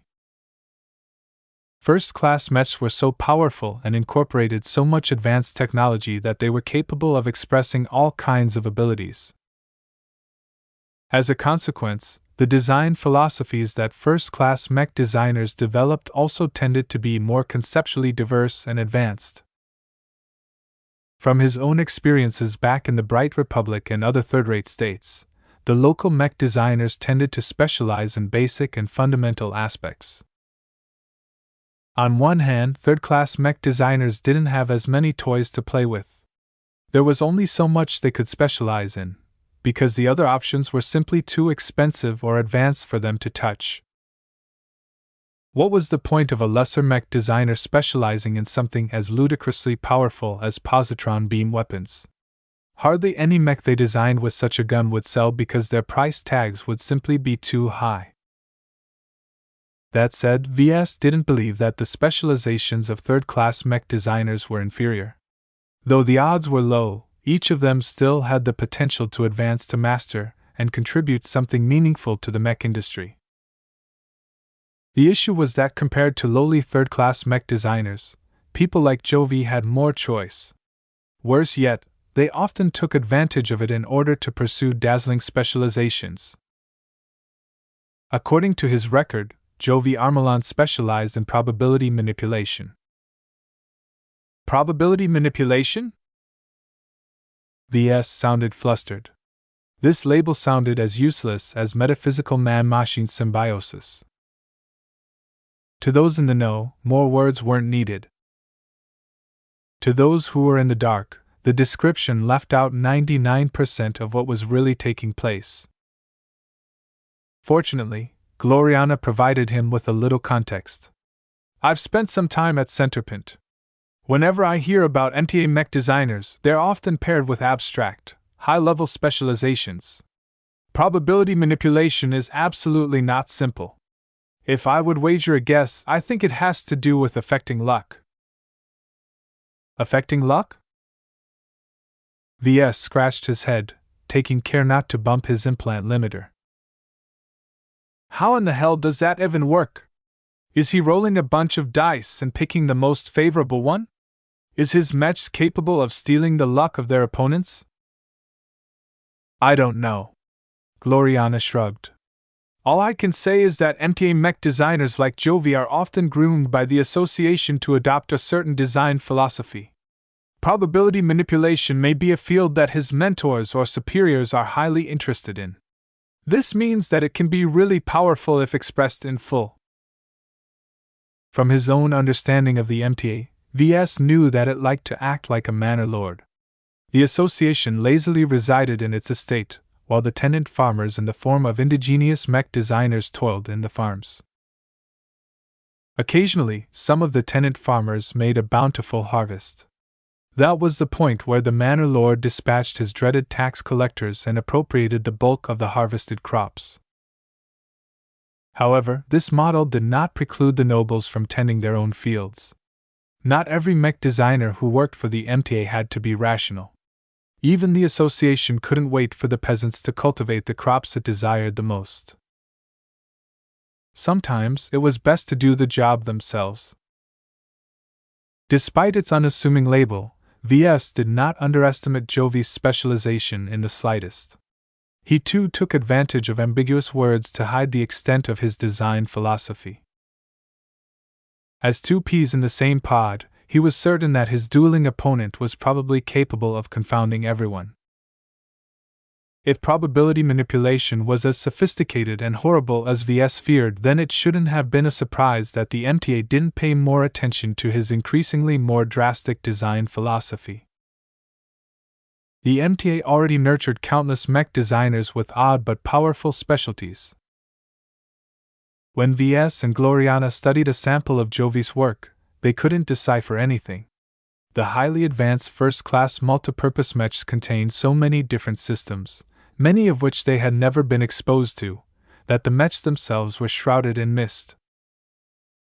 The information that Master Willix made available revealed too little about Jovi. This was a very serious deficiency. Perhaps this was her way of compensating for all of the advantages that Ves accrued. If you know the enemy and know yourself, you need not fear the result of 100 battles. If you know yourself but not the enemy, for every victory gained you will also suffer a defeat. Gloriana remained hopeful, though. Don't worry, Ves, I believe in you. You already set the terms in your favor. Even if Jovi enjoys an information advantage, you can still beat him with absolute strength. Your design philosophy is absolutely not weak. She was right, but Ves still found it problematic that he essentially couldn't anticipate how Jovi's competition mech actually fought. Even the consolation that they would be pushing forth cheap, low-spec striker mechs failed to shore up his confidence. How could a design philosophy like probability manipulation enhance the combat performance of such a mech? Ves had no idea, and that scared him. Jovi appeared in his mind as an enormous devil who liked to roll dice. I guess I just have to focus on my strengths and hope for the best, he sighed. He soon calmed down and regained his composure. This wasn't the first time he had come under pressure. With Gloriana supporting him from the side, Ves began to sound out a couple of ideas. I have only 3 days to design a striker mech, so it will have to be fairly basic. Since this duel pits 2 striker mechs against each other, the competition might revolve around which mech can endure the most heat.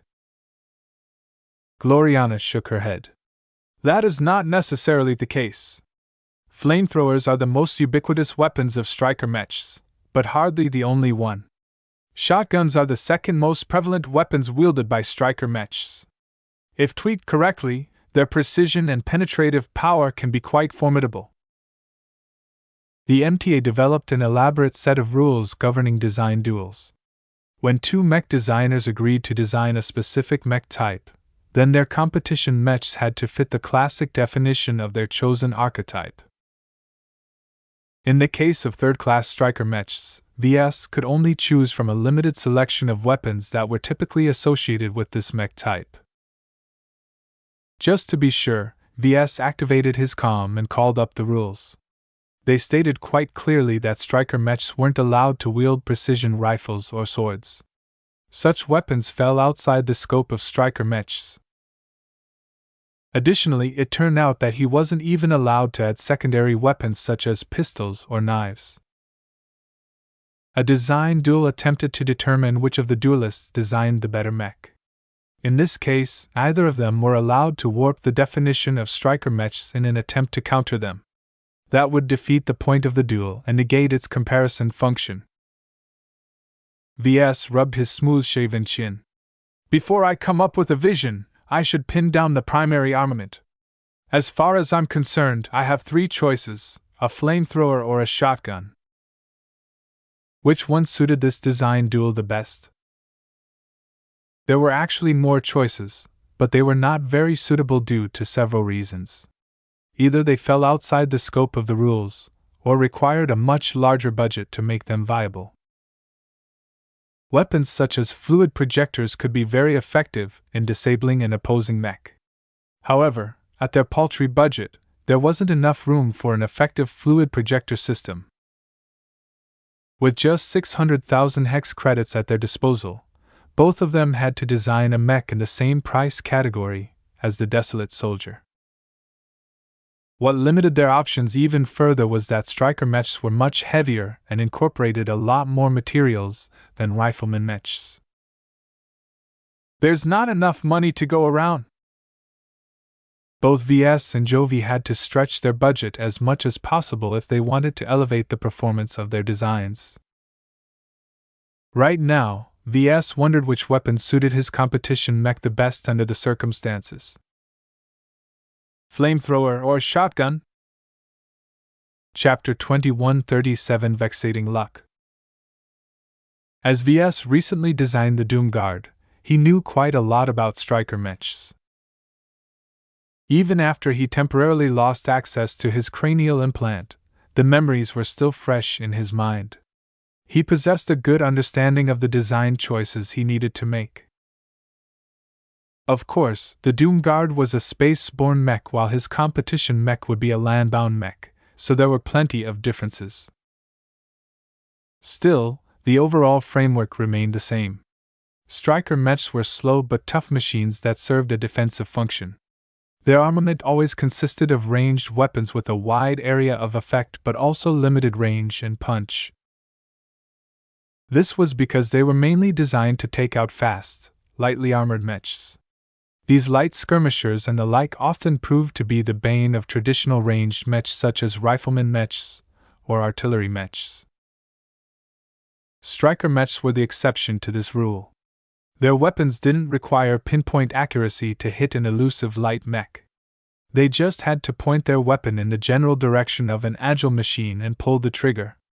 Even if their aim was off, the billowing flames or expanding shotgun pellets would more than likely not hit the target anyway. Obviously, this paradigm did not apply to this design duel. Both would be fielding defensive mechs that wouldn't be zipping around the arena as if they were mice.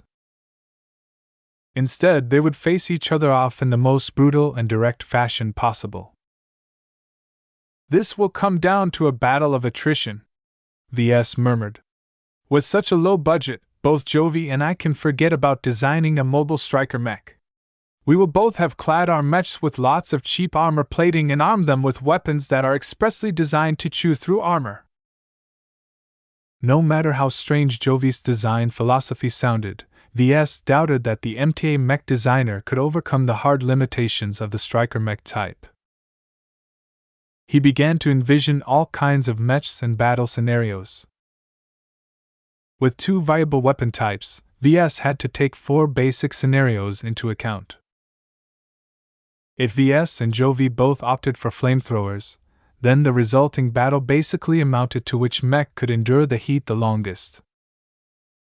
If both of their mechs were armed with shotguns, then the battle would turn into a slugging match.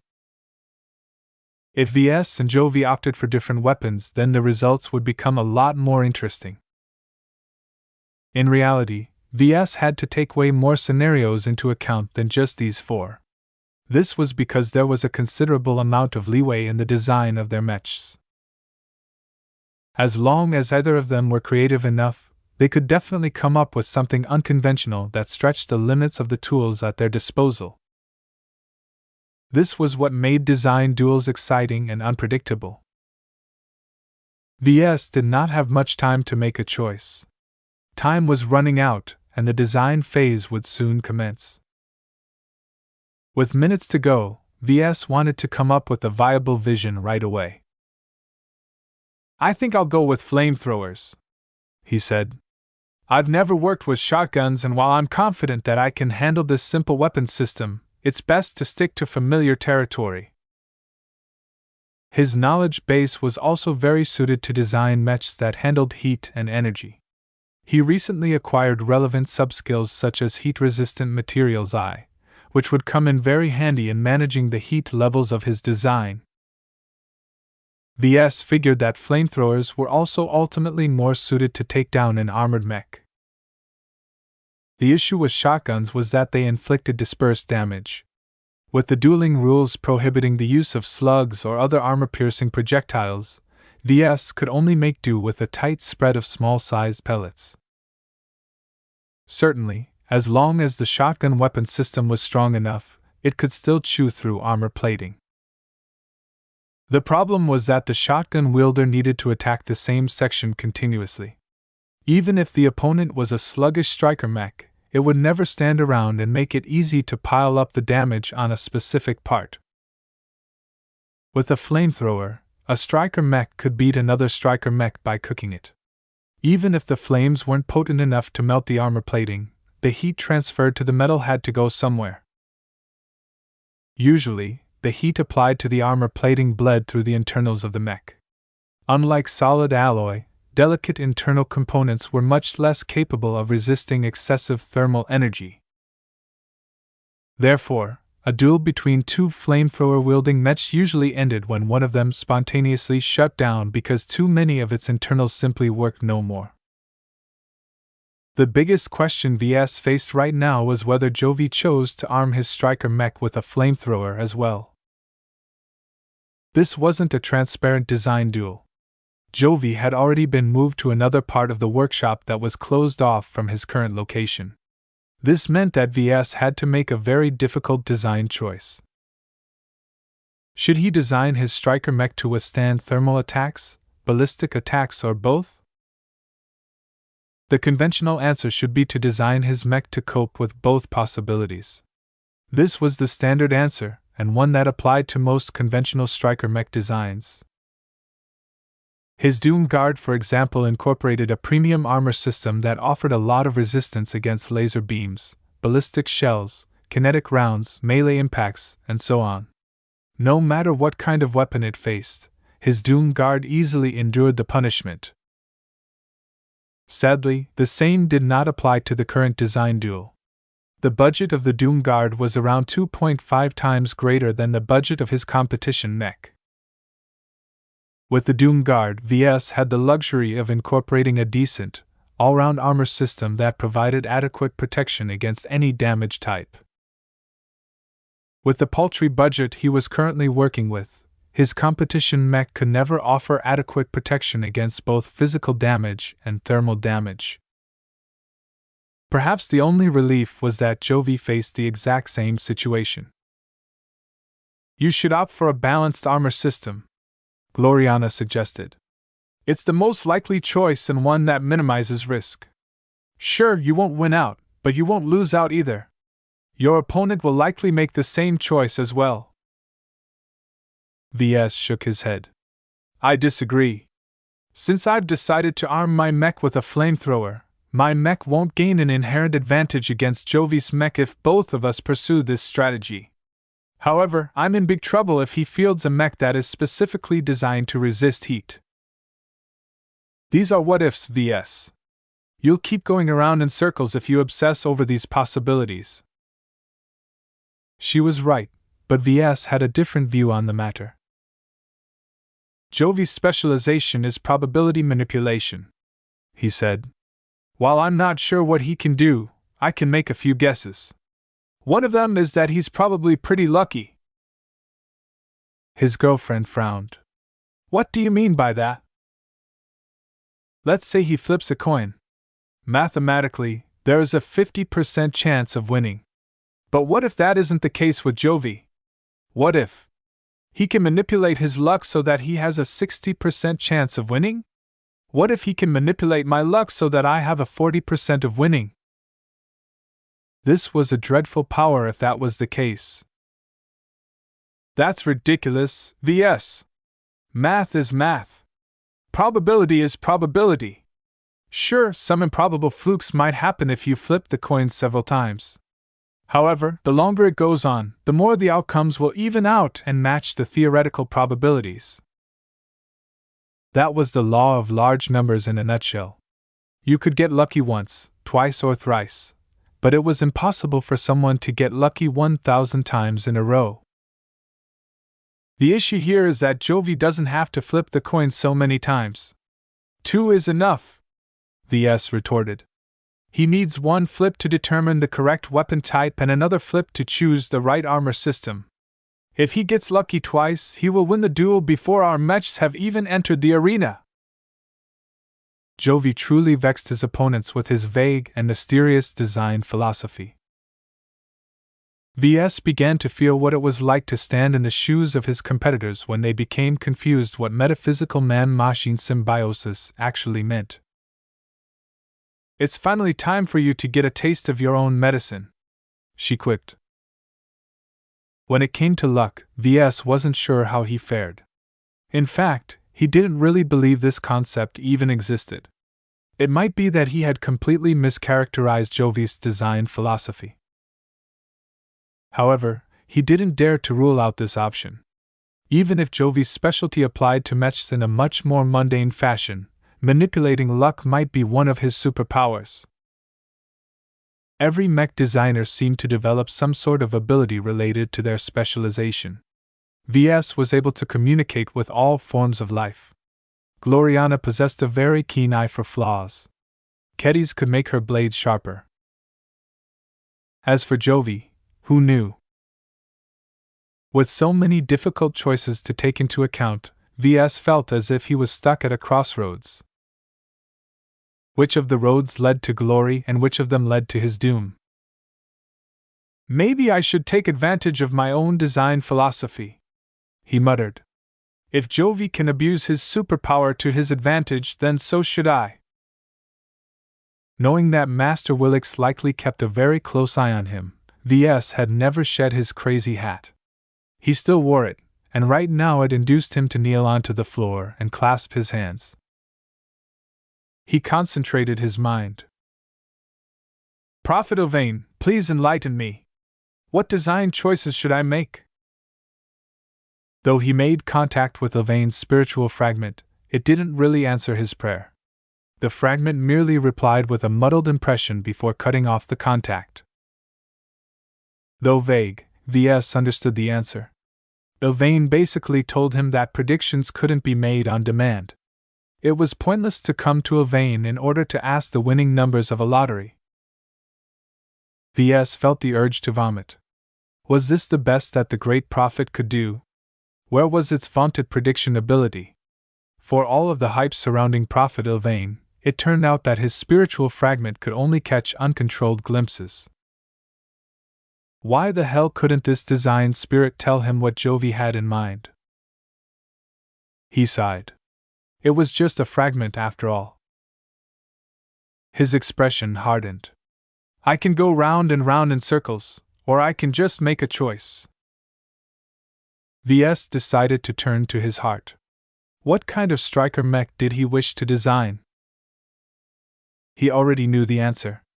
Ves wanted to design a mech that practically embodied heat. He wanted to design a mech that not only spewed out copious amounts of heat, but also bathed in it. This was the competition mech that his heart yearned to design. I've made my choice, he stated. His intuition wasn't very helpful in these circumstances. He had no choice but to go in blind and hope that Jovi did not come up with a shotgun-wielding mech clad with heat-resistant armor. Now that he had passed this hurdle, it was time for him to formulate a vision. I already have something in mind, he grinned. He wanted to design a mech that reveled in heat. No matter what kind of probability shenanigans that Jovi's mech employed, As long as the battle devolved into a contest of heat, Ves did not think his mech would lose out. That said, Ves needed to add some extra oomph to his competition mech. His strength had always been his glows. He needed to add the right one to his mech. The next question he faced was whether he should incorporate a design spirit, or hold himself back by employing a weaker image. Ves had no illusions that this design duel presented an opportunity for Master Willix to see him in action in a serious setting. He might expose something he didn't want to if he made too much use of his specialty. Chapter 2138 Planning Against Luck. The decision on whether he should go all out or hold himself back did not occupy him for long. He wanted to win. Even though he would still be able to earn some rewards if he lost, he really wanted the extra MTA credits and the right to permanently own the Darkbreak module. This might be the only opportunity for him to get his hands on a superb communications module.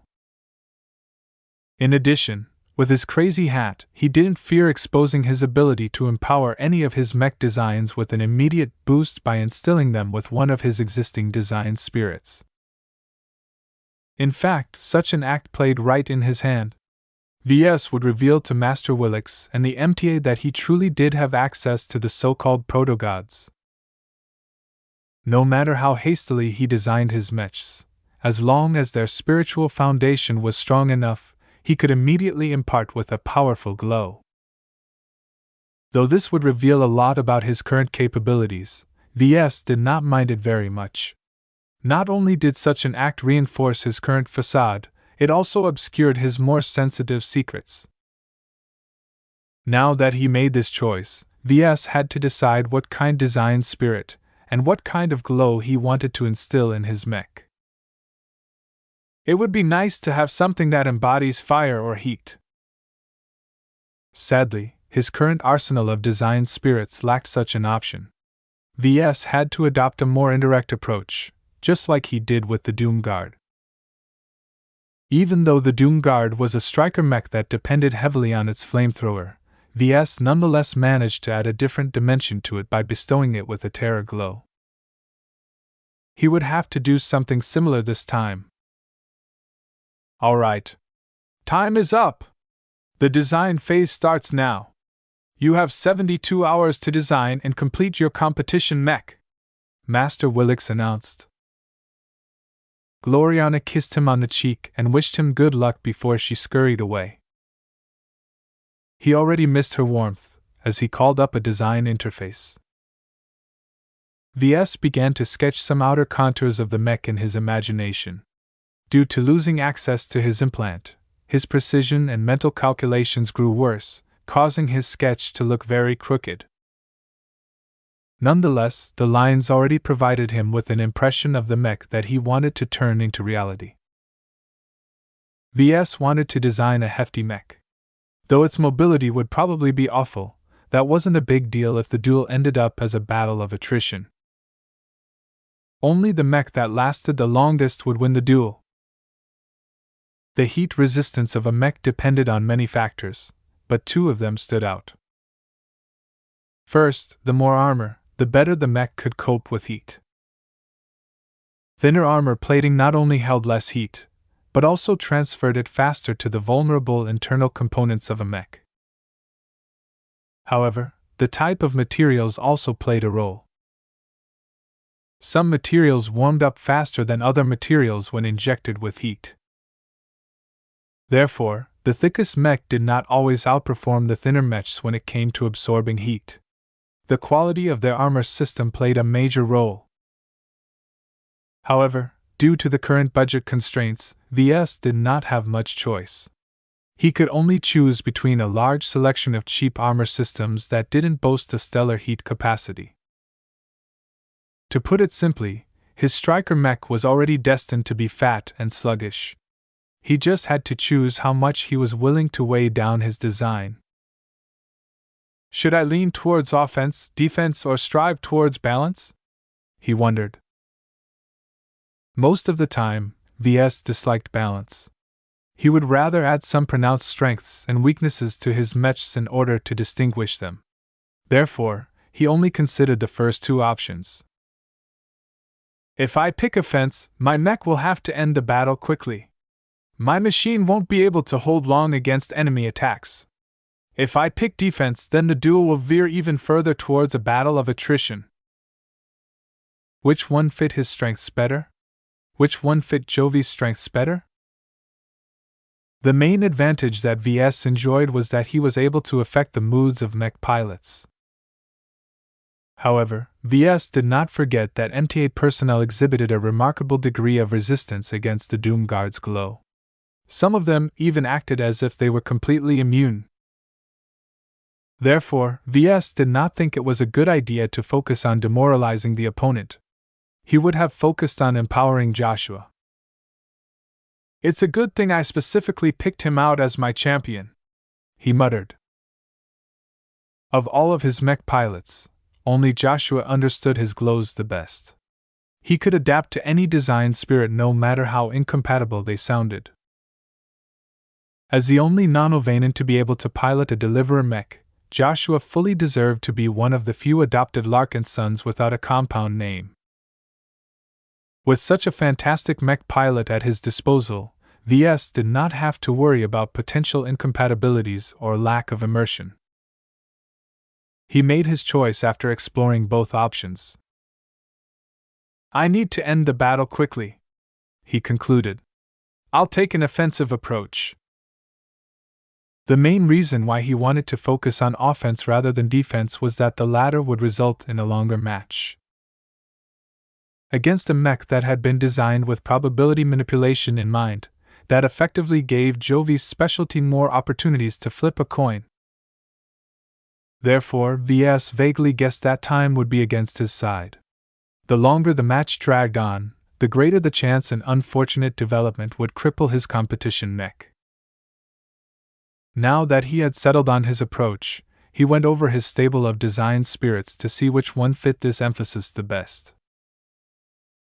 He first went over one of his oldest design spirits, the Black Phoenix. "Too weak." He shook his head. Even though it seemed a natural fit, it didn't possess any special powers and its spiritual strength wasn't all that impressive. It was mainly a product of his earlier years when he mainly focused on the X factor.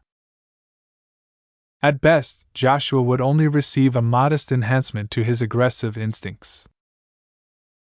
That wasn't good enough as far as Ves was concerned. He always intended to upgrade or reshape the Black Phoenix once he was ready to modernize the Black Beak design. For now, the outdated design spirit fell out of his contention. Other potential choices included Zygra, the Golden Cat, the Superior Mother. Imparting each or multiple of them in his mech would result in profound effects. His choice had to match his vision and complement his design concept. Since Ves intended to design an offense-oriented mech, he ideally wanted to pair it with a design spirit that complemented this focus. He had half a mind to pick Nixie and design a mech that incorporated this terrible being. Unfortunately, he wasn't in a position to visit his vault and harvest a spiritual fragment from this uncooperative entity. Besides, Ves strongly believed that such an act would breed disaster. Joshua turning crazy was the least of his worries. Zygra was not his strongest design spirit, and he was similarly uncooperative. However, Zygra also possessed a killer instinct and a primal aggression that would fit perfectly with an offensive mech. His prideful soldier mechs already showed what Zygra could do with just a mote of his spirituality. The Golden Cat did not possess a strong focus in combat. Ves designed her as an ancestral spirit first and a design spirit second. That said, she was still able to empower mech pilots in a comprehensive way. She offered every mech pilot a range of boosts, though most of them weren't very relevant in this case. "She doesn't mesh well with a striker mech." Ves shook his head.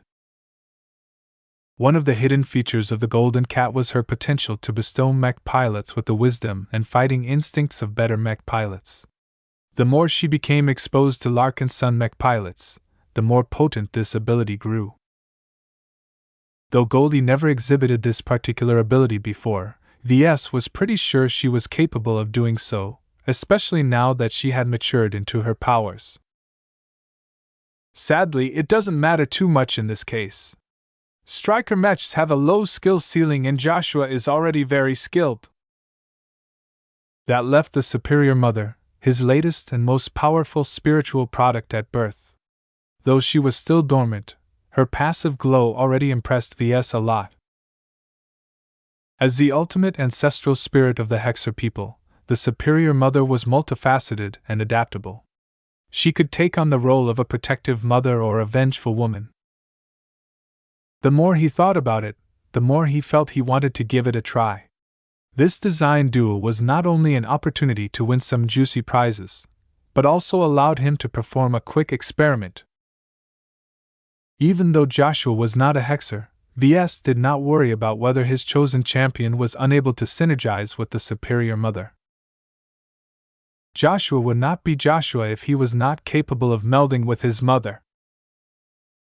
With the Superior Mother as the principal design spirit of his competition mech, Ves filled out his vision even further. He turned his attention back to the design interface and altered and added some more lines. He began to design a mech that was highly offensive to Hexer sensibilities. He wanted to design a male mech that could hold its own ground. Certainly, male Hexer mech pilots weren't only restricted from piloting defensive mechs and support mechs. Yet even if they were allowed to pilot rifleman mechs, they always ended up in a fire support role. His competition mech was different. Ves designed the mech to be able to defeat an opposing by itself by relying on its own strength. This is the mech piloted by a grown-up instead of a man. In essence, Ves wanted to put into reality a mech that represented the ideal end state of his attempted reforms. With the Superior Mother acting as a Trojan mare in Hexer society, Ves dreamed of changing its entire culture so that boys would finally have the opportunity to grow into men. Certainly, individuals like Brutus already proved it was possible for women to upgrade the status of boys. The only problem was that male expert pilots were so rare that their existence hardly shook the foundation of the hegemony.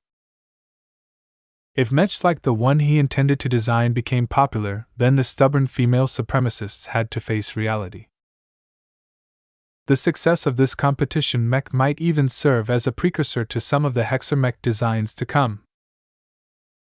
As Ves adjusted his draft design to be more in line of his intentions, he began to think how he should characterize the mech. Superiority. This was the central focus he was looking for. He wanted to design a mech that emphasized superiority. He wanted his mech to overpower Jovi's mech with a sense of superiority. He wanted Joshua to fight as if victory was inevitable. I should also take Jovi's specialty into account. Probability manipulation suggested that Jovi's specialty could increase the positive outcomes of his mech while decreasing the negative outcomes of his opponent's mech. In order to fight back against these presumed effects, Ves needed to find a way to resist it or inflict more damage in return. Resisting Jovi's design philosophy was the main reason why Ves decided to focus on superiority. No matter what kind of bad luck befell his mech, its innate superiority would shrug it all off. Willpower triumphed over everything, including misfortune. If Ves didn't like the outcome of a coin flip, he would be better off if he fed the coin to Lucky than accept the outcome. As for finding a way to outdo Jovi's specialty, a very speculative idea suddenly popped into his mind. The Doom Guard already showed that MTA personnel were very mentally resilient. Yet not all of them were as resilient as others.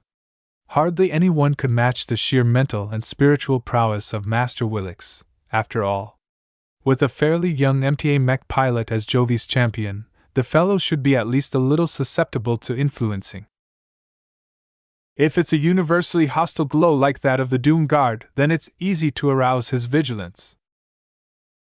Yet with the superior mother, Ves began to think up a different way to hinder the performance of his opponent. The mech pilot happened to be a male, so what if Ves could leverage the superiority focus into making him feel inferior? No matter how much luck Jovi's mech bestowed upon the fellow, as long as he lost some heart, no amount of chance could deliver him victory. Even if the man was very disciplined, at least some influence was sufficient to decrease his piloting acumen.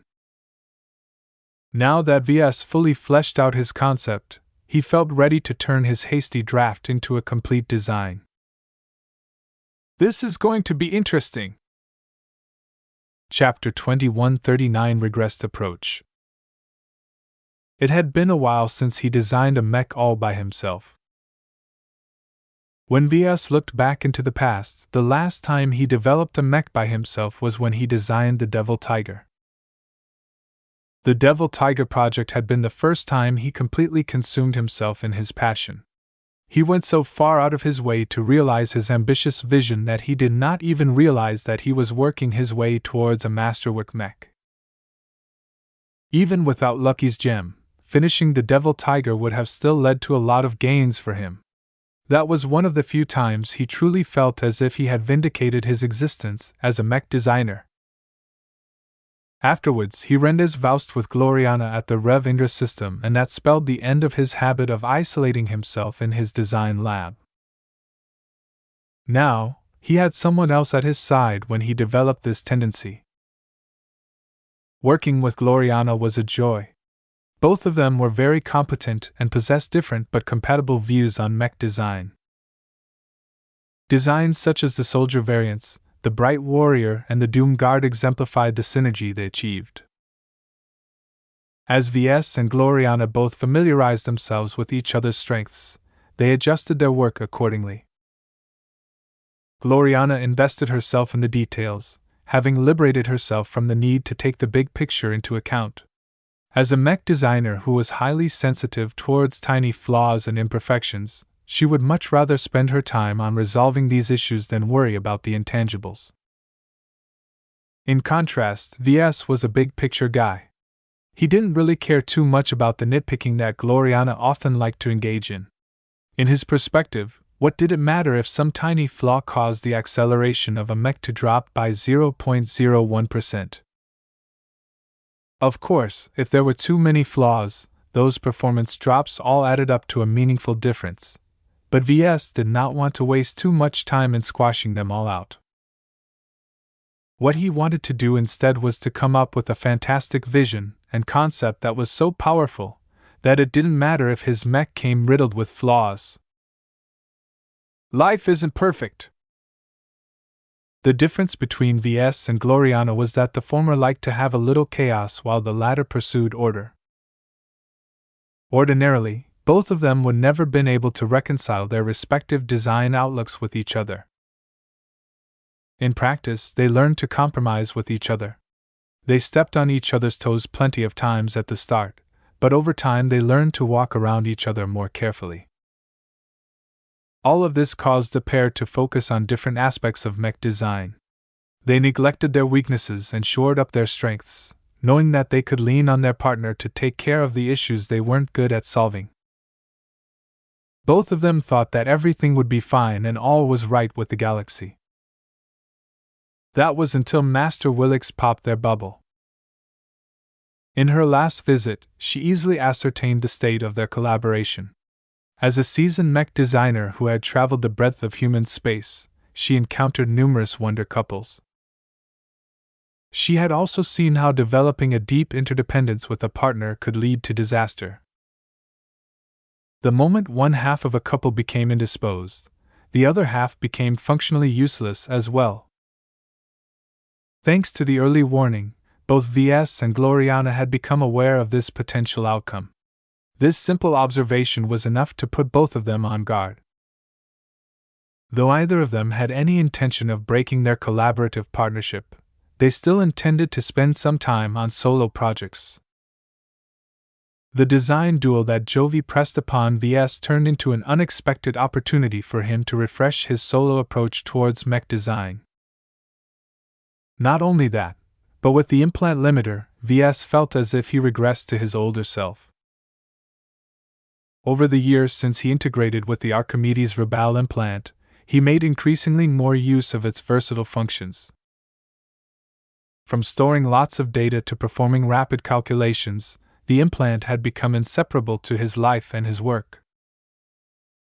Now that the implant limiter interrupted the signal propagation between his natural brain and his artificial bioimplant, Ves felt as if he had regressed to an earlier version of himself. Relying on his intrinsic brain matter to perform calculations was a lot slower and more imprecise.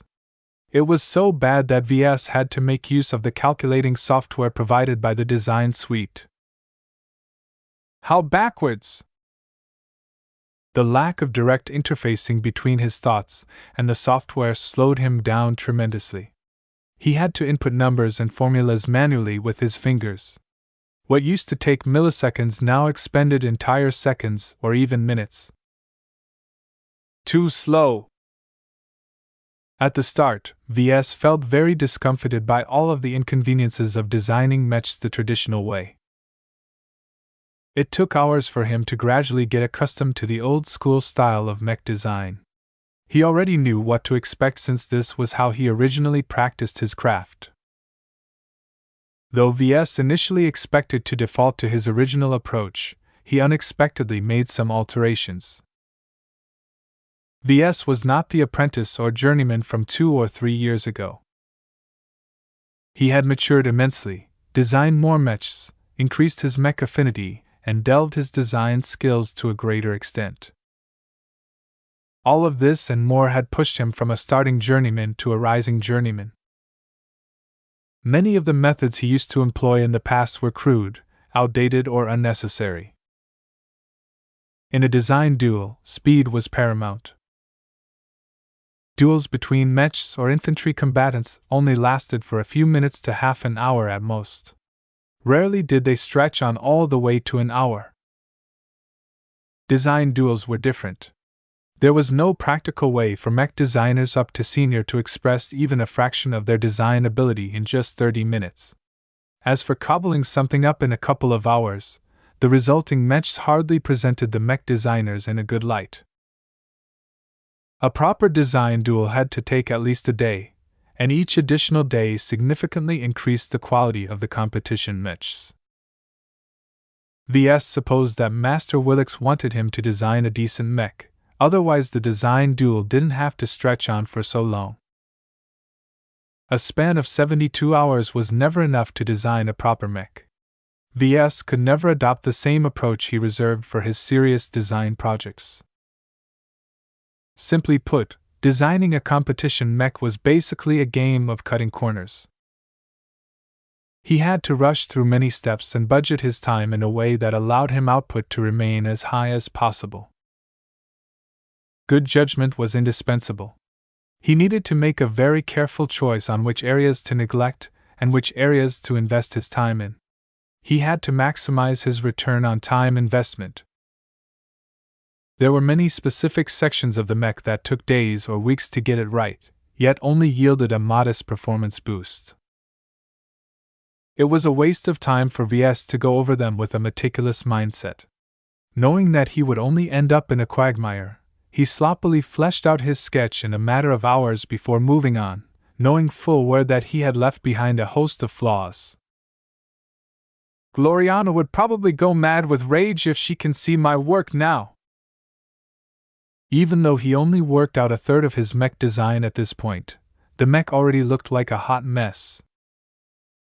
One of the benefits of working alongside Gloriana was that he had become familiar with the way she looked at mechs. Right now, the mech was so sloppily put together that he would probably bash his head against his desk if he was anything like his girlfriend. He loved it. Nothing excited him more than realizing his vision and making his mech come to life one step at a time. The birth of any life was rife with uncertainty and chaos. With no nagging woman by his side to question all of his decisions, Ves freed himself from the shackles that caged his boundless creativity. He implemented numerous solutions that he would have never applied when Gloriana was around. He made unconventional design choices that seemed suboptimal but meshed much better with his vision for the mech. Just because Ves chose to center his mech around superiority didn't mean that the mech should be superior in quality. Gloriana might disagree, but Ves was different.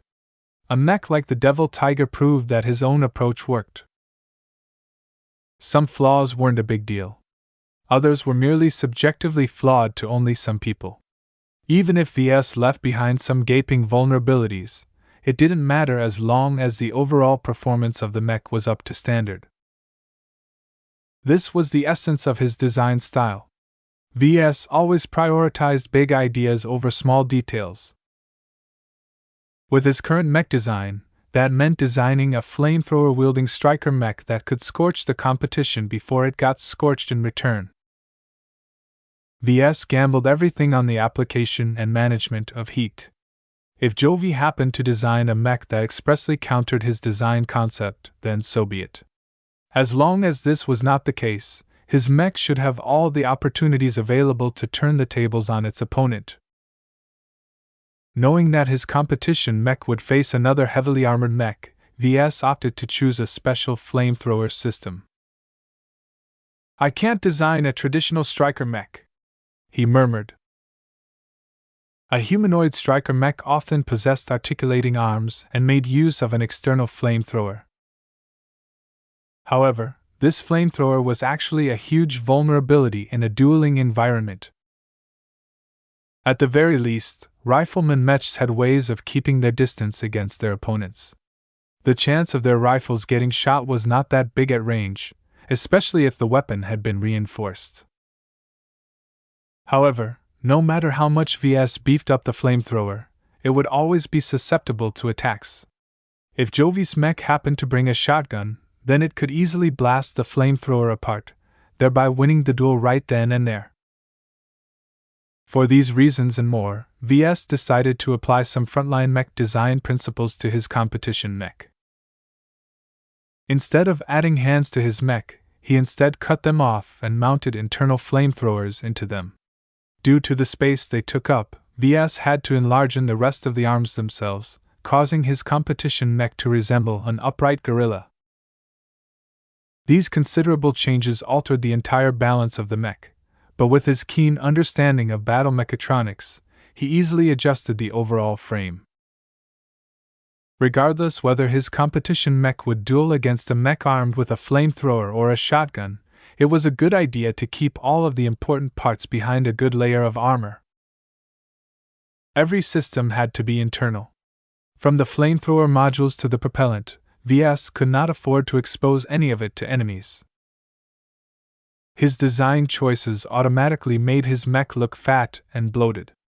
That said, Ves did not actually pile as much armor onto his competition mech as he could have. He wanted to retain at least some semblance of mobility.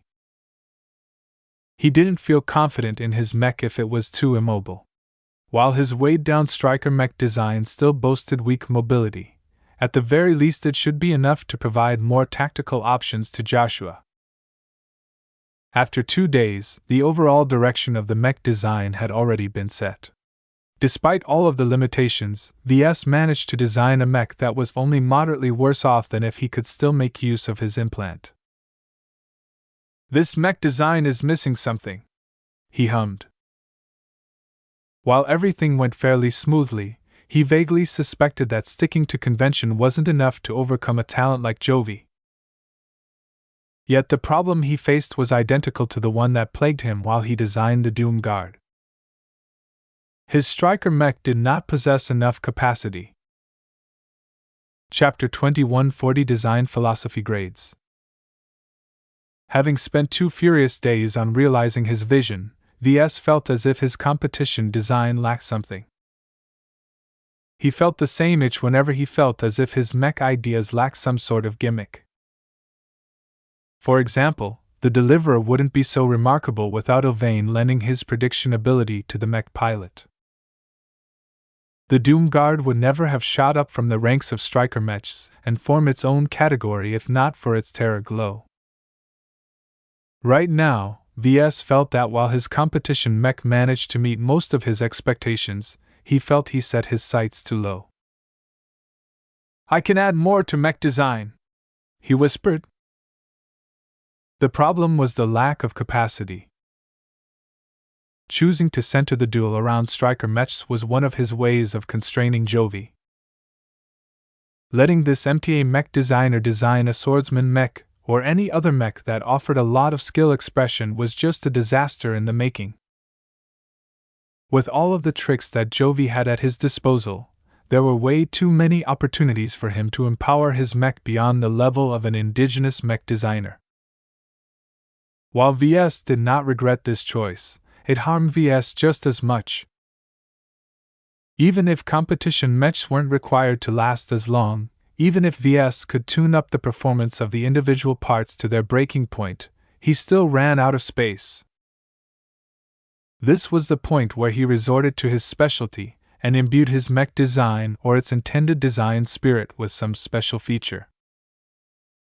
However, Ves did not need to turn his head to see Master Willix floating high above the floor. Ever since the design phase of the duel commenced, the Master had been keeping a constant eye on both contestants. Like a goddess watching over her subjects, hardly any of their actions escaped her vision. So far, Ves did not bother too much with her blatant observation.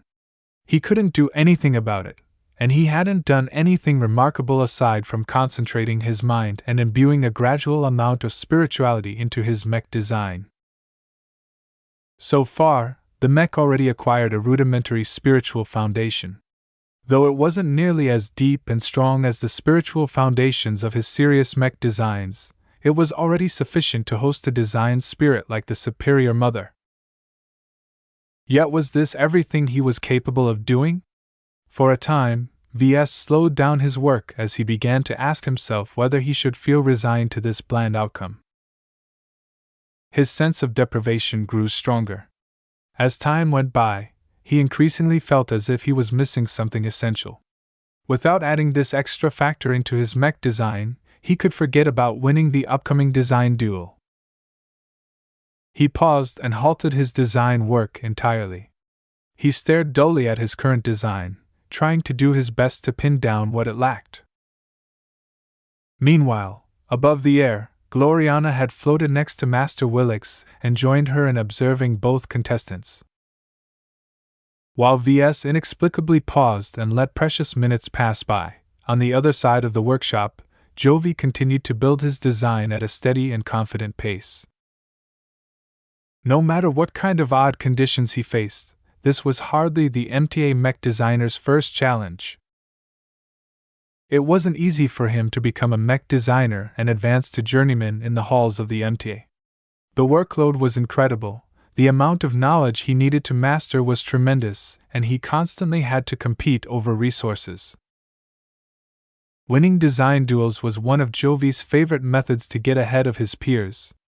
Not even the thought of facing a certified masterwork mech designer swayed his confidence in his strength and ability. "Mr. Armelon is an avid design duelist," Master Willix noted, and she approved of what she saw in him.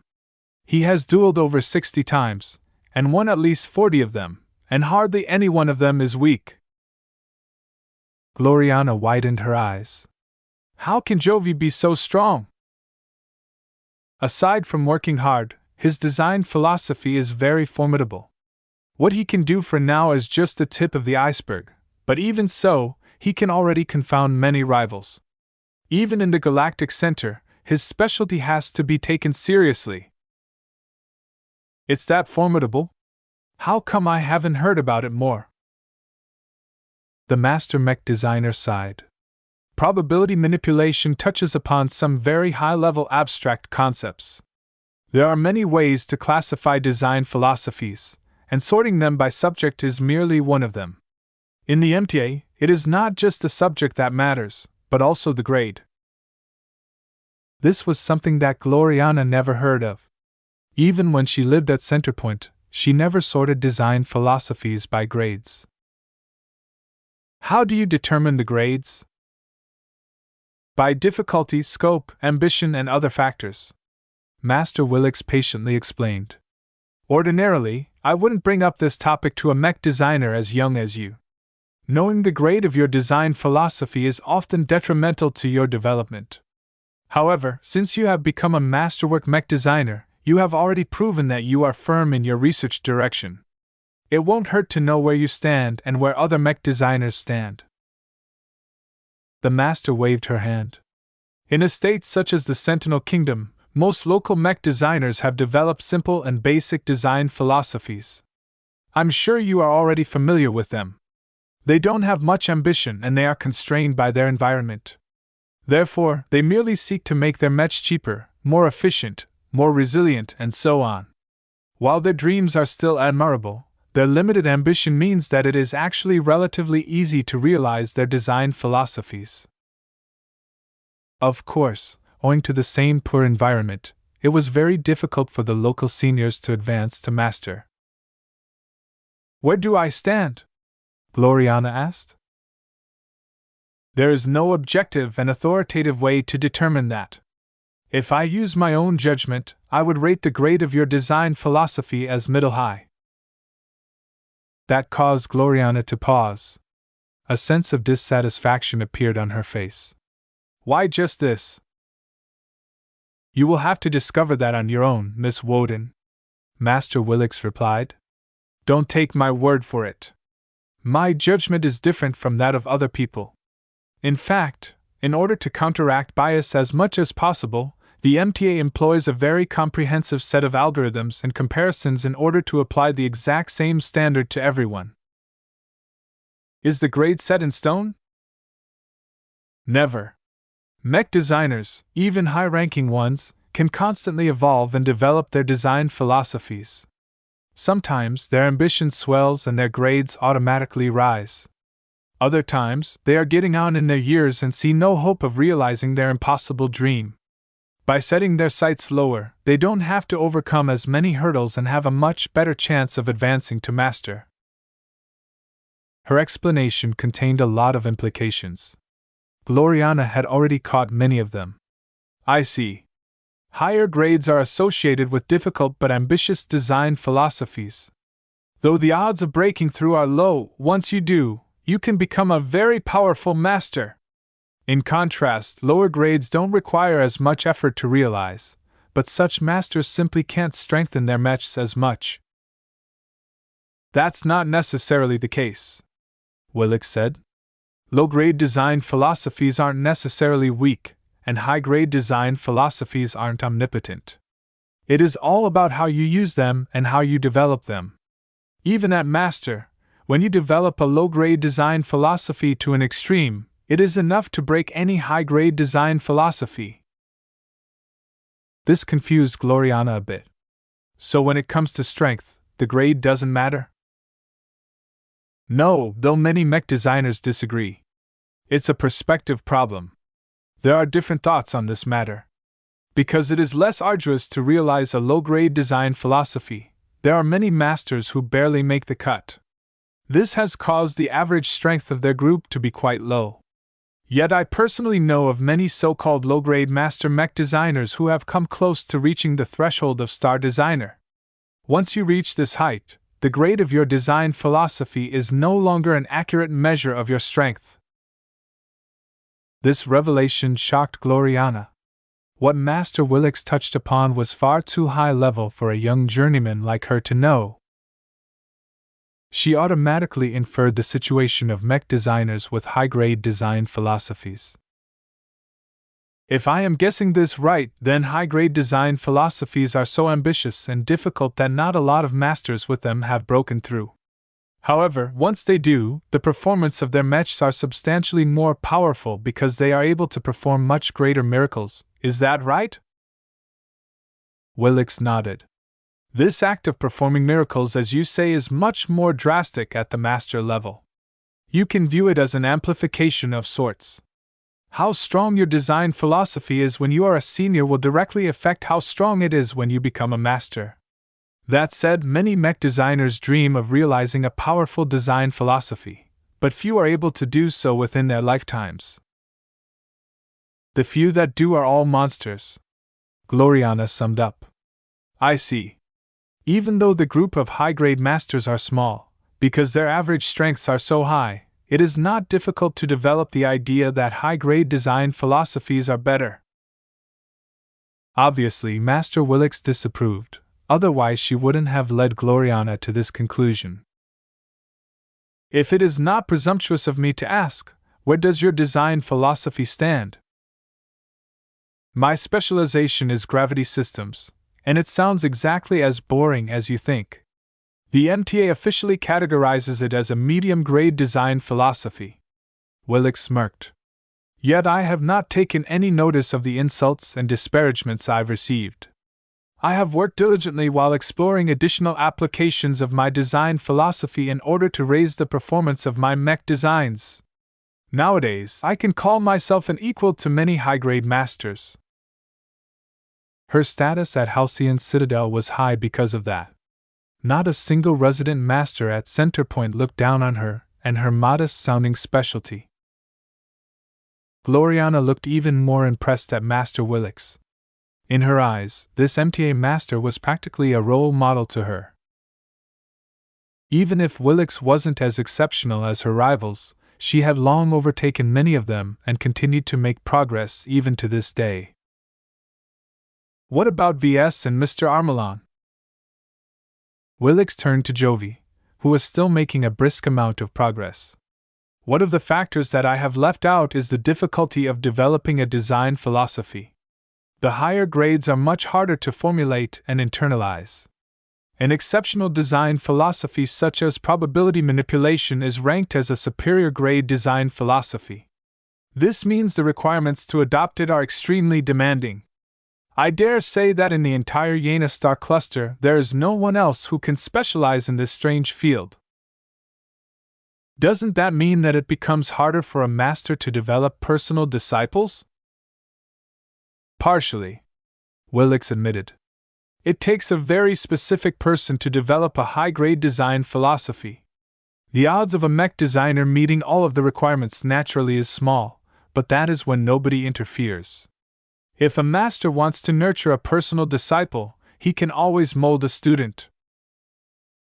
I see. You haven't told me how Ves stands, though. Your partner is difficult to pin down. I have some thoughts about his design philosophy, but I cannot say anything about its grade other than that it is fairly high. It is just... What's the matter? What is he doing? Both of them looked down at Ves, who finally began to move after freezing for 15 minutes straight. He began to place his palm into the projection, distorting the mech design he developed up until now. Ves twisted his fingers, which somehow caused his work to take on a slightly different air. Chapter 2141, Spiritual Construct. One of the inadequacies that Ves had recently recognized was his over-reliance on his design spirits. No matter how you looked at it, relying on design spirits to enhance the overall value and capabilities of his mech designs was much like hiring outside consultants to perform your own work. There was always a price to relying on others. Though Ves did not intend to stop his use of design spirits to empower his mechs, he gradually realized that it shouldn't be his only method. He could do more with his design philosophy. For a rather long period of time, Ves faintly felt as if he hit a bottleneck. At his current level, there wasn't much more he could do to strengthen his mech designs. Even the exceptional creation of the Superior Mother had only been possible by relying on another external aid. Once his high-grade light-prolonging treatment serum ran out, what could he do? It was too difficult to develop an advanced form of spiritual life by relying solely on his own spiritual energy at this point. Ves recognized that he had to address this inadequacy sooner or later. If his own skills couldn't keep up with the development of his design spirits, eventually both would stagnate. He always felt as if he should do something more with the spiritual foundation of his mechs. To that end, he began to study the building blocks he had already laid. Even though his design still needed a day to reach completion, its spiritual foundation already looked respectable and solid. While it wasn't a completely accurate description, the spiritual foundation appeared as a solid platform where it could safely stow any design spirit of his choosing. Of course, a rushed mech design was not as spiritually solid as Ves liked. There was no helping it, as the act of designing mech was like showering it with love and life. The more time he spent on nurturing a mech design, the stronger its spiritual foundation. In the past, the spiritual foundation served as a platform for his images. Weaker and much less livelier than his design spirits, his living images had been born completely from his mind. This effectively made them his own strength, and an extension of his own will. Though it sounded simple to create them, Ves had to pour in an unimaginable amount of concentration in order to keep everything straight. Of course, with the growth of his spirituality attribute, it became easier to create an image. Yet no matter how many of them he made, they all started without that much life. It took a considerable amount of spiritual feedback from mech pilots to transition them into greater lifeforms, but even then they possessed too many holes to count. Creating life was not that simple. There was a very big reason why Ves chased after multiple ingredients that came from other lifeforms. It was much easier for Ves to rearrange life than create it from scratch.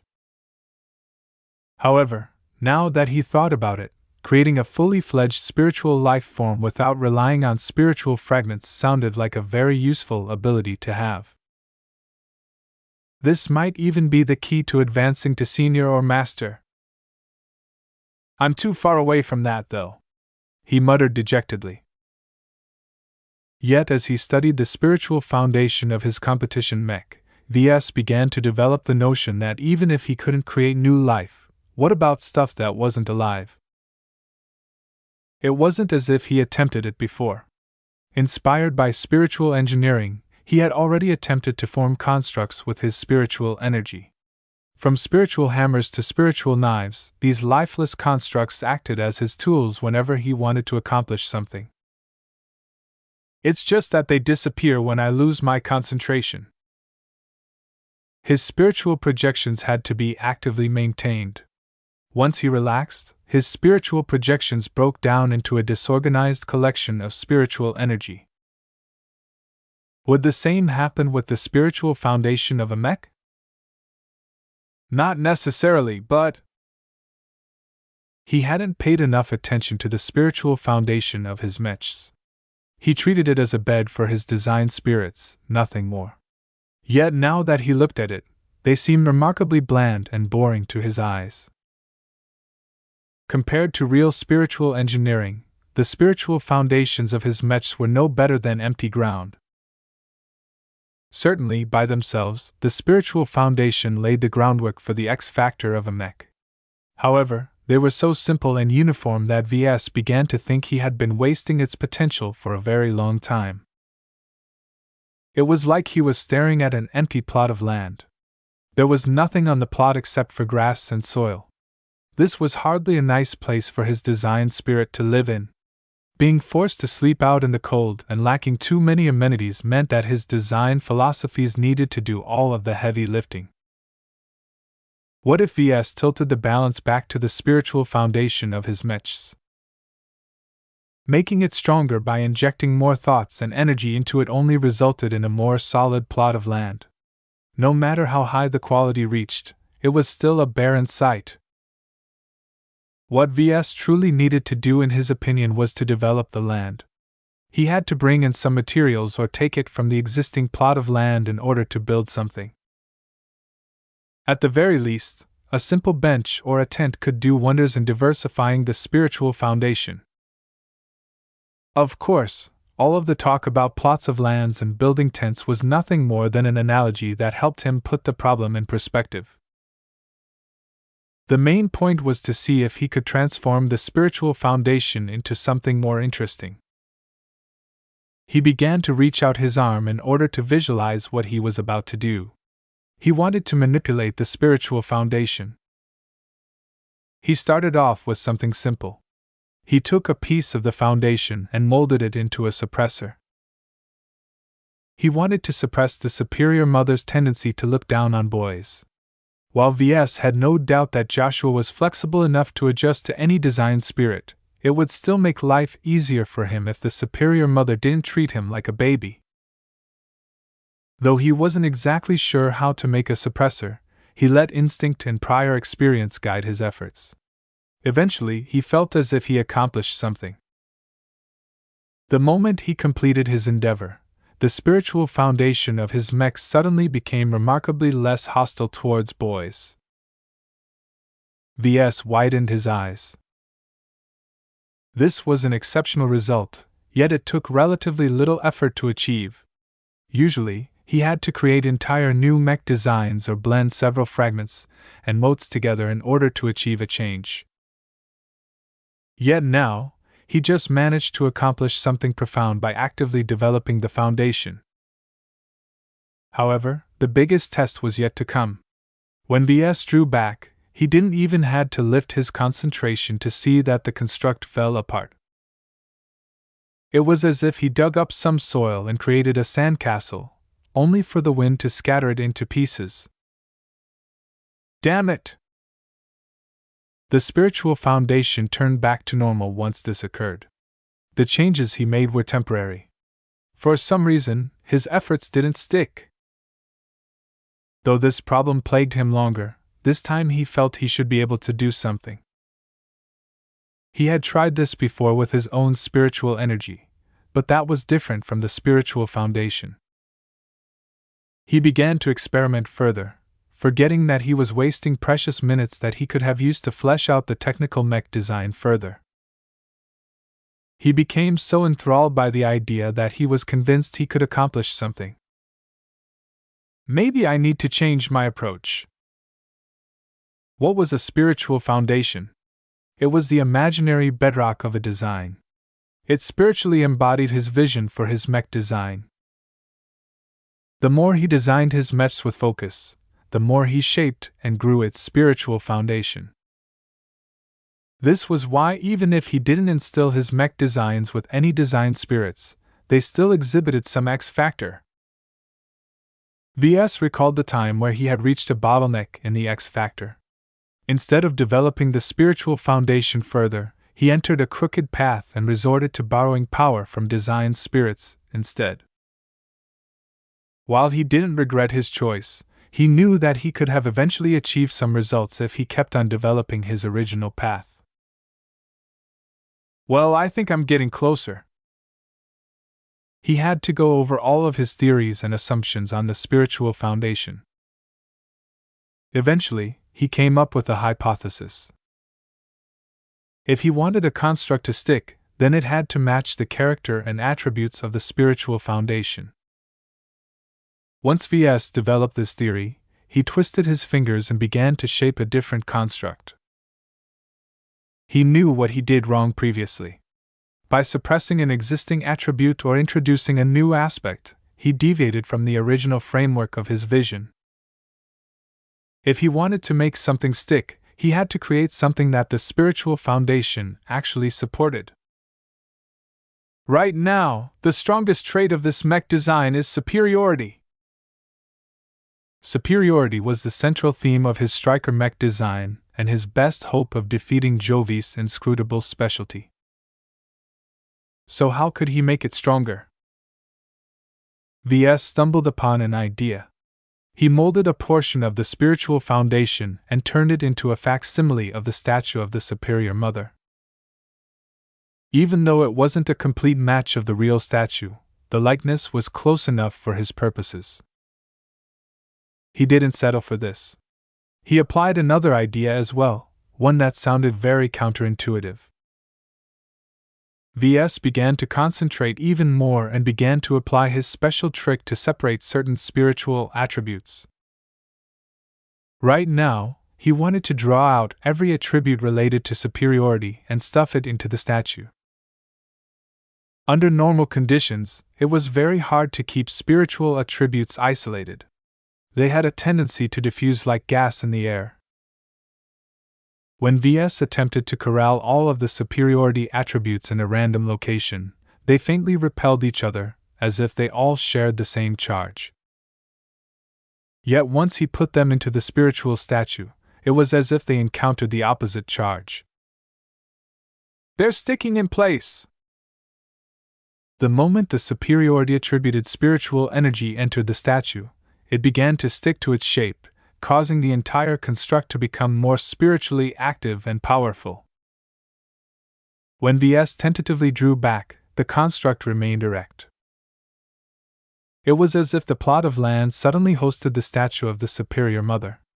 Though the spiritual foundation no longer radiated as much superiority, the strength and concentration exuded by the statue more than made up for it. It was as if concentrating spiritual energy that shared the same attributes resulted in some kind of magnification. His eyes grew as wide as saucers. This odd change had not only altered and strengthened the spiritual foundation of his mech design, but also seemed to support its own existence. It had become a permanent spiritual construct.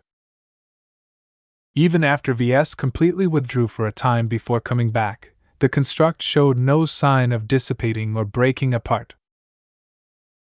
This was a fundamental breakthrough, and perhaps one of the biggest since he chanced upon the idea of utilizing design spirits. Now, even when he wasn't making any use of living spiritual entities, his mech design already exhibited more spiritual potency than usual. Compared to the stakes of this design duel, this singular innovation was the real prize. Ha ha ha ha ha ha! Ves broke out into laughter. This is it! This is the key! This is the way to go forward! As Ves completely lost his composure, the two women floating far above his head looked at him with surprise. Your partner appears to be very enthusiastic, Master Willix remarked. Gloriana smiled lovingly at her boyfriend. He managed to achieve another breakthrough. His mech will definitely become stronger. Chapter 2142 Between Heaven and Hell. The design phase finally came to an end. For 3 straight days, Ves and Jovi both stayed awake and spent all of their time on designing their mechs. Even when they ate or visited the bathroom, their minds were still preoccupied with designing their respective competition mechs. There simply wasn't enough time to fit in everything they sought in a proper mech. Despite their formidable design ability that allowed both of them to stand on top of other journeymen in their generation, the quality of their mechs did not even come close to their proper mech designs. They didn't need to be. A design duel was a contest of judgment, skill, and speed. All of these aspects were critical to the success of a mech designer, whether they founded a business, worked for another company, or served at a government institution. If a mech designer couldn't design anything decent in 3 days, then how would their products amount to anything in 3 months? The competition would always be able to offer something better in the same amount of time. Only a couple of exceptions deviated from this pattern. Gloriana, for example, physically abhorred rushed mech designs. She only participated in design duels and competitions if she had to, and most of the time her performance wasn't very stellar.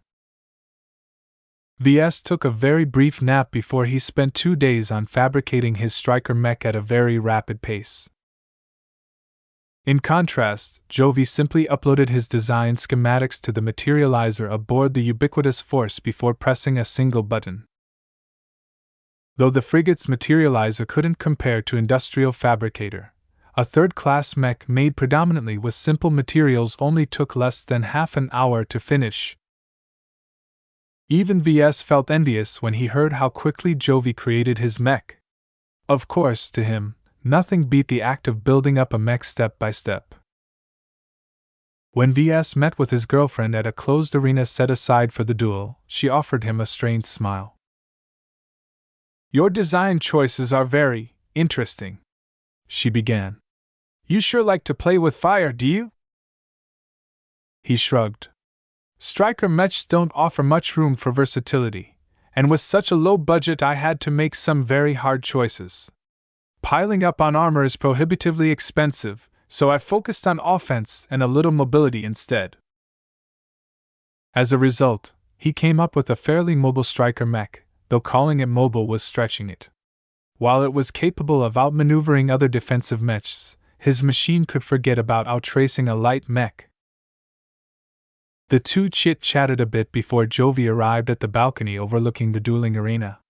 The MTA Mech Designer seemed no worse for wear, as his many augmentations allowed him to forego sleep for several days with ease as well. Ves nodded towards Jovi in respect. "How was your experience designing a third-class mech?" "It has been very illuminating," the young man grimaced. "Third-class mechs are so limiting, and the mech type and budget that you have set doesn't help matters either. I enjoyed the novelty, though. At the start, I thought the design process would be child's play, but pretty soon I discovered there is a surprising amount of depth despite the lack of options at my disposal. When it comes to lesser mechs, you don't have as much choice, but each of them becomes a lot more meaningful." "Well said, Mr. Larkinson. You can't imagine the sheer variety of weapon systems, defense systems, mobility systems, and utility systems that mech designers can fit in first-class multipurpose mech designs. We approach limitations in an entirely different way because there is always a solution to a problem. The central question we have to grapple with is choosing which solutions to include in our mech frame. For example, the lack of capacity in third-class mechs can easily be solved by adding dimensional storage modules. Something like dimensional storage modules that effectively added pocket spaces to mechs were completely unthinkable to third-class mech designers. Such an expensive piece of high technology not only required a lot of expensive exotics, but also a very extensive understanding of multiple physics-related fields. The strengths and weaknesses of third-class mechs are almost always set in stone," Gloriana commented. "Shoring up their weaknesses isn't as worthwhile as enhancing their strengths. The customers in third-rate states already take these weaknesses into account by adjusting their tactics and mech rosters accordingly. It's certainly different from what I am used to back at the MTA. There, every mech can fulfill several roles at a time. They're not called multipurpose for nothing." The transition from narrow roles to omniversal configurations still proceeded to this day. The Big Two and the first-rate superstates pioneered this development, and over the next couple of centuries, the second-rate states would slowly follow suit. As for the third-rate states, Ves wasn't sure if he could even witness their transition to multipurpose mechs in his lifetime. The impoverished states simply had too little access to the fancy tech and materials required to fit so many features in a single mech frame. Soon enough, Master Willix and a few members of her entourage arrived from behind. "Master Willix!" Everyone greeted and bowed. She smiled. "Gentlemen, I hope you have put your full effort into designing your respective dueling mechs. Mr. Larkinson, I see you have enjoyed yourself during the process. Will we be witness to something remarkable in the upcoming match?"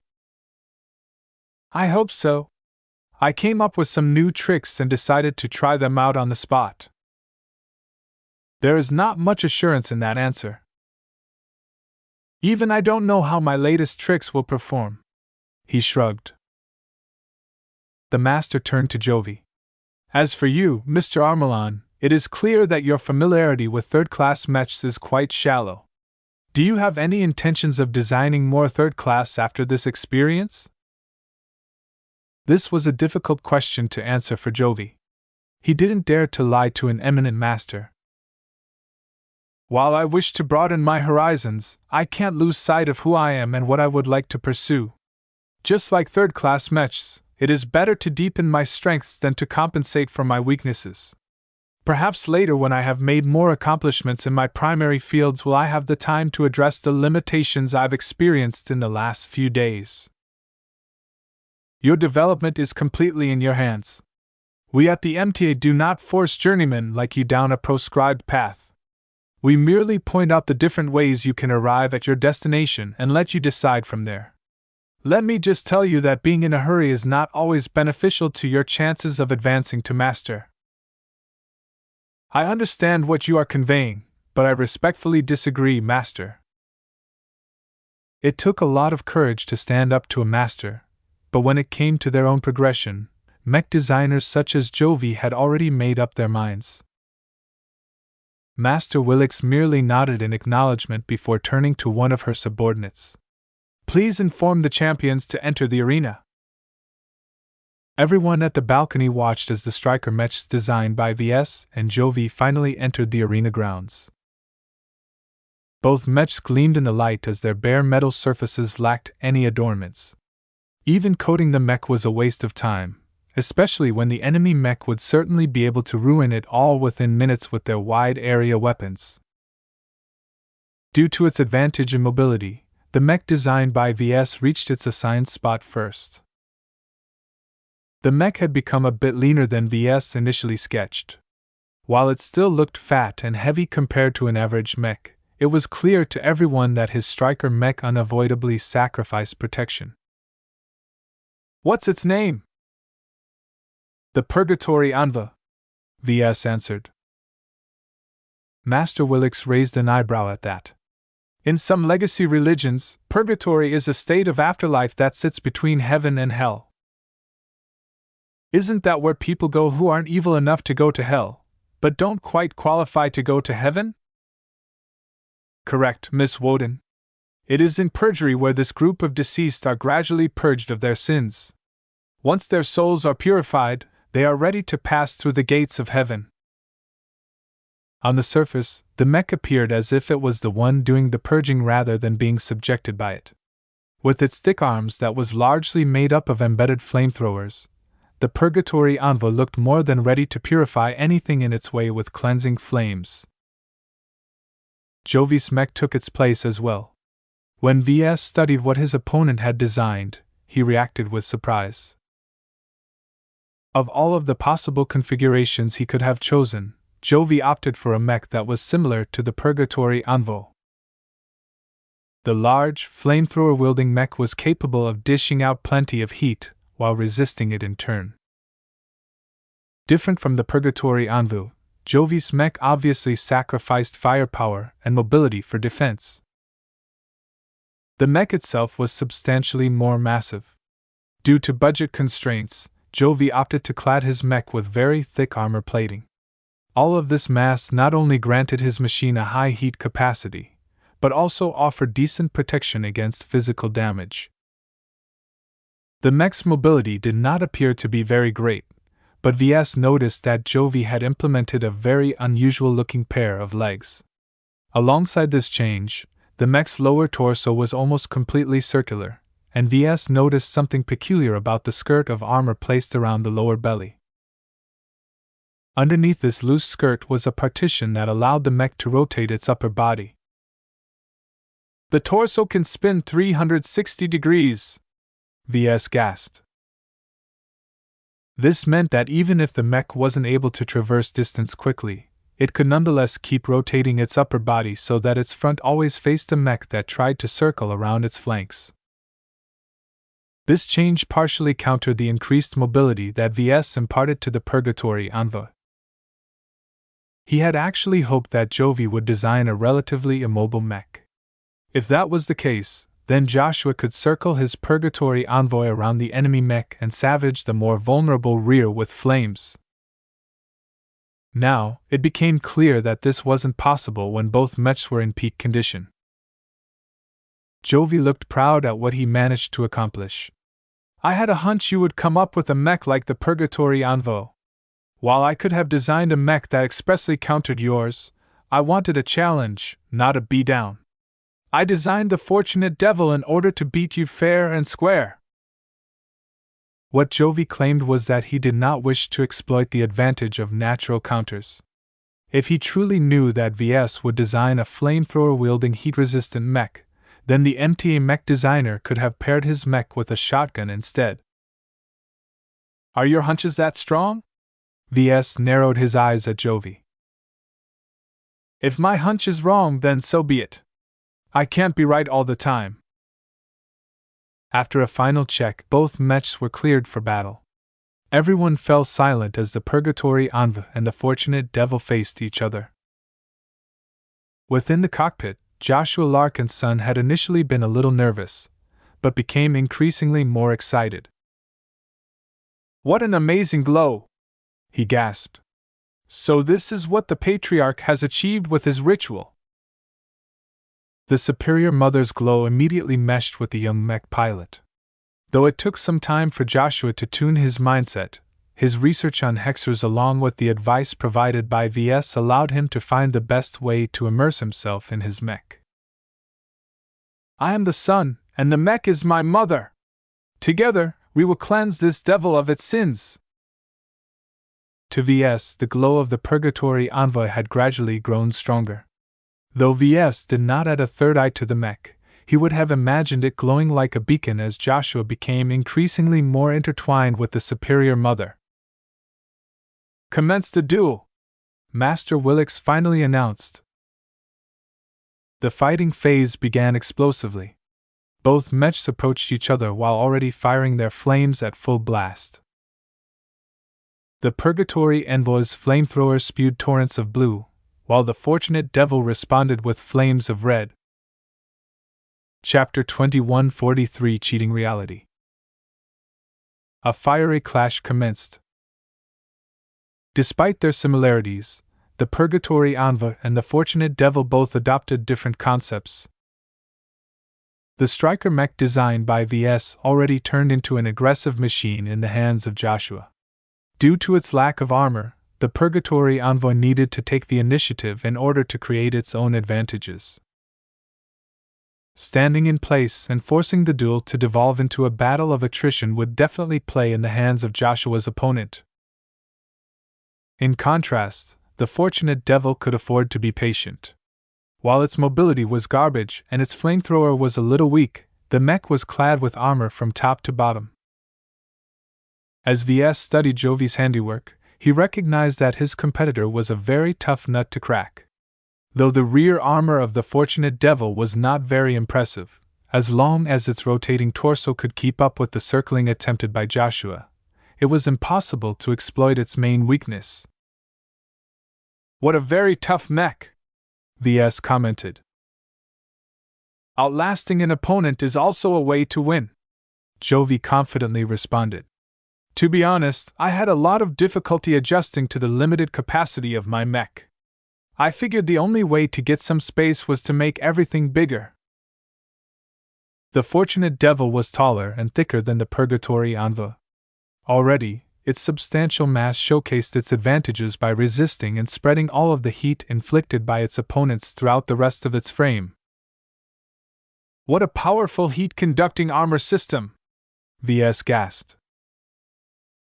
The cheap armor plating that Jovi piled up on his mech was not exceptionally resistant against heat. Its heat capacity did not stand out either. Jovi only focused on adding one considerable advantage to his mech. It was difficult to cripple the Fortunate Devil. This indirectly countered the main attack mode of the Purgatory Envoy. Joshua gritted his teeth as he maneuvered his mech around its larger opponent. Flames spewed from the integrated flamethrowers. Twin bursts of concentrated blue flames spat out from the arms and tried to sear through the armor of a leg. Unfortunately, the fairly directional streams of fire failed to melt the armor section. Though the section heated up considerably, already the hot armor plating rapidly transferred the thermal energy to the adjacent plates of armor. In turn, those armor plating passed on the heat to its neighbors, thereby dispersing the heat throughout the entire flame, causing its exterior to slowly heat up as a whole. TCH. Joshua spat in frustration. This is taking too long. Though the fortunate devil wasn't able to bring its flamethrower to bear on the moving purgatory envoy all the time, once it did, Joshua always chose to retreat. While the mech designed by Ves was capable of withstanding some heat, Joshua needed to ration the defenses of his mech as much as possible. Already, he could tell that this duel was going to take some time to resolve. The Purgatory Envoy couldn't chew through the armor of its opponent fast enough, while the Fortunate Devil's offensive option was rather weak. For some time, the match seemed to devolve in a steady and boring pattern. Unlike the flashy moves and quick maneuvering of normal mech duels, a battle between two fire-spewing striker mechs had automatically turned into a test of patience. Despite the lack of action, everyone spectating the duel worked with mechs for a living. No one looked down on the low-spec mechs because they were both rather good for mechs designed in a matter of days. It was because their designs had been rushed that they recognized Ves and Jovi's competence. Other journeymen at their ages would have never been able to deliver something at this quality level within the same span of time. Aside from the technical details that could be gleaned from the competition mechs, the observers also carefully looked for something exceptional. Everyone knew that the dueling mech designers possessed remarkable specialties. The one developed by Ves was already rather clear on the surface. Despite rushing its design, the Purgatory Envoy exuded a glow that wasn't much weaker than that of the little angel. Though the MTA delegation didn't really know what that meant, both Ves and Gloriana knew that this was a considerable improvement from the past. If Ves could already impart a glow that was this strong in a mech designed in a couple of days, then what if he applied his innovations to a proper mech design? Gloriana turned to her boyfriend. "Is this the result of your breakthrough?" He grinned. "That and more. You'll see, hopefully. I already instructed Joshua on what to do. If the Purgatory Envoy works the way I think it does, it will likely be able to deliver a very nasty surprise to the Fortunate Devil." That would take some time, though. Right now, the two mechs were just trying to wear each other down. It was too difficult for either striker mech to exploit any advantages when they were both in good condition. The Purgatory Envoy's glow didn't provide any solutions to this problem. Aside from making Joshua a lot more in tune with his mech, the MTA mech pilot didn't even show any signs of flagging despite the fact that he was within close range. As for the Fortunate Devil, the heavily armored machine performed steadily and held all of its care close to its chest. Ves finally couldn't contain his curiosity any longer. "Mr. Armelon, Master Willix provided me with a brief excerpt of your record. It stated that your specialty is probability manipulation. I have spent a lot of time on figuring out how that actually applies to your mechs. Can you elaborate?" "Why, certainly," Jovi openly replied. "Let's start what my design philosophy is actually based upon. Normally, if an object bumps into a hill, it has to climb over it in order to get past this obstacle. At the micro level, this doesn't always take place. Instead of bouncing back or expending energy to ascend the hill, there's a small but realistic chance of tunneling straight through the hill. This phenomenon was known as quantum tunneling, and played a huge role in lots of human tech. Anything that took place at the scale of atoms could be explained with the help of quantum mechanics. Whenever something included the word quantum, then uncertainty always followed. There was no way to determine the momentum of a moving particle at the same time as figuring out its coordinates.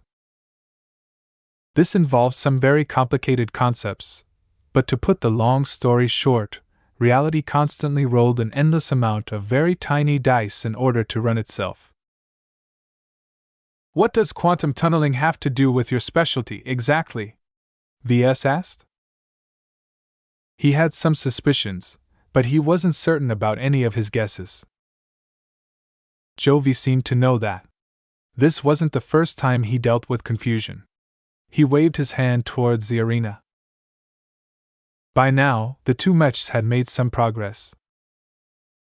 The Purgatory Envoy constantly tried to exploit a weak point, but failed in all of its attempts. Eventually, Joshua decided that rather than waste time trying to outflank his opponent, he would rather focus on applying all of the damage on a single section that didn't rotate as fast as the torso. The legs. With its integrated flamethrowers spewing focused gouts of hot blue flames, the Purgatory Envoy pointed them downwards and began the very slow process of melting through the armor that protected the legs. As much as the amazing heat transfer effect of the Fortunate Devil's armor system transferred all of the thermal energy elsewhere, it did not happen at once. Joshua knew enough about striker mechs and mechs in general that he just had to transfer enough heat on the same spot to overload this defensive measure. The mech pilot of the Fortunate Devil knew he was in a bit more danger than before. Part of the reason was because the legs and especially the feet were not ideal locations to transfer away the heat. If the Purgatory Envoy pointed its integrated flamethrowers at the chest plating of the mech, then the heat applied to this location could easily be dispersed to the arms, head, lower torso, rear armor, and legs. Yet by only heating up the bottom parts of the Fortunate Devil, the rate of heat transfer had dropped by at least a half. This was because the heat couldn't be transferred further downwards. The floor of the arena was not as good as conducting heat as the Fortunate Devil's specialized armor composition. However, even as the Fortunate Devil's unwieldy but very well protected flamethrower only managed to land an intermittent amount of red-hot flame onto the Purgatory Envoy, its mech pilot kept his cool and did not change his methods. It was as if the MTA mech pilot was waiting for something. Quantum tunneling is something that is solely associated with electrons, photons, and other subatomic particles. Jovi calmly continued even as his mech gradually fell into a leeway. What if it's possible to achieve it on a larger scale? What if you could make a mech physically tunnel through a solid wall as if it didn't exist? What if the mech could fire a round at a battleship that tunneled straight through the hull plating in order to damage the vulnerable interior? Didn't this sound like what Lucky was doing on a daily basis? Ves frowned. In order to achieve that, trillions of dice rolls have to land on the right number. The probability of something like that happening is so tiny that the galaxy will probably end before something like that happens. But a mech designer can dream, right? Jovi said. This dream is the start of my ambition. All of those dice you mentioned are perfect and proper. However, one day, I had a thought. What if you could replace those proper dice with loaded dice? What? That was some statement. Replacing the dice that reality rolled with your own loaded dice was a very daring way to distort outcomes. It was such a radical and absurd statement that Ves would have never been able to come up with it himself. The twinkle in Jovi's eyes made it clear that he was expressing his true passion. When you flip a coin, there is a 50% chance of landing heads or tails. However, if you can access this coin and alter it so that the side that represents heads is heavier than the other, then you will have effectively increased the odds of landing heads. This was just cheating reality. Ves was truly impressed with Jovi's guts. Not every mech designer possessed the courage to break reality's rules to this extent. This is just a single instance at the micro level, though, Ves pointed out. I admit that achieving this change on a single subatomic particle is already impressive, but that hardly allows an entire mech that consists of an unimaginable sum of atoms to tunnel through a solid wall. It's a work in progress, Jovi replied. You see, once you get the hang of the trick, you can easily apply it again. Once you are able to automate this process to an extent, you can quickly scale up this effect on a substantially larger scale. Watch. The MTA mech designer waved down to the arena grounds, causing everyone to pay close attention to the two flame-bathing mechs. Just as the Purgatory Envoy was making good progress in melting the Fortunate Devil's legs, its left arm suddenly sputtered. The constant release of fiery blue flames had abruptly dropped by half. Its integrated flamethrower had malfunctioned, Ves immediately straightened his back.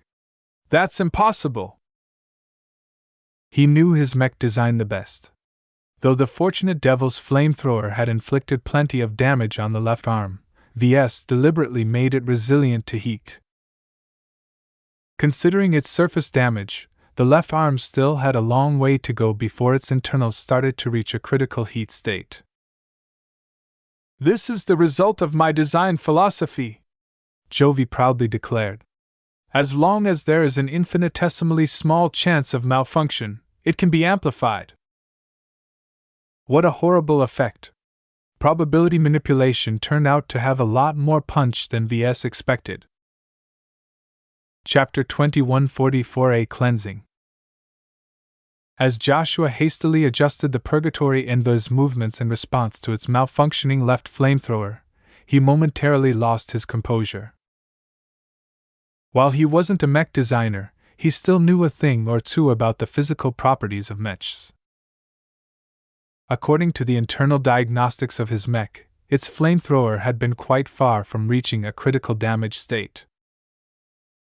Mechs were complex machines. Millions of parts had to work in unison to keep it running.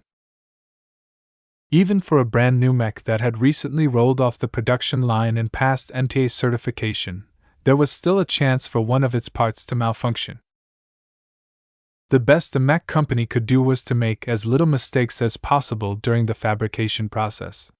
Yet even if the LMC invested 10 times as much in quality control, the odds of delivering a bad mech could never be ruled out.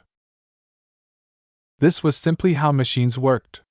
Total reliability was an unattainable goal. However, these days, as long as the mech company did not cut any corners, the mechs it delivered rarely exhibited any defects out of the blue. It would take months for their owners to notice any signs, and by far the majority of the faults they encountered usually resulted from battle damage. Is this what the Patriarch has warned me about? Joshua guessed. He didn't know what probability manipulation meant, but this inexplicable malfunction definitely had something to do with it. As he regained his composure and continued to immerse himself in his mech, he tried to explore what went wrong. What had the fortunate devil done to his mech? Why had one of the Purgatory Envoy critical components malfunctioned when it wasn't even close to sustained damage? If his left flamethrower hadn't incorporated some redundancy, it would have been knocked out entirely, thereby reducing Joshua's offensive options even further. Fortunate devil indeed. You're probably made to spread bad luck, he cursed as he tried to dance his mech around the red-hot flames. Before, he had been fairly confident in his chances of winning.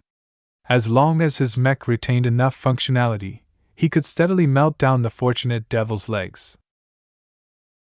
However, now that the Purgatory Envoy's damage output dropped by 25%, Joshua needed to spend much more time to force his enemy into a critical state. That extra time gave the enemy plenty of time to turn the tables. On the balcony, Ves frowned deeper while he tried to figure out what exactly took place.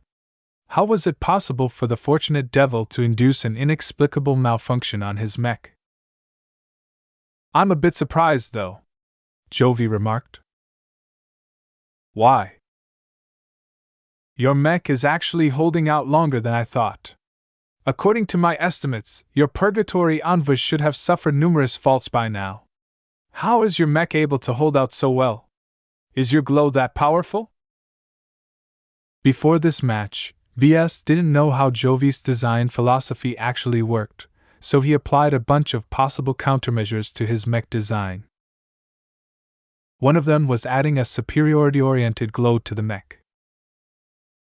Ves believed that this glow was partially responsible for weakening the fortunate devil's mysterious effects. Even so, the mech designed by Jovi had plenty of time. With its thick armor and resilient legs, the fortunate devil kept getting hotter, but to little consequence. Devils were made to bask in flames. Another minute passed as both mechs tried their best to beat each other down. VS noted that the fortunate devil specifically focused on applying its flames on the right flamethrower of the Purgatory Anva. Jovi's mech had partially crippled one weapon. As long as it could cripple the other one, then the outcome was pretty much set in stone. Another malfunction has occurred! Gloriana shrieked. One of the joints of the left leg of the Purgatory Devil slowed down. It wasn't facilitating movements as smoothly as before. As a consequence, the striker mech designed by VS abruptly exhibited an awkward gait. It was as if it had suddenly sprained one of its ankles. Though Joshua was skilled enough to adjust to the sudden handicap, his confusion grew deeper. Aside from getting hit by a few spluttering red flames, the legs of his mech had hardly sustained any damage. He suddenly shook his head. Damn it, this is bad. I'm letting the enemy dictate my rhythm. This was a rookie mistake that he hadn't made in a while. Various reasons caused his usual form to worsen. Fighting an MTA mech pilot in a mech designed by an MTA mech designer was incredibly intimidating. The fortunate devil's effects were too mysterious and confounding for him to understand. Joshua feared another malfunction would take place at any moment.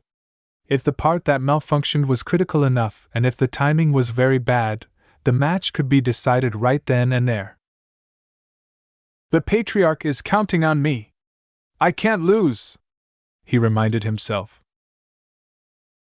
Though VS did not tell Joshua what was at stake, his pride and reputation was still at stake. The setbacks and confusion had slowly caused him to grow more out of sync with his mech. The Superior Mother never faltered. The Superior Mother never lost confidence. The Superior Mother never let down her son. This was his first time piloting a mech with a Hexer glow. Even though Joshua had displayed a remarkable capacity to adjust to any glow, he often had to figure out every new instance, especially if they weren't meant with someone like him in mind. After all, he was not a Hexer himself, so he was still figuring out the glow as he battled his opponent. Now that he recognized that he needed to adjust his state, he ignored the strange malfunctions as much as possible and continued to merge his mood with the superiority wafting from his mech. Joshua recalled one of the instructions that VS had passed on to him. There might be a way to turn the tables against the fortunate devil. However, in order to do so, he needed to regain his cool and continue to grow closer to his mech. As his immersion grew deeper and deeper, the glow of the mech grew even stronger. As VS watched the changes from above, he knew that Joshua had finally deepened his bond with the Superior Mother. The pair needed to reach a certain degree of intimacy in order to access one of the experimental new functions that VS had added to the Purgatory Envoy. He chuckled. You're not the only mech designer to add a nasty trick to your mech design, Mr. Armelon. Do you know why I bestowed the name of Purgatory Envoy to my mech? Jovi tilted his head.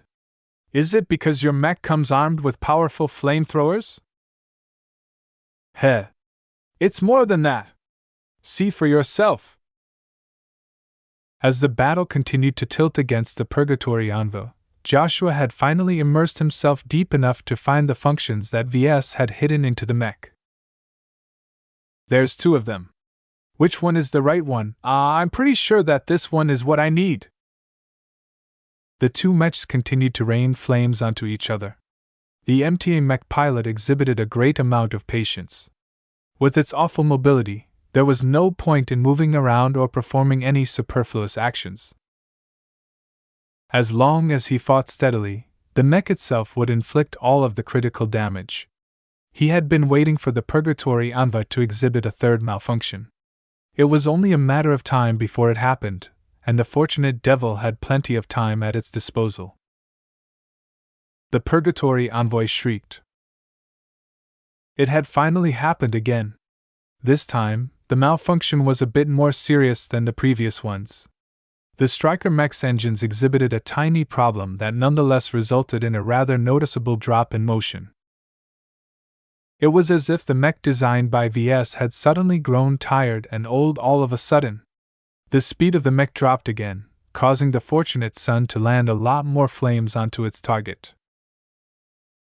This was bad. Yet, just as the fortunate son celebrated this stroke of luck, Joshua had finally figured out how to activate one of his mech's added features. Purge! The Purgatory Envoy's frame suddenly released a powerful pulse that washed over VS, Gloriana, Jovi, Master Willix, and the rest. What is that? I feel as if an energy field had just passed through my body. A drastic change took place once the Purgatory Envoy had pulsed its glow. The mech's left flamethrower suddenly increased its damage output. The engine no longer exhibited any problems, causing the locomotion of the mech to grow steadier again. The only malfunction that the Purgatory Envoy had failed to restore was the damage to one of the joints of the legs. The damage wasn't something that could be restored unless a mech technician performed repairs on the joint in question. With the mech partially restored, Joshua became more energetic than ever. The restoration of the left flamethrower immediately boosted his confidence as he continued to apply more heat to the enemy mech's legs. Ha! I purged all of the filth clinging onto my mech. What will you be able to do now? At this point in time, much of the leg armor of the fortunate devil had been melted to the point of losing its integrity. Already, some of its internal components began to reach critical heat levels. Just one leg had to be damaged to the point of losing functionality. As long as that occurred, the fortunate devil could no longer keep up with the Purgatory Envoy's circling. Let alone protecting its vulnerable rear, Jovi's mech wouldn't be able to point its flamethrower at its adversary. This isn't all. There's more! VS whispered with anticipation. Half a minute later, Joshua finally gained a handle on the second function. Purify! This time, the Purgatory Envoy did not pulse its glow. Instead, the glow began to concentrate a bit inside the integrated flamethrowers. Though the blue flames didn't change, once they landed on the fortunate devil, the mech suddenly attempted to step backwards before halting. For a moment, the MTA mech pilot wanted to escape the flames. A strange pressure acted on his head. It was as if someone set a part of his mind on fire. It took much of his will and concentration to suppress the pain and fortify his mind using some of the methods taught by the MTA. It took a lot more pressure to unbalance an MTA-trained mech pilot. The purifying flame seemed to have failed in achieving its primary objective, but VS guessed that it wasn't so simple. As the battle continued to drag on, the fortunate devil finally showed signs of locking in place. While Jovi had applied a lot of armor to the legs, perhaps anticipating this attack, there was only so much the legs could be protected. What discomfited him even further was that the Purgatory Envoy not only shook off some of its bad luck, but also suffered no further performance drops. This is strange. My fortunate devil shouldn't be so unreliable, Jovi muttered. Only VS could explain why Jovi's mech wasn't as effective as before. The purifying flames released by his Purgatory Envoy were doing their best to wash away the sins of the fortunate devil. This was one of the latest innovations he came up with. Now that he was able to shape some of the spiritual foundation of his mech design into a spiritual construct, he developed several different spiritual objects on the fly. The first construct channeled the superiority aspect of the superior mother. VS wanted it to function as a passive shield that did its best to keep them in its best state possible. The second construct integrated something else. After exerting a lot of creativity, VS believed he figured out the mechanism behind adding an active ability to the mech design. Unlike the special features or abilities that were essentially controlled by design spirits, This new mechanism was fully grasped by the mech pilot as long as his bond with his mech was deep enough. This was what Ves called a triggered ability. Joshua only needed to think or say the right trigger word in order to activate the ability that Ves had tied to one of the spiritual constructs. Being able to invest and affix triggered abilities to his mech designs was a drastic change from before. For the first time, his mechs were able to express all kinds of specific effects without relying on any design spirit. In fact, these triggered abilities would probably work in a mech devoid of a design spirit. Just as Ves thought that his new innovations clinched this duel, the Purgatory Envoy unexpectedly slowed down. What the hell happened? It's losing its power. No! The mech designed by Ves had done an admirable job at defending against the unknown effects propagated by the Fortunate Devil. However, just because the Purgatory Envoy managed to suppress these effects did not mean it had become impervious to them. All this time, the Fortunate Devil continued its attempt to spread bad luck to its opponent. Finally, a critical component of the power reactor had inexplicably malfunctioned. This wasn't supposed to happen. This key component was extremely well protected and thoroughly checked by Ves. Even if it failed, the power reactor still possessed some redundancy that would allow it to retain full or partial power. For some reason or another, none of those reticences had kicked in. Due to the failing of several critical systems, the entire Striker mech lost its steam. Victory has been decided. Mr. Jovi Armelan has won this design duel, Master Willix calmly announced. Both Ves and Gloriana looked devastated at the frozen Striker mech. Joshua lost. This is impossible, Ves uttered in disbelief. Chapter 2145 Tricked. A loss. The design duel between Ves and Jovi ended up in the latter's favor. The arena had become awash with flames. Burning propellant consisting of different components had been spread around the floor. A mixture of blue and red flames emanated from them as they constantly heated up the surroundings. It seemed as if most of the arena had turned into a very special sort of hell. In the center of this slice of hell stood two distinct Striker mechs. The Fortunate Devil seemed at home in this fiery environment. Despite sustaining serious damage to its legs, the resilient armor plating that Jovi Armelan had clad them with had done their job. The sheer amount of heat they withstood or transferred elsewhere had allowed them to resist several times more heat damage than they could have in isolation. Ves had no choice but to give a lot of respect to Jovi. In his vast collection of knowledge, the Mech Designer possessed an even greater understanding of heat-resistant materials. He utilized this strength to good effect in designing a mech that quite frankly managed heat a lot better than his opponent. As for the loser, the Purgatory Envoy appeared intact but nonetheless inert. Its armor, though substantially thinner than that of the Fortunate Devil, bore a lot of scorch marks and melted traces. Though Ves designed its two-armed flamethrowers with additional protection in mind, both of their exterior casings almost looked done for already. Yet Ves and everyone else in the arena who understood mechs knew that the lighter and more mobile Striker mech still had some fight left. If not for the unfortunate stroke of misfortune that just so happened to disable the power reactor, the mech could have still fought on for a time. Due to the relatively low budget for the mech design, Ves had neglected to take this possible attack into account.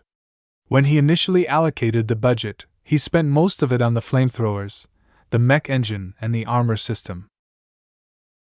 The quality of the power reactor was very mediocre because he didn't have enough money left to invest in a better model.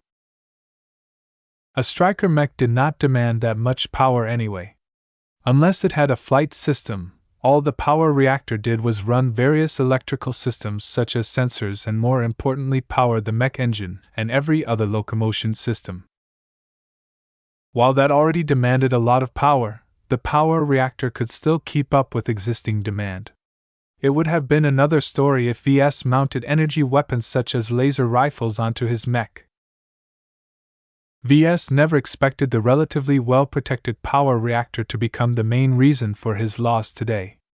Through some unknown means, the fortunate devil deactivated at least 3 of 4 critical components and subsystems that were designed to prevent the power reactor from failing. The odds of all of those elements failing in succession when the Purgatory Envoy was 1 in a million, and that was a rather generous assessment considering the overall damage the mech had accumulated. Yet the fortunate devil managed to win the lottery, as improbable as the odds appeared. Despite the superior mother's protection and the fairly robust design of the Purgatory Envoy, Joshua had failed to resist the outbreak of bad luck. "It is a pity," Ves sighed and shook his head. "I was so close to winning. Joshua was so close to winning." Whether Joshua deserved to win this match did not matter. A design duel was supposed to test the mech designer, not the mech pilot. The mech designer developed the mech and chose the mech pilot. Good judgment was one of the critical elements to be tested, so the mech pilot was usually regarded as an extension of the mech designer for the purposes of a design duel. Even so, Joshua must be feeling crushed to have his victory snatched away from him. If he knew that the fortunate devil possessed such an inexplicable attack method, perhaps he would have intensified his attacks and overloaded the Purgatory Envoy's flamethrowers to breaking point. All of that was moot, though. The match had ended as soon as one of the 2 competition mechs lost the ability to fight. "This is a fine mech duel," Master Willix remarked with a hint of satisfaction. "Mr. Larkinson, Mr. Armelon, congratulations to you both for designing 2 different but very capable mechs. I have thoroughly enjoyed the sight of seeing your mechs demonstrate their unique prowess." "Thank you, Master." She turned to Jovi. "Your fortunate devil managed to win the duel for you, but only barely. Compared to your previous duels, your victories were much more crushing. Do you understand the reason for this difference?" "The Purgatory Envoy resisted my specialty," he said with a serious expression. "My fortunate devil had difficulty affecting the probabilities of its opponent. I can see that Mr. Larkinson's glow has a lot to do with that. It's not often that I see a Class 9 design philosophy being able to resist my work. Usually it's the Class 3 design philosophies that frustrate my probability manipulation." So there was a way to resist Jovi's strange specialty after all. Class 3 design philosophies focused on defense, and Ves could see how they could spiritually defend a mech against intangible attacks. Ves began to suspect that he had made a judgment error. He had become too charmed by his latest design spirit to make a better choice.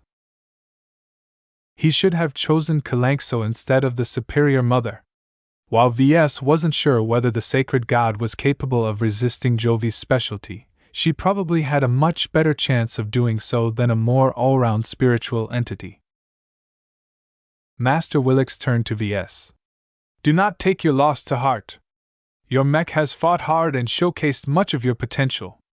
Jovi's specialty seems powerful, but it is still subject to chance. If this duel had been fought at any other time or location, your Purgatory Envoy's power reactor might not have failed so suddenly. I am happy with the lessons that I have learned from this design duel," Ves graciously replied. "Mr. Armelon has stimulated me a lot with his challenge, causing me to reach further than I have gone before. Compared to my latest gains, losing this duel is immaterial." His sober answer gratified both Jovi and Master Willix. Both of them had witnessed moments where a mech designer refused to acknowledge a loss. No matter how the opponent achieved his win, once one mech had been downed, the mech that remained standing was declared the victor. Jovi especially went through many moments where his opponent refused to acknowledge the loss. It was one thing to lose a design duel because the other mech and mech pilot performed better. It was another thing to lose a design duel because the mech designer poured his heart and Soul into had suffered an extremely low probability malfunction. The sheer frustration that Jovi's unusual method of winning generated had actually been enough to bestow him with a notorious nickname. Mr. Armelon is known as the reality trickster within the local branches of the MTA. Master Willix told VS. Unless you can design a mech that can quickly crush his work or resist his probability manipulation, more often than not the outbreak of bad luck will slowly deliver him victory. The reality trickster. Any mech designer who acquired a nickname was exceptional in some way. VS felt a little jealous that Jovi gained a nickname that reflected his professional ability. Whereas VS got stuck with a nickname that painted him as a deceptive manipulator of people, Jovi got to parade around with a nickname that made him sound like a god who tricked reality on a daily basis.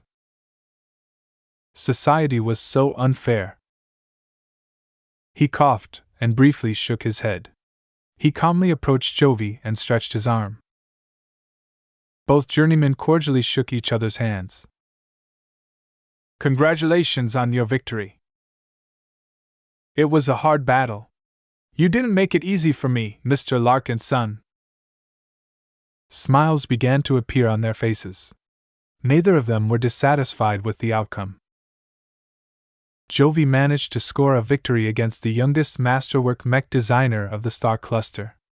This was a considerable boost to his prestige. Even though his opponent was just an indigenous mech designer, VS had already accumulated a considerable amount of fame and reputation. As for VS, he rediscovered the vigor of duels and competitions. After a long time of eschewing design duels in order to focus on his business ventures, he realized that he had been missing out a bit. It turned out that a duel with high stakes applied enough pressure for him to squeeze more potential out of his design philosophy. If he didn't desperately want to keep the Dark Break module, he might have never been able to make his latest breakthrough so soon. As VS, Jovi, Gloriana and Master Willix discussed the design of the two mechs and the progression of the duel, down in the arena, the flames slowly started to die down. Inside the cockpit of the mech designed by VS, Joshua had entered his own form of purgatory. He had lost. The mere thought of it left a foul taste in his mouth. Certainly, he engaged in many virtual mech duels. Usually, the expert candidates such as Janzi and Tusa often trounced him flat, but that was normal as their piloting skills and battle instincts had already exceeded mortal limits. Yet against any regular mech pilot, more often than not Joshua hand-idly achieved a victory. His win rate when piloting any LMC mech was particularly stellar, as no one was able to understand the Patriarch's work as much as he did. Years spent on obsessing over LMC mechs had given him an insurmountable amount of confidence when piloting these blessed machines. That made this loss all the more painful. Unlike his practice sessions, there was a lot at stake for this duel. Aside from the rewards that VS had mentioned, Joshua also fought for pride and glory. His own reputation notwithstanding, he knew that the Patriarch himself had a lot riding on this duel. It was not every day that a local mech designer received a challenge from a great MTA mech designer. Any mesher was regarded as an elite in human civilization. They ranked above regular galactic citizens and represented the best of humanity. If Joshua's benefactor managed to win this design duel, then this would make VS, the Larkinson clan and the LMC even more prominent. The gains of such an explosive victory would have boosted every clansman's fortunes further as a consequence. Therefore, this design duel was far more than a private match between two journeymen. Joshua could have benefited the Patriarch and the rest of the clan immensely if he vanquished over his opponent, let alone boosting his own glory to new heights for being one of the few locals to defeat an MTA-trained mech pilot in a fair duel. Yet, he lost. Decisively so. Though the main systems of the Purgatory Envoy had lost power, enough of the cockpit, and auxiliary systems remained online to tell him that there was no way to continue the match. The power reactor failed. It did not suffer from a temporary glitch where all it took was rebooting it or banging it a few times to get it back to work. A critical component had failed and multiple redundancies failed to kick in. The Purgatory Envoy was for all intents and purposes dead. A very sour and indignant feeling swelled up in his mind. His mech had succumbed before Joshua did. It failed to no fault of its own. Neither Ves nor Joshua had shown any neglect that could have led to such an unanticipated shutdown. Despite doing their best, the two ultimately failed to gain an advantage in this duel. I lost. Joshua almost sobbed as he looked down his hands. I lost, he repeated. I lost. The cockpit fell silent. Chapter 2146 Trigger. Though the duel had ended and the fortunate devil already started to turn around to wade out of the flames, the arena still remained hot. If not for the various protective measures provided by the MTA, the observers wouldn't have been able to observe the clash between two striker mechs in peace. All of the smoke and heat would have forced them to leave the dueling arena just a few minutes after the fight commenced. The air filtration systems and other measures were doing their best to calm the raging fires and remove all of the dangerous elements from the arena grounds. It would take some time for the grounds to become safe enough to allow for the entry of mech technicians who were tasked with rescuing Joshua from his unmoving machine. Ordinarily, the mech pilot of a disabled mech should calmly wait for the mech technicians to safely pull him out of his cockpit. If the mech was at risk of threatening the life of the mech pilot, then it was advisable to eject the cockpit. If that was not possible, then there were other, riskier means of evacuating from a dangerous mech. However, these measures weren't necessary at the moment. The Purgatory Envoy was not at risk of exploding or threatening the life of the mech pilot. It was for all intents and purposes unmoving as if it had been frozen in time. At this time, almost everyone in the arena believed that Ves had lost the design duel. He already accepted the outcome declared by Master Willix and already started to cast his thoughts to the future. The design duel had ended, but many other matters required his attention. Ves was already thinking about exploring the potential of spiritual constructs, researching the mechanics behind triggered abilities, and preparing for his upcoming jaunt to the Nixian Gap. Yet, even as the mech designer of the Purgatory Envoy had already written off the mech pilot who was trapped in the cockpit still thought differently. I haven't lost. I haven't lost. I haven't lost. At some point in time, Joshua's mindset changed. He refused to accept his loss. His victory had been robbed from his hands. The match was rigged. How could he have known that the mech of his opponent was such a massive cheater? Instead of beating his Purgatory Envoy fair and square, the fortunate devil instead relied on its formidable defensive capabilities and simply played the waiting game. Despite being piloted by an incredibly elite MTA mech pilot, the fortunate devil hardly showcased anything exceptional. It made Joshua feel as if his effort had been for nothing. It was as if he poured his entire heart into the fight, only for the enemy mech to remain on the same spot and simply rely on its armor to win over time. While such an approach was a valid method of winning a battle, it was a dishonorable tactic. Many more mech pilots than Joshua would feel indignant in this situation, but the huge amount of opportunities he missed made his loss even worse. Joshua was not resigned to his loss. He began to draw himself inward and tried to immerse his mind in the bond he shared with his mech. Even though the mech had almost entirely shut down, the cockpit contained its own power supply, though it was barely enough to do anything. In his bond, Joshua felt as if his thoughts went nowhere. The cockpit was like the brain of a paralyzed human. Even if the mind was sound, the body had turned into an abyss. This gave him the illusion that he had ended in a pit of darkness. This was true purgatory. There was nothing around him. He could shout, scream, or plead all he wanted, but the mech that was supposed to be beyond had fallen silent. Yet Joshua knew that an LMC mech was not like an average mech.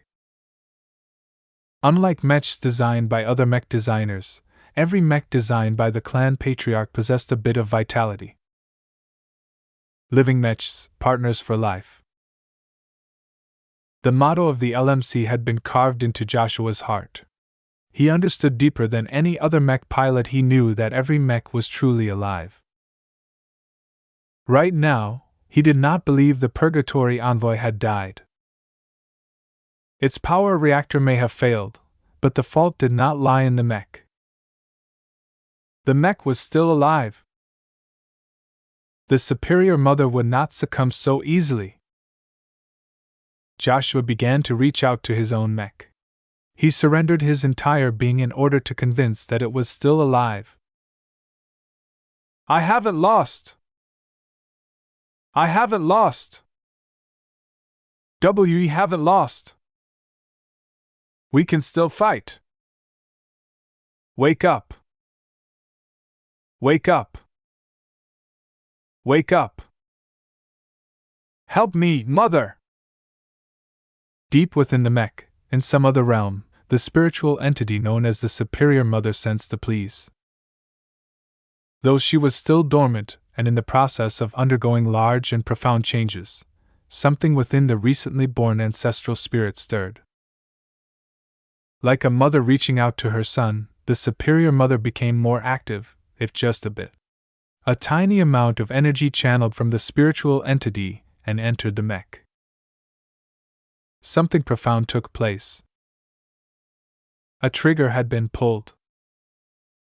A stronger bond began to form between Joshua, the Superior Mother, and the Purgatory Envoy.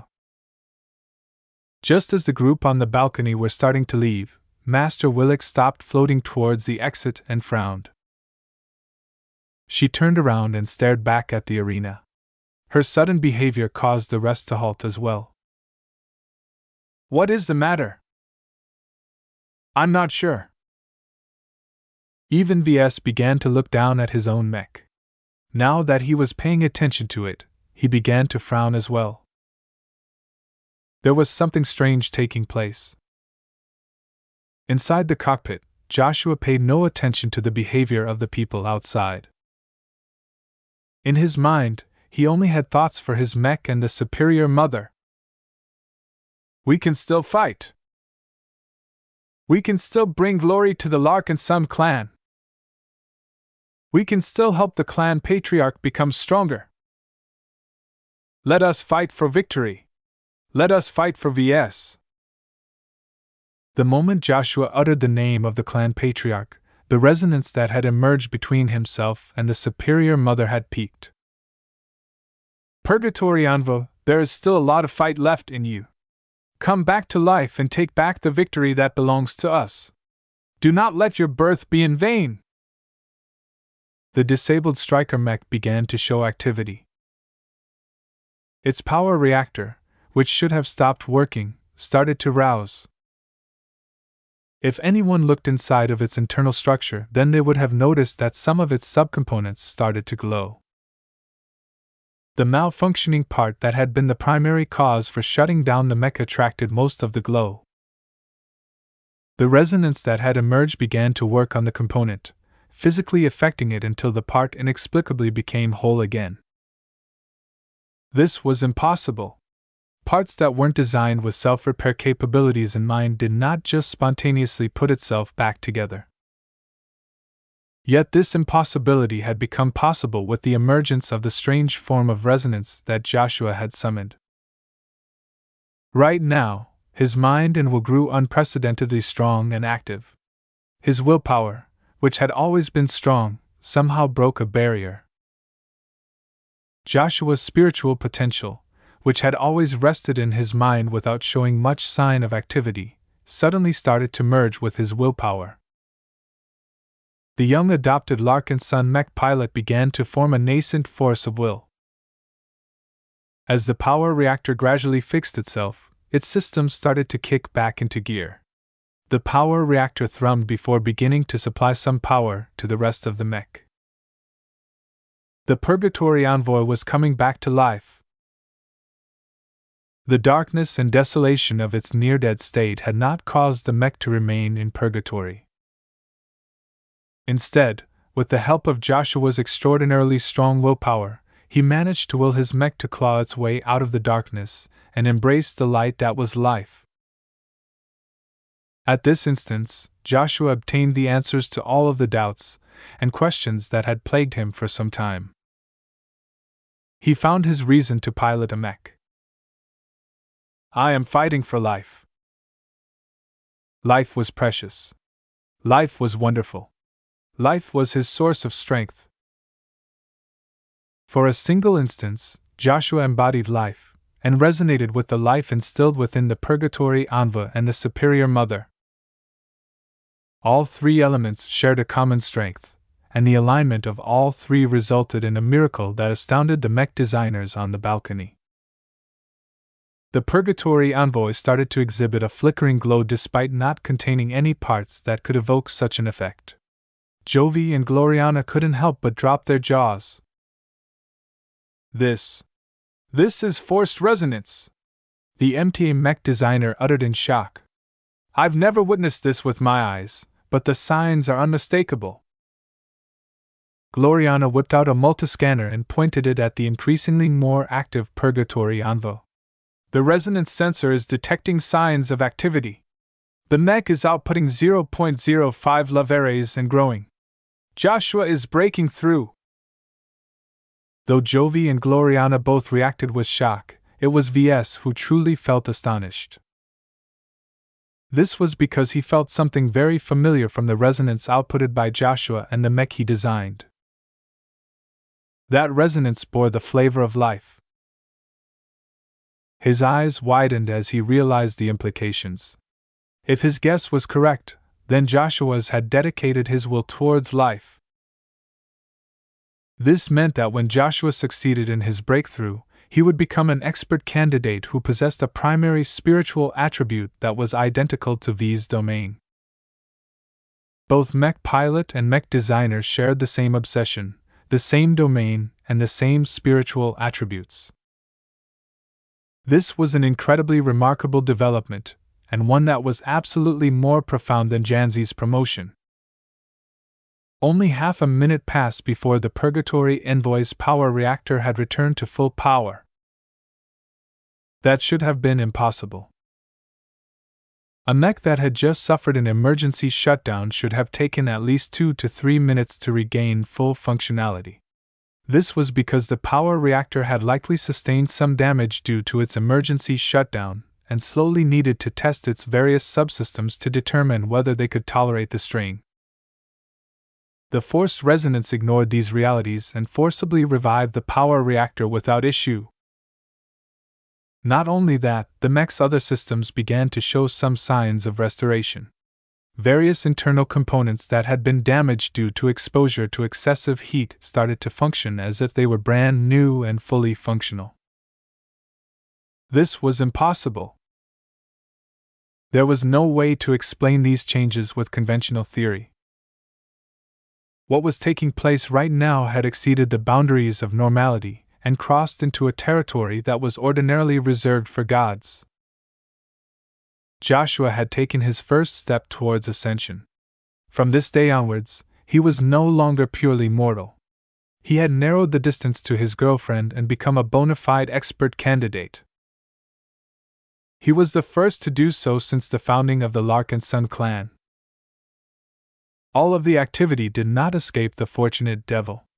Even though the match had formally ended, its mech pilot was a true warrior and soldier. Whenever someone challenged him, he was obliged to respond. This was what the MTA stood for.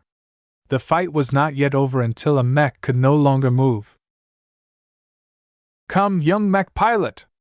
If you want another round, then I shall oblige. Even if the MTA mech pilot was facing a brand new expert candidate who had managed to evoke forced resonance, his fighting spirit had not diminished. He represented the MTA. Expert candidate or not, he had his own pride. The Purgatory envoy began to step towards the fortunate devil at greater speed than before. The unstable forced resonance that wrapped around the mech had elevated its performance beyond its technical parameters. Furious hot flames began to spew from the Purgatory envoy's arms. They washed towards the fortunate devil's feet and melted the remaining armor within seconds.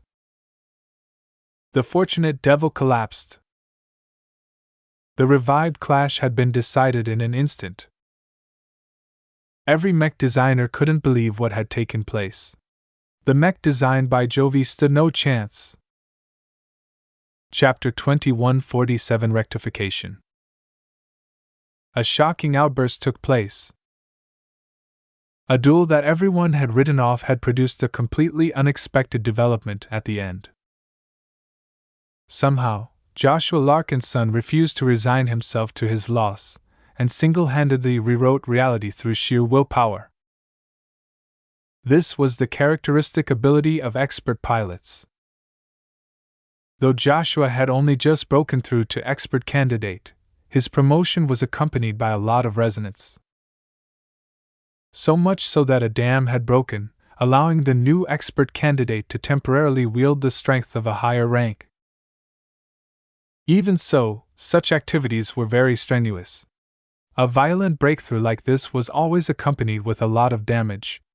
As soon as the Purgatory envoy melted the legs of the fortunate devil, Joshua basked in his victory. "I've won! We won!" Elation suffused his mood as he managed to defeat the MTA in the end. Even though it took an extraordinary amount of effort on his part, he succeeded in fulfilling the expectations set by his benefactor. The life that suffused his mind and body began to lose strength. He had overstrained his force of will too much. Now that it was no longer necessary for him to maintain this state, the Purgatory envoy rapidly subsided. The flickering glow around the mech quickly faded and the mech gradually began to shut down at the command of its mech pilots. The extraordinary light-based resonance that had formed between the mech pilot and design spirit faded as well. It had done its job. As the life around and within the mech faded, the entire incident had come to end. Soon enough, a team of MTA mech technicians floated into the arena and quickly forced open the cockpit. They pulled out an unconscious Joshua and placed him on a stretcher. A medical officer from the ubiquitous force checked him over and intended to bring the young expert candidate back to the ship as fast as possible. Ves understood the necessity of providing the best care to Joshua. His breakthrough was just as dramatic as the one that Janzi experienced a few years ago, and back then she was forced to rest in a military hospital for weeks. With the MTA's excellent standard of care, Ves hoped that Joshua would recover faster and with less side effects. Every young mech designer who had witnessed the Purgatory envoy gaining a second life was still in the grip of their astonishment. Not even Jovi, who had witnessed many remarkable sights at the MTA, saw a mech pilot break through in person. Such events were exceedingly rare, even at the strongholds of the foremost organization on mechs and mech pilots. The sight of force resonance dazzled them all. Joshua's furious advancement had made a profound impact on their psyches. The resonance that Joshua managed to evoke also touched their own spirits. "Well, that happened," Gloriana eventually spoke. Ves shook himself out of the numerous implications of this unexpected development. "Yes. It seems our Larkinson clan will welcome a new expert candidate." Both of them grew happy at the thought of strengthening their clan. Each new expert candidate increased the chance that they would have another expert pilot in the future. Such strength could not be ignored. As for Jovi, he was truly stunned. How could he have expected for the champion chosen by his opponent to break through all of a sudden? What kind of monster have you been cultivating, Mr. Larkinson? He asked with shock still running through his bones. Mech pilots mostly advance to expert candidates in life and death battles. It's almost impossible for them to promote when their lives aren't at risk.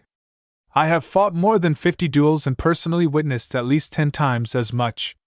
In none of those instances had one of the mech champions achieved a breakthrough. It's too improbable. Ves smirked. As long as there is an infinitesimally chance for someone to break through to expert candidate, it can happen.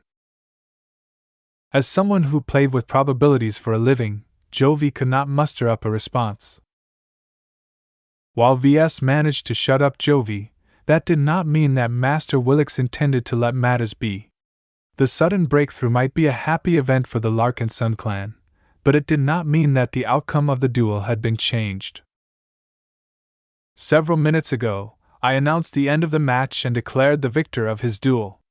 She spoke, causing everyone to shake off their astonishment in order to pay attention to the respected master. At that time, the Purgatory Envoy has lost power, causing it to freeze in place for a couple of minutes. In this time, the Fortunate Devil had plenty of time to disable its opponent. That was true. Even though the Fortunate Devil was a defensive striker mech with lackluster offense, attacking an inert mech was completely different from attacking an active mech. When a mech lost all movement, it lost the ability to defend itself. Ves knew that the quickest way for the Fortunate Devil to kill his mech in a permanent fashion was to tip the latter over until it collapsed on the arena grounds. After that, the Fortunate Devil only had to lift its feet and step on the weaker joints of the defenseless Purgatory Envoy. In fact, if the MTA mech pilot wanted to make an even stronger statement, he could command his mech to place its entire weight onto the chest plating of the down machine. The sheer amount of pressure applied to the Purgatory Envoy's torso would eventually collapse the cockpit and kill the mech pilot trapped inside. Naturally, such barbarism would never take place in a formal mech duel. The point of imagining such a hypothetical scenario was to illustrate the fact that Jovi was still the rightful winner of this design duel. If the Fortunate Devil kept on fighting, Joshua would have never been given enough time to achieve his breakthrough. You are right, Master. Ves bowed in order to show his willingness to abide by her ruling. I am very grateful for the mech pilot of the Fortunate Devil to provide my champion with the space to complete his breakthrough. This result is more than I could have ever hoped for when I accepted Jovi's challenge. Forget about gaining total ownership of the Darkbreak module. The addition of a new expert candidate to the Larkinson clan was a much greater prize. Yet not everyone stood by this ruling. Even though Master Willix affirmed Jovi as the proper winner of the design duel, the young man himself did not appear jubilant at this announcement. He felt like he was the one who lost instead of Ves. How could he take pride of his mundane victory when the magnificence that had just taken place overshadowed all of his accomplishments? Jovi looked up at Master Willix. While I agree with your interpretation of the events, I would like to object to your ruling. The Master Mech Designer curiously raised her eyebrow. Oh? What are your reasons? A design duel is a contest between mech designers. The mechs we design and the mech pilots that we have solicited are part of the contest. When it comes to the design of our mechs, I think my Fortunate Devil is just as good as the Purgatory Envoy. Perhaps my work is even better considering that my specialty has secured a considerable advantage during the match. And the mech pilots? In theory, the champion that I have chosen from your staff is better than the champion that Ves has drawn upon. A first-class mech pilot should always crush a third-class mech pilot when everything else is equal. Yet in this, Mr. Joshua Larkinson, Ves supplied. Mr. Joshua Larkinson has frankly exceeded the abilities of our own mech pilot, and at a considerable margin at that, Jovi exclaimed with admiration. While I'm aware that the circumstances are anything but normal, the fact of the matter is that Mr. Ves has designed a mech that has given Mr. Joshua an opportunity to advance his rank. In this duel, I have not come close to accomplishing the same. Rather than cling to my empty victory, I would rather hand it over to someone who deserves it more. I can do so if you wish, Master Willix replied with a serious expression. Normally speaking, I would never change the outcome of a duel that has already been set, even if something exceptional has taken place. However, I agree with your sentiment. It is very noble for you to elevate yourself above your competitive sentiments and acknowledge the underlying principles behind design duels. Are you sure you wish to retroactively forfeit this duel and access a loss that you are not obliged to bear? I do, Jovi answered after he firmed up. He turned to Ves and bowed. Mr. Larkinson, you deserve this glory. In fact, you already carry this glory. I am just carrying it without deserving it. I would feel much more comfortable if I can rectify this situation. How was Ves supposed to respond? Okay. While he had a mind to act humble and reject Jovi's suggestion, Ves did not wish to let go of the prizes he stood to gain if he won. 2,500 MTA credits. Permanent ownership of an exclusive Dark Break module. Both of these prizes were enough for Ves to go mad at any other day.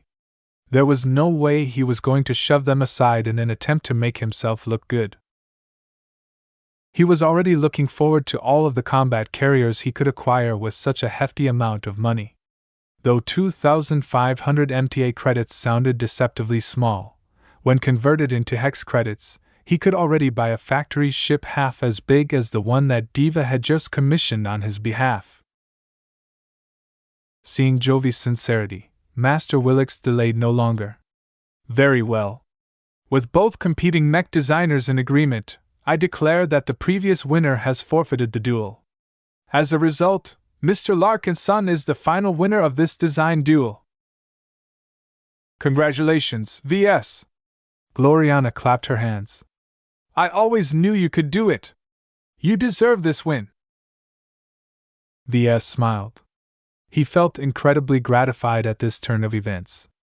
Though he still felt his victory was undeserved, he did not say anything due to the allure of all of the winnings he stood to gain. Just as Ves thought that this event had finally passed, Master Willix made a very pertinent remark. It's rather curious, Mr. Larkinson.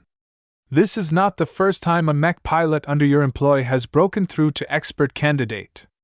The odds of any mech pilots advancing to expert candidate is quite small in the Komodo star sector. You can pick out 100,000 random mech pilots and still not encounter a single expert candidate or expert pilot. Oh. It appeared that Master Willix recognized a very dangerous pattern. Ves tried his best to remain calm. As a former member of the Larkinson family, I grew up in the company of expert candidates and expert pilots. I dare say that in the Bright Republic, my old family understood expert pilots the best. I have profited immensely from the wisdom of my fellow Larkinsons. I have always tried to facilitate the emergence of mech pilots, especially within my circle. The master mech designer stared at Ves with an intrigued expression. Your Larkinson family does have a history of cultivating expert pilots. Yet when it comes to you, expert candidates seem to emerge at a considerably higher rate than average. Not all of them are Larkinsons either. First, there is Janzi Larkinson, a blood cousin of yours who grew up in your family. Then you have William Urbish, a former guest of the Rim Guardians and a citizen of the vicious Mountain Star sector. Now you can add Joshua Larkinson to your list, an adopted member of your clan. You have facilitated all of their advancements in just the span of a few years. That is a remarkably stellar achievement, don't you say? How was Ves supposed to respond without getting hauled straight to center point? He quickly glibbed out a quick reply. All of those pilots you've mentioned adore my mechs. I specialize in meeting the needs of mech pilots. Evidently, my excellent designs along with my powerful proto-gods have succeeded in unlocking their potential. My products are just that good. If nothing else, VS could always resort to shameless bragging. Chapter 2148 Unfalsifiable. Though VS felt uncomfortable, he defended himself as best as possible against Master Willix's inquiries. He had known from early on that the emergence of expert candidates within the Larkinson clan would definitely attract attention. Yet even if the mech pilots under his charge possessed a higher chance of advancement than others, this was not unusual. Plenty of other groups and organizations that nurtured mech pilots in-house managed to surpass the average. Just looking at the average rate of advancement to expert candidates in civilized space was not very useful. The individual rate between states, organizations, and even mech regiments differed a lot, so much so that a mech pilot in one place was 100 times likelier to advance than if he went to another place. VS put forth two simple arguments to explain why expert candidates seemed to pop up like mushrooms under his command. First, he inherited most of the wisdom and best practices of the Larkinson family. The original Larkinson family was famed for its ability to nurture at least a couple of expert pilots within every generation. Considering the relatively small population size of each age group of Larkinsons, that was a very high rate, though the frequent wars against the Ves kingdom helped as well. It was well known that once a family or organization boasted a few expert pilots, they were often able to nurture even more. Expert pilots were some of the best teachers imaginable because their skills and understanding towards their profession had reached beyond human levels. Just like how having a lot of money made it easier to make more money, having a lot of expert pilots often allowed for other expert pilots to emerge. This was already a powerful defense that VS believed would deflect most suspicion. He decided to take it a step further, though. Master Willix was not some faceless MTA snob who could be fobbed off with a single excuse. VS had to make a more convincing case. "So what you are saying is that your proto-gods bless your mech pilots?" she asked in a doubtful tone. It wasn't often that someone managed to make a master confused. Even Jovi looked surprised at the gumption displayed by VS. "It's very simple." VS spread his hands and grinned as if he was completely convinced of his theories. "What do all expert pilots have in common? Belief. Conviction. Will. What sustains these beliefs? Emotions. My Uncle Ark, a famed expert pilot of the Bright Republic, once told me that emotionless expert pilots don't exist. Those who possess scattered hearts and don't have anything to fight for will never have what it takes to step on the road to godhood. In order to transcend their human nature, mech pilots have to embody it first." His statement surprised everyone. Even Master Willix showed some more reaction. "That is an interesting theory. It falls in line what our association has discovered as well, though we do not phrase it in such a fashion. Human nature. This is part of the reason I developed my current design philosophy. My time growing up among the Larkinsons has given me a very good understanding of mech pilots and what they require. I understood back then that a mech is never devoid from the mech pilot. They are one system, one entity, one partnership. Mech designers who only focus on one but not the other miss the point about mechs." "Well said, VS!" Gloriana cheered and clapped. Her design philosophy also revolved around this premise. Though VS and Gloriana disagreed on a lot of matters, it was the few ideas they had in common that allowed them to remain together. "How does that tie to expert candidates and expert pilots?" Master Willix asked. "Since I embarked on this career, I have sought a means to help my family members increase their chances of advancing to a greater height. Eventually, I have been fortunate to step onto a path that focuses on empowering both mechs and mech pilots by increasing their symbiosis. After making a lot of progress in my design philosophy, I have eventually made a very important conclusion. And that is? Mech pilots aren't the only people who are able to step on the road to godhood.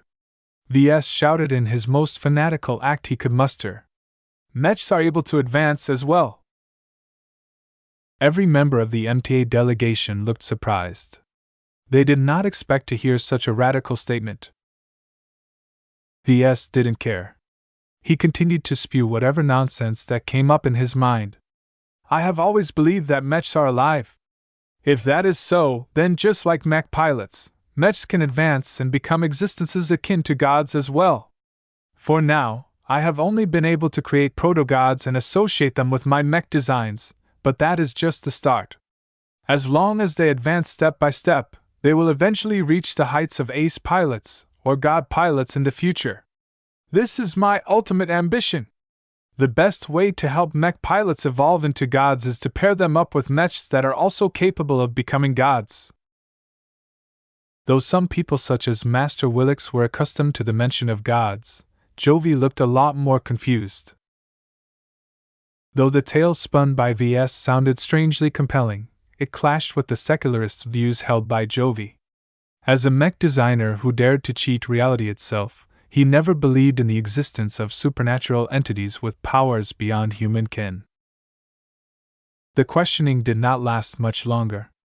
Though Master Willix asked some interesting questions, Ves always returned to the same answers. He deliberately dragged in gods and made exaggerated statements that were essentially unfalsifiable. This was a very devious debate tactic. Part of the reason why people with faith were so difficult to argue with was because their claims couldn't be proven wrong. How could you prove that gods did not exist in a scientific manner? It couldn't be done. Even a great master mech designer like Moira Willix was unable and unwilling to enter this swamp. Therefore, when Ves kept holding on to this defense, she helplessly stopped inquiring and simply accepted what Ves had said from the onset. The emergence of expert pilots were correlated by strong beliefs and emotions, and turning mechs into gods was one way to evoke them. LMC mechs were very famed for their ability to affect the moods of others with their glows, and the ones who became affected the most just happened to be their mech pilots. Now that the duel had come to an end, Master Willix and her entourage soon departed the arena. We shall be wrapping up our visit here, she explained. We have already examined the little angel in detail. The two you can expect to receive your latest masterwork certificates within a day. We will look forward to receiving this exquisite masterwork mech in a year. Mr. Armelon, you may spend some time with these young talents if you wish. Despite their origins, they are very remarkable and well worth befriending. Jovi immediately nodded. Those are my thoughts as well. The departure of the serious adults considerably lightened up the mood between the journeymen. The massive presence of Master Willix no longer loomed over their heads. This gave Ves a lot of relief. Though Master Willix hadn't departed the Synapse system as of yet, at the very least he didn't need to walk on coals anymore. Would you like to head somewhere more comfortable? Certainly. Ves, Gloriana and Jovi all left the mech arena and headed to a private lounge inside the Larkinson clan's base. Along the way, they grew a bit friendlier. While Jovi already built up a considerable amount of respect for Ves, after their design duel, he no longer regarded the winner as an indigenous mech designer. Ves directly proved that he was not necessarily inferior to his colleagues back at the MTA. As they entered the lounge and took their seats, Ves could no longer hold in his curiosity. Strictly speaking, you didn't have to concede the duel to me. What Master Willix has described is very correct. Why would you take the initiative to forfeit your win? The MTA mech designer smiled. I am genuinely impressed that your mech managed to help a mech pilot reach a higher state. Even if advancement is not a criteria for winning a duel, it is a goal that many mech designers are chasing after. How could I possibly feel as if I bested you when I have yet to achieve this myself? Besides, another win or loss won't affect me all that much. You stand to benefit a lot more than myself. After all, It is not often you hear a local mech designer defeat a representative of the MTA in a fair match. That answer still didn't satisfy VS.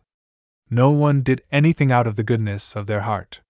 He didn't believe that Jovi was as magnanimous as he sounded. Yet as their conversation continued, VS began to realize that Jovi truly wasn't putting on airs anymore. The MTA mech designer not only acted very sociable, but also tried to forge a friendship. It was then that VS understood Jovi's motivations.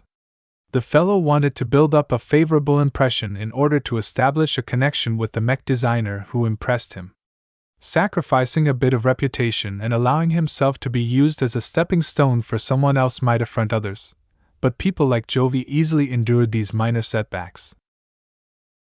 In his mind, befriending the likes of VS was worth the investment.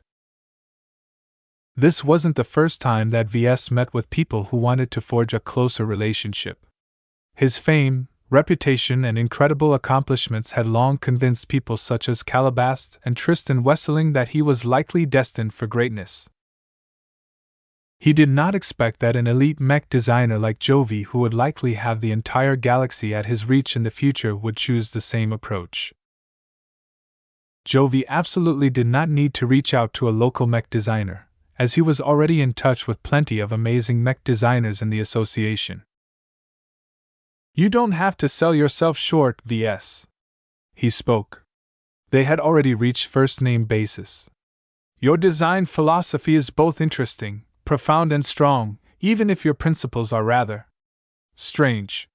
Regardless, while you are not the only mech designer who managed to mitigate my specialty to an extent, you are a lot more versatile than those blockheads who only focus on pure defense." It did not take long for VS to figure out Jovi's underlying message. "Are you thinking about collaborating together?" A very devious smile appeared on Jovi's face. "Something along those lines. Even though we both possess Class 9 design philosophies, I have a feeling that they won't clash. In fact, I am confident we can complement each other. Unfortunately, it's still too early to consider any collaborations at this time. To make it worth it, we need to design a powerful first-class multipurpose mech, and you are far from reaching this point." This was an amazing offer. Yet the moment Jovi mentioned first-class mechs, the enthusiasm within VS quickly doused. "You're right. I'm not ready yet. It will probably take a few decades before I am comfortable with laying my hands on a first-class mech design," VS modestly responded. "I'm glad you know your limits. Even so, it would be nice to keep in touch with each other. Even though our classes differ, I believe you are too good to stagnate along the way. The same goes to you, Gloriana. Your little angel has already showcased a glimpse of your future ability." Gloriana imperiously nodded as if that was already a given. "In the future, every mech I make will be a masterwork." "Ha!" Jovi erupted. "If others make that claim, I usually look down on them. To a masterwork mech designer like you, I have nothing but respect for your ambition. Both of you give me the feeling that the legendary mech touch won't be out of your reach." Chapter 2149 Unmasked. The MTA's third visit to VS soon came to an end. Master Willix formally completed the certification of the little angel. VS and Gloriana both received official notices that informed them of their new masterwork certificates.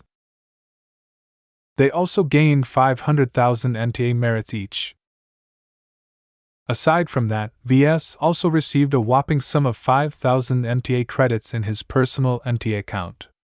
He already considered half it as his participation fee.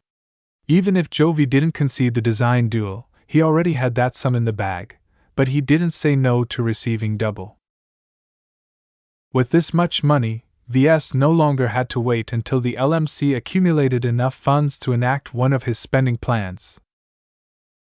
He had already sent a message to Major Verl and Ophelia Cronin to look into ordering a large batch of second-class combat carriers and support ships from the hegemony. 5,000 MTA credits equated to around 900 billion hex credits. This was already incredibly close to the 1 trillion hex credit goal he set to upgrade his entire fleet. Though VS felt tempted to spend his winnings on his upcoming factory ship, it wasn't necessary. Her current configuration already gave VS a lot of confidence. It was more important for him to get rid of the fragile third-class light carriers and other vulnerable vessels in the hands of the Larkinson clan. Only when the Larkinson fleet consisted entirely of second-class ships would VS be ready to venture into other star sectors. As for the Darkbreak module, the local MTA branch on Synnax 6 promised to deliver it by the end of the day. When the time arrived where the ubiquitous force was scheduled to lift off and return to Centerpoint, VS and Gloriana approached the landing zone where the armed frigate warmed up her systems. As the pair bid farewell to Jovi, who floated upwards and passed through the passenger hatch, Master Willix lingered for a while longer. Though VS still regarded her as a massive threat to his safety and freedom, he couldn't help but feel a bit more at ease in her presence. In their 3 encounters, Master Willix had always treated VS and Gloriana in a benevolent manner. The MTA didn't entirely consist of elitist jerks who regarded everyone else as lowly space peasants. Due to the MTA's relatively open recruitment policies, it was impossible for many of them to grow completely out of touch with the humans they guarded. While VS wasn't sure whether there were more open-minded people such as Master Willix within the association, he knew he was lucky to have met her instead of someone from the prime human fraternity of the MTA. Just as VS thought that Master Willix wanted to start up another mildly uncomfortable conversation, she made an astonishing claim. "I have deciphered your secret." "What?"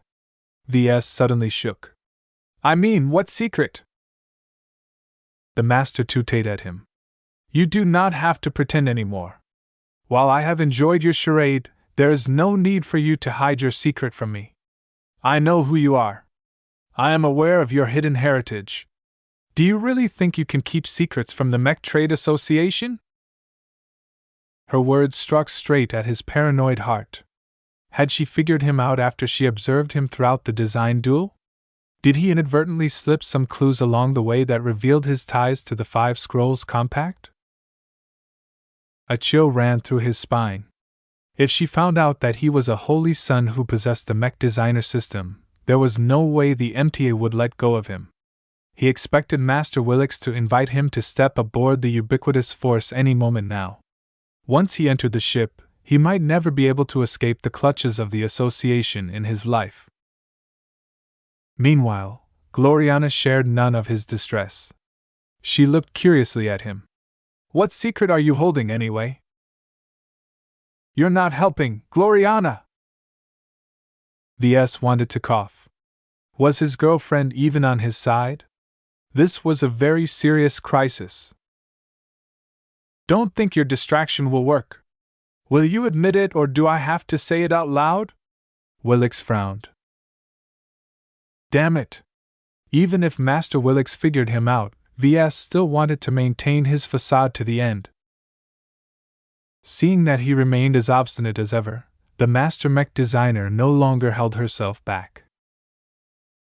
"Your design philosophy intrigued me quite a bit once I learned about it," she calmly began. "Your ability to empower mechs with emotions and proto-gods is not weaker than Mr. Armelon's ability to affect probabilities. It is very rare to encounter such a difficult high-grade specialty in someone whose background is as modest as you.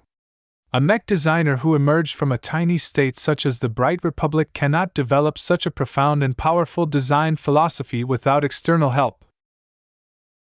Was this the moment where she revealed what the MTA managed to uncover about his mother? "I do not deny that I had help, but I am bound by secrecy. I can never break my vows," VS lied. "That is understandable." Willix nodded as if she accepted his flimsy excuse. "I won't force you any further. Let me tell you what I have uncovered. I have uncovered the identity of Mr. S." Did that mean she figured out that he held the much-desired metal scroll? The entire MTA would go mad once Willix told the association of her investigation. Even if she merely ventured a guess, it was enough to call down an entire war fleet on his head. Ves froze even further. He tried his best to remain still, but he had no idea how much his micro-expressions betrayed. The panic welling up in his mind instantly escaped the boundaries of his mask. Mr. S is a very private individual. As far as I'm aware of, he doesn't want anything to do with the MTA. That was technically true. The Mech Designer System already showed its disdain towards the MTA multiple times. Ves tried his best to paint the fictional mech designer who had supposedly mentored him as an inaccessible person. Whether it worked or not remained to be seen. His response only made Willix more confident.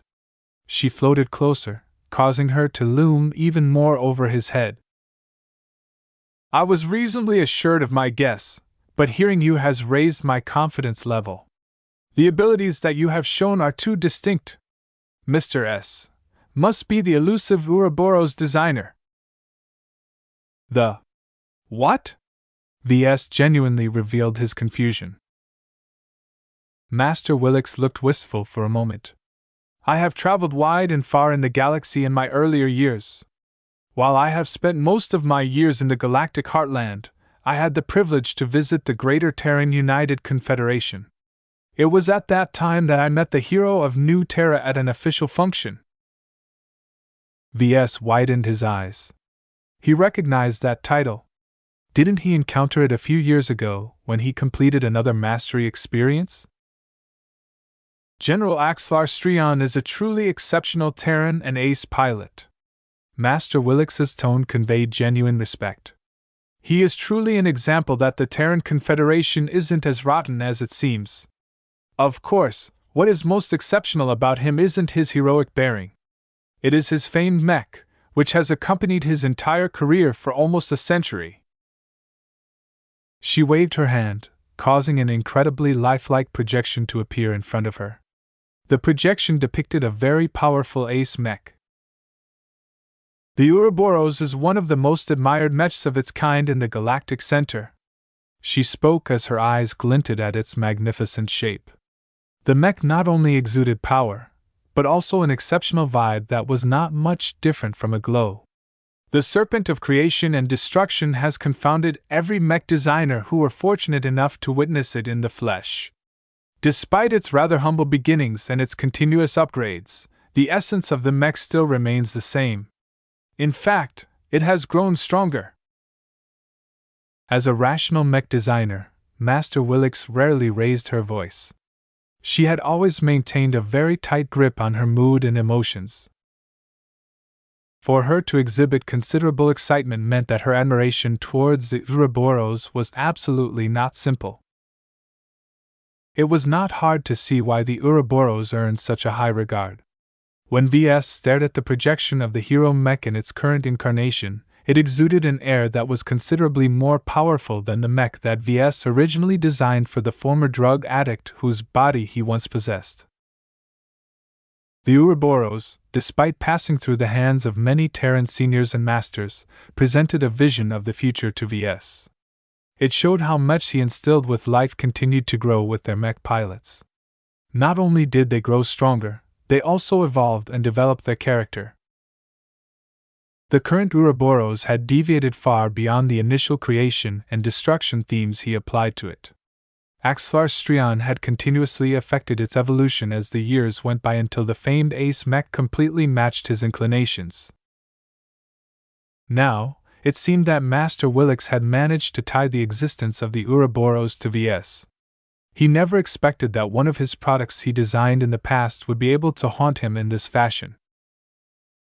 Yet, Ves also realized the script wasn't entirely right. After observing your work so much, I am certain of my judgment. You must be a hidden disciple of the Ouroboros designer, correct? Wah! Isn't the Ouroboros supposed to be designed by General Strion himself? That is the story that he has maintained to this day, but our investigation has already made it clear that he never possessed the skill to design the original Ouroboros at the time. We have already concluded that he enlisted the help of a unique mech designer. The MTA wasn't fooled at all by Axelar's delusions. Yet because of this judgment, Master Willix developed an unusual theory. This is why I am telling you that you do not need to hide any longer. The Ouroboros designer personally passed on his teachings to you. If not him, then you might be the disciple of one of his disciples. She continued. His existence entered our association's attention more than 90 years ago. That is enough time for Mr. S. to pass on his teachings several times, though you are the only suspect that I am aware of at the moment. Ves finally realized that Master Willix had missed the mark. Though she had indeed uncovered one of his secrets, she drew an entirely wrong conclusion. For a moment, he felt rather silly. Even Gloriana looked astonished. She turned to Ves with an unbelieving expression. Why didn't you tell me your teacher is a great master from the Galactic Center? I can't believe you hid the fact that you studied under a Terran master mech designer. Gloriana! It's not what you think. I thought you trusted me. Why didn't you let me know? When Master Willix told Ves that she figured him out, he thought he was in trouble. Instead, the revelation turned out to be a farce. Due to the evidence she gathered, Master Willix became convinced that Mr. S. was the original designer of the Ouroboros. What she didn't know that Mr. S. did not design this famous mech.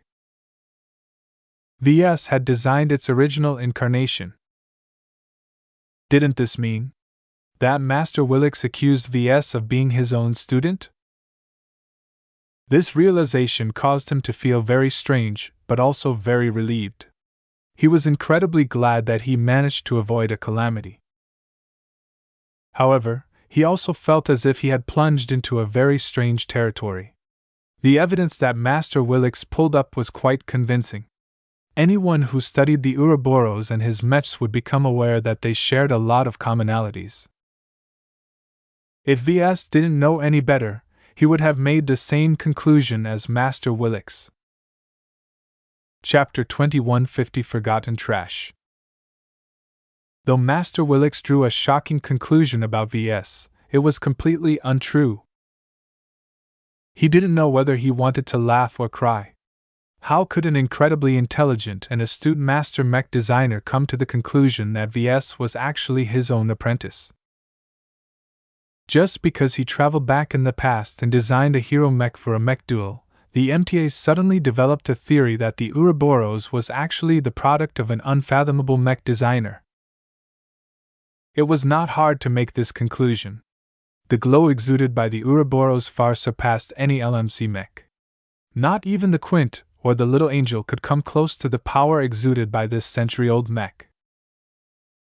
Though the Ouroboros started off as a relatively low-quality first-rate hero mech developed with the help of an auto-designer program, Axelar somehow never got rid of it. Instead, he stuck by it, likely due to its attractive X-factor and aura. As his participation in the brutal Trail of Tears training program managed to unlock his potential, Axelar did not exchange the Ouroboros for a better model. Instead, he made the rare and unusual choice of upgrading it. Though he had to hire other senior and master to do so, all of the mech designers he enlisted all respected the original design of the Ouroboros. Those skilled high-ranking mech designers carefully tried to preserve the essence of the hero mech that Ves originally imparted in its design. In this fashion, the spiritual character of the Ouroboros never weakened. Even if it did, the growth it experienced in the hands of an expert candidate, expert pilot, and currently ace pilot always compensated for the loss. Ves already suspected that the spiritual character of an individual mech might experience substantial growth when it was paired with a high-ranking mech designer. Unlike regular mech pilots and expert candidates, the force of will exhibited by true expert pilots and higher was strong enough to affect reality. There was no way the force of will of such powerful figures would avoid affecting a mech, especially if it contained a bit of life. Still, Ves found it rather strange that the MTA concluded that the designer of the Ouroboros was some kind of great figure. Master Willich sounded very certain, though, and he had no intention of trying to pop her bubble. This misunderstanding was of immense help to him.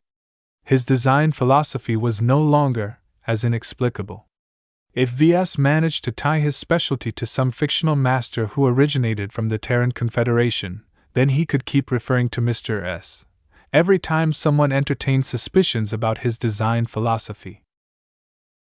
In fact, becoming associated with a legendary mech like the Ouroboros and a famed ace pilot such as Hero of the New Terra was a blessing in disguise. With the apparent ties between his specialty and the pairing, he could essentially borrow the latter's reputation in order to deflect uncomfortable probes.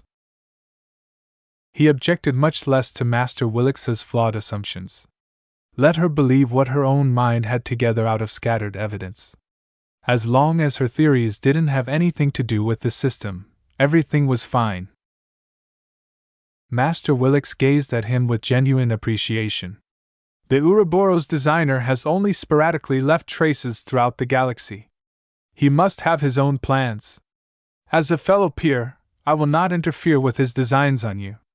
Do not betray the expectations of your teacher and strive to fulfill the potential that he has doubtlessly recognized in you. Do you have any further questions? I'm good, Ves dully replied.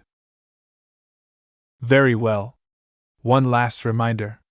I am obliged to register my deduction to our internal records. You don't have to be concerned about your identity leaking out. The MTA respects all secrets, and we will make sure that this detail of yours will remain inaccessible to the public. This is the best that I can offer. Okay.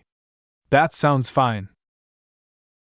After an awkward exchange, Master Willich finally entered the ubiquitous force, which soon departed from the planet. Ves still stood frozen while Gloriana turned to him with an indignant expression. Secret or not, I expect you to be a little more forthcoming next time. She departed his side with a huff. Though Gloriana sounded peeved, Ves didn't feel very bothered by her. As long as he stuck to his impromptu cover story, she would eventually forgive him. After all, Mr. S forced him into a vow of silence. He shrugged and tried to recall his current priorities. The MTA delegation originally stopped by in order to certify the little angel. The design duel that Jovi initiated had been an unexpected development that distracted him from his current plans. I should select a mission from the Rim Exchange, he whispered. The task force that the military bureau had assembled was almost ready to go. Major Verl and Fleet Coordinator Ophelia had done an admirable job in prepping all of the mechs, ships and personnel for the upcoming expedition. According to the most recent reports, the clan already procured all of the supplies the task force needed to remain self-sufficient for up to a year. Of course, this was just a very vague estimate. Every battle always consumed some supplies, and frequent clashes could quickly drain all of the goods and materials that his forces held in reserve. Though Ves wanted to bring more supplies, it was very hard to do so without adding more sluggish supply ships to the task force. That was something he refused to do. His task force had to be as nimble as possible in order to waste as little time as possible in the Nixian Gap. Considering that his subordinates had already taken care of everything, Ves did not bother with this matter any further. He began to think about what else he should do in the few days before his departure. Ves recalled the design duel and made a couple of important realizations.